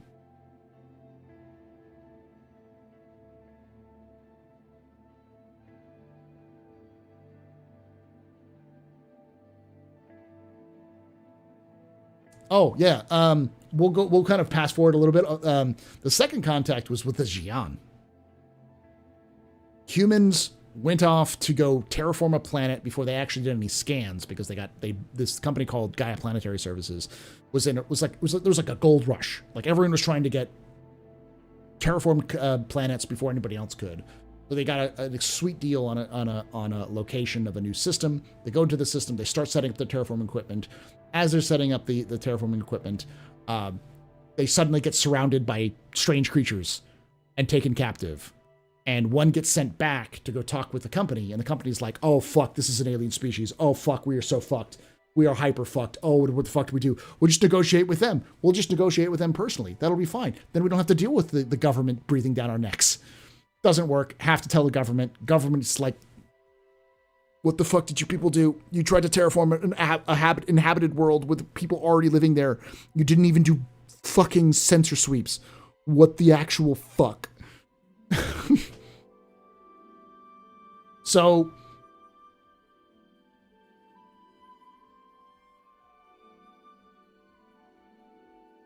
they get together. The humans send out a fleet, like a fucking massive military fleet, and then send out some envoys. While they're doing that, the humans, the navy that's there, basically realizes, "Oh, we are outgunned. We are fucked. If they start opening fire, we are all dead." Because the Xi'an fleet was vastly superior to human technology. But the Xi'an sat down, negotiated with humanity, and the first thing the Xi'an said was, "Give us maps of your entire space."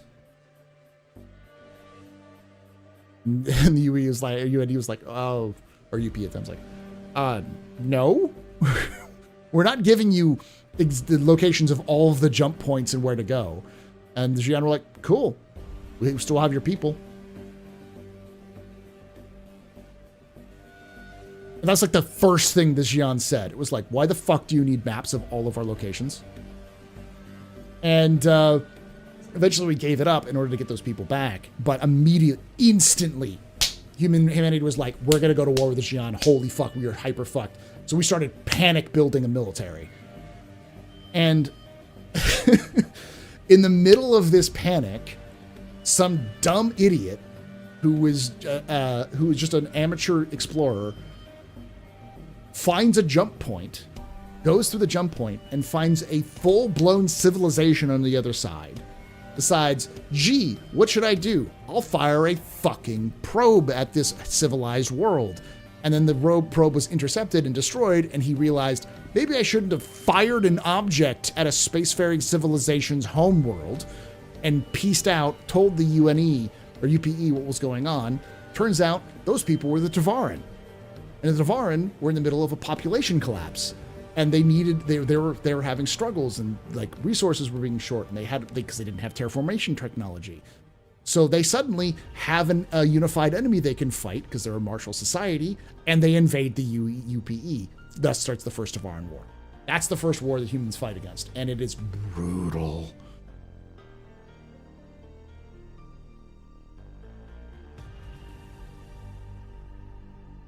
Yeah, the Vandal are fairly recent. We only discovered them in the late 600s, like 2680 or 90?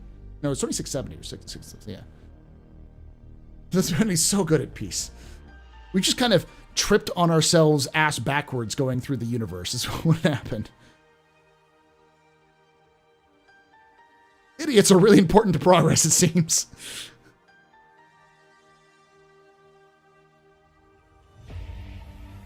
And to be fair, we try to contact the Tavaran, and we try to negotiate, and the Tavaran's version of negotiation was invading the interest system.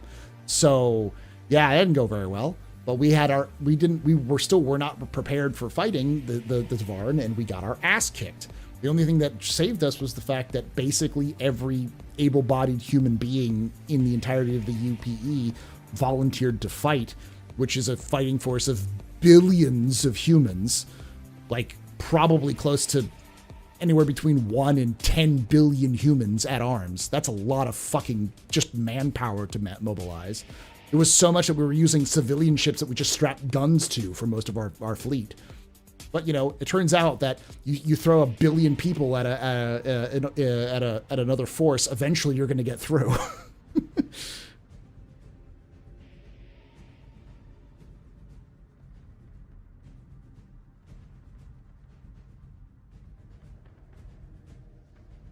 And as we fought them, we figured out how to beat them, and so we got better at building things. And eventually built the Retaliator. And dear God, does a Retaliator kill Tavaran good?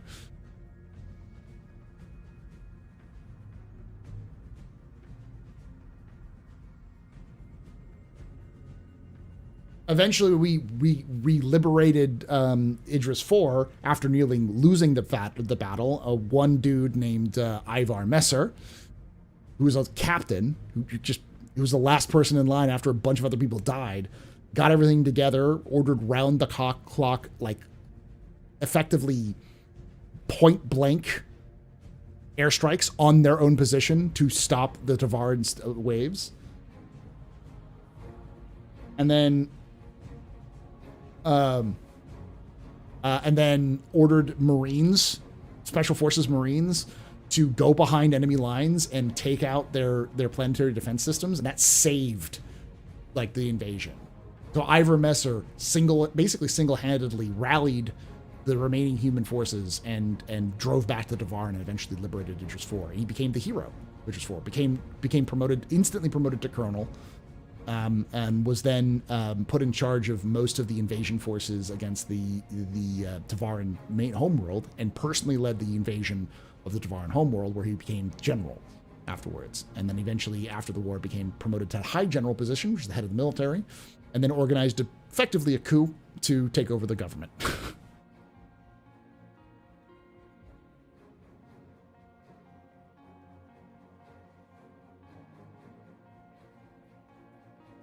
How technologically advanced? Today we are pretty advanced. We gotta roll over to the new something else, but right now we're pretty advanced. But we were behind pretty much everyone. Yeah, we were behind pretty much everyone we met. We were behind the Banu, but not by much. We were behind the Xi'an by a lot, and we're even behind the Tavaran when we first met them. They had better shield technology than we did. But the one thing that humans have that nobody else had, and none of the other species had, was we are incredibly voracious. We will do everything and anything to improve our technology. The Xi'an are they're inquisitive, but they're very slow because they live for so long. Progress is slow. It's slow and steady, but they have the kind of an idea of like everything has its time, everything has its place. We're going to take our time and get stuff done. They're not very ambitious in terms of short term. The Banu just don't give a fuck. And the Tavaran are far too martial. It's not really about advancement in technology as much as it's unifying and fighting. You know, the Tavaran will fight with fucking bare knuckles if they have a chance to. Yeah, that's true. We weren't the only species, but we had better terraforming technology than the Tavaran. And we may have better... The only other species that has terraforming technology is the Xi'an. So that may be our only technological advance. Someone asked earlier about how that works. It depends on planet to planet, but we have what are called atmospheric processors.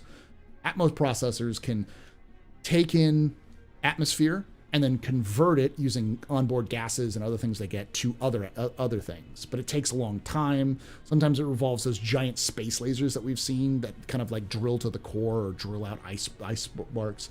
But Atmos processors is the big one to kind of transition the atmosphere from one makeup to another makeup.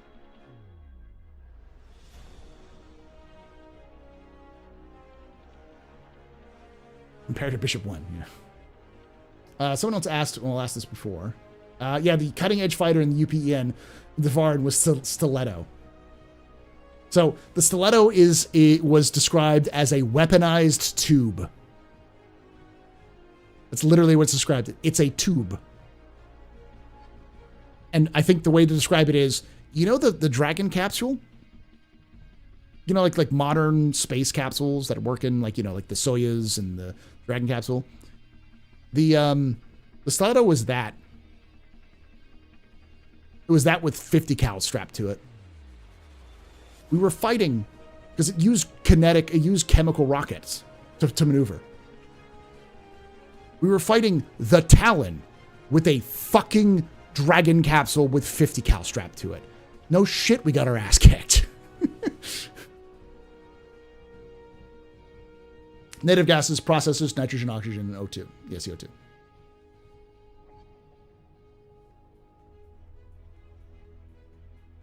All right, there's the last one that kind of talked about, after listening to your Hard Truth podcast and coming to grips with having to put my Polaris up on the gray market, do you think the Band of Merchantmen will require the same or more multi-crew? Probably close to it. Band of Merchantmen is got a lot of people. Now, you can use NPCs. It's just, if you're relying on NPCs, you're going to have a lot of different kind of, a lot of the downsides. It's not going to be as easy as you think. There's going to be balancing issues for it. But the major difference between the Merchantmen and, say, the Polaris is the Polaris's main thing is combat. And so you have to rely on other people to do most of the actions for the Polaris. But with the Band of Merchantmen, its main thing is trade. So it won't be nearly as important to have it. But I think it only has like a handful of turrets, like maybe 3 or 4. So it's probably more akin to the crew count of a Perseus or a Whole Sea than it is a Polaris.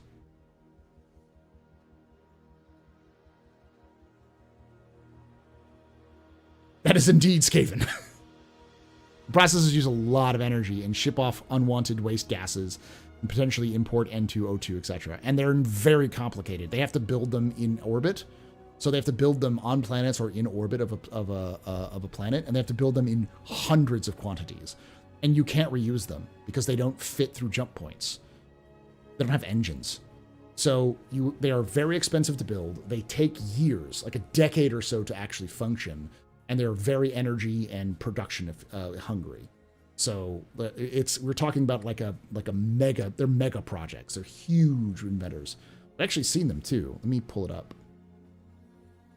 The Hard Truth being, so we did a podcast called The Hard Truth Captain's Table, which was like the hard truth about capital ships. And effectively what we talked about was, what is the role of capital ships in the game and how are they functioning? And the reality is that capital ships are not going to be very efficient soloable. And they're going to require multiple people, and they're going to be really expensive to run. They'll be used for things like raids or like bigger events, but they're not going to be something you do daily work. They require a lot more like effort to function.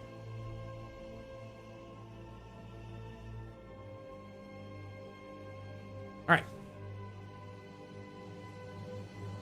Actually, I was going to show this real quickly, and then we're going to move over because I'm far late, really late.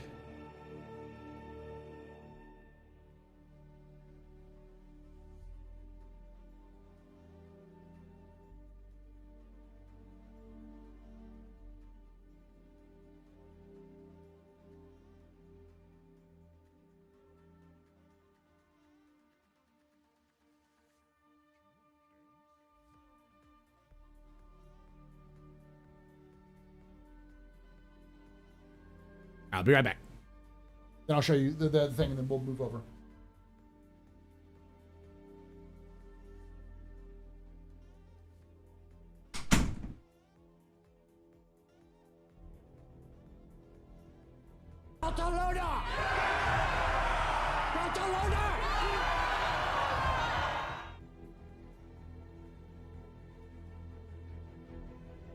I love democracy.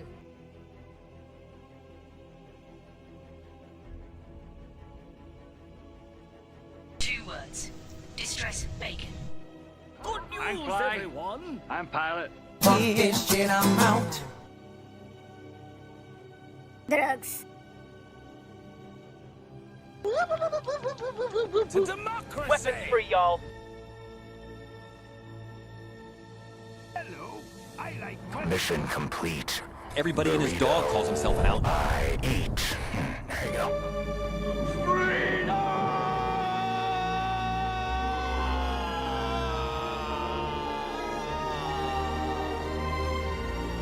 I'm just an old-fashioned cowboy. to democracy!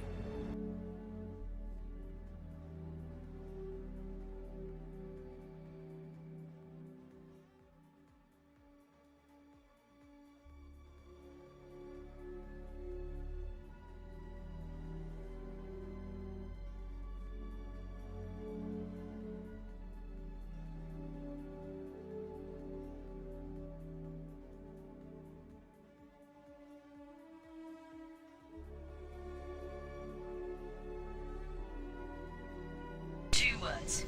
Distress bacon.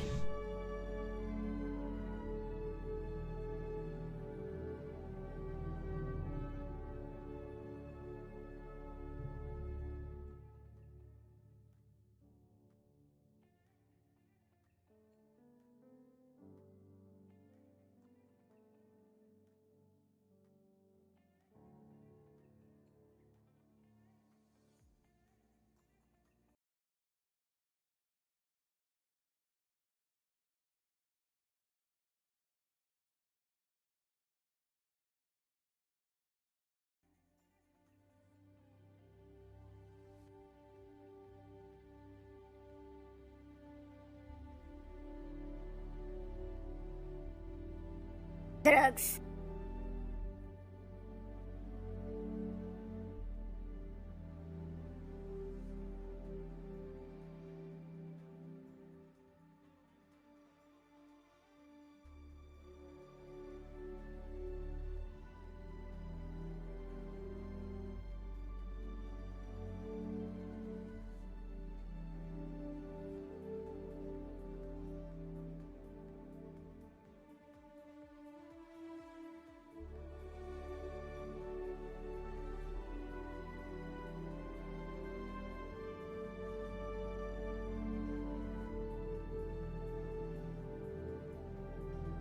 To democracy!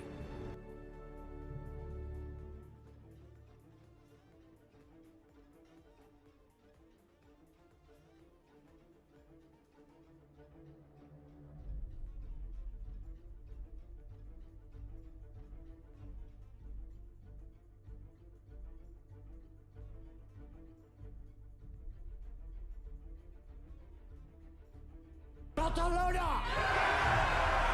Barcelona! I'm flying. I'm pilot.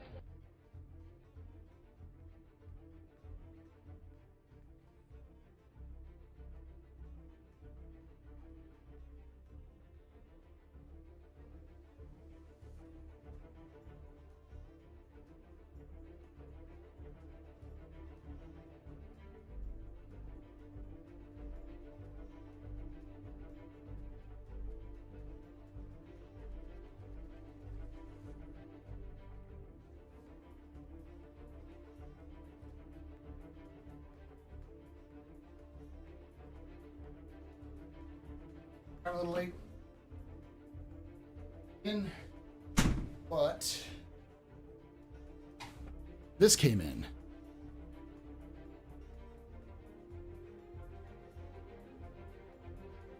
So.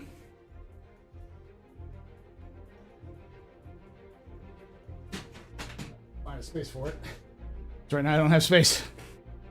Let's go here. Be very crowded, but I can go.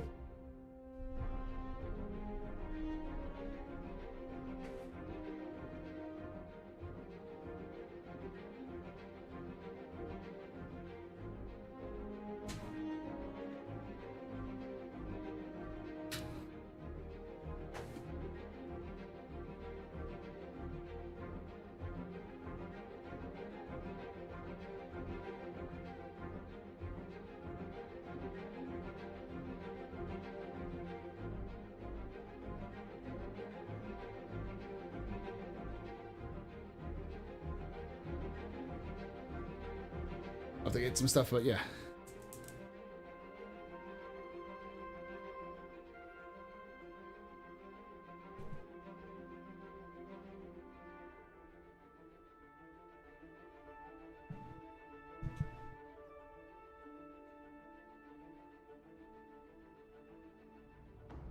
Is the picture behind me green screened? Yes, it is. No, it's actually my picture I painted on the wall. No, it's green screened. To ruin your immersion. Right.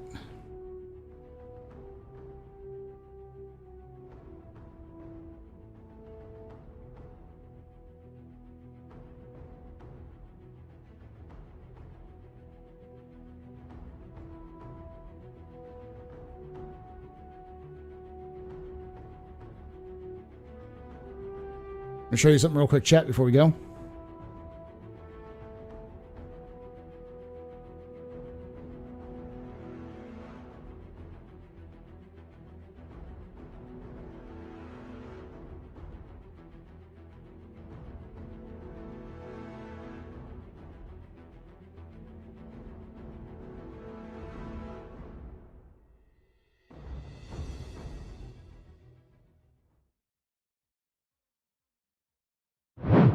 Kindness to the rest of the cast and identifying any remaining the mood and feeling of a space. 42 takes you through a my teams means making. The story of Squadron 42 takes you through a variety of diverse locations of varying scales and styles. We shared glimpses of several environments before, and there's still plenty out there for you to discover. That is an Atmo processor. That is what the Atmo processors look like.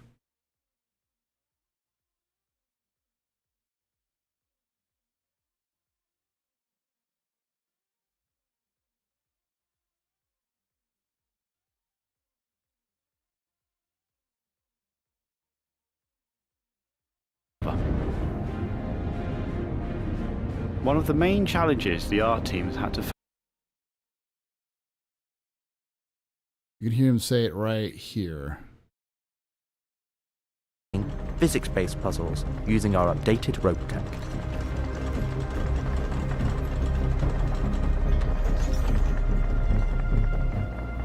Unidentified vessels. I love this one too. Navy. Power down your ships and stand by for processing. My favorite. There you go. F off the coil's eyes. That is.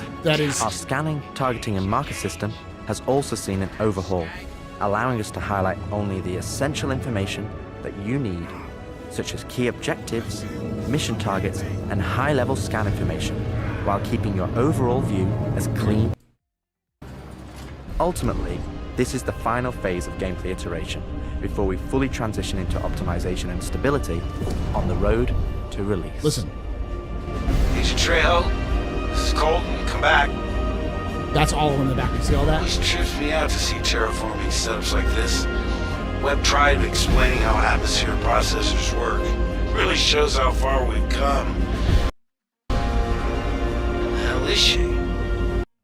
That is what an atmospheric processor looks. It's an array. It's a thing that goes all over the entirety of a planet. It's huge.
I've been streaming for like 8 hours.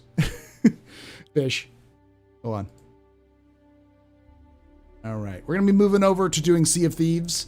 So thank you for watching. Those of you who watch us on YouTube after the fact, make sure you hit that follow button out here on Twitch. Subscribe to us on YouTube if you haven't already done so. Hit that like button if you watch us on YouTube. And enjoy this content. We do this on Thursdays usually at 8 p.m. Eastern, 6 p.m. or 5 p.m. Pacific. Where we come talk about all those kind of latest updates. Next week, we'll probably talk a little bit about the monthly reports if they come out, which could be good. We'll also talk about the whatever kind of lore stuff that's coming out. And yeah. Thank you so much for hanging out with us. Thank you for watching. For those of you who are watching live, we'll be moving directly over to the next stream, so don't worry about it. And for everybody else, thank you for watching. And like I say every time, hope to see you someday in the black.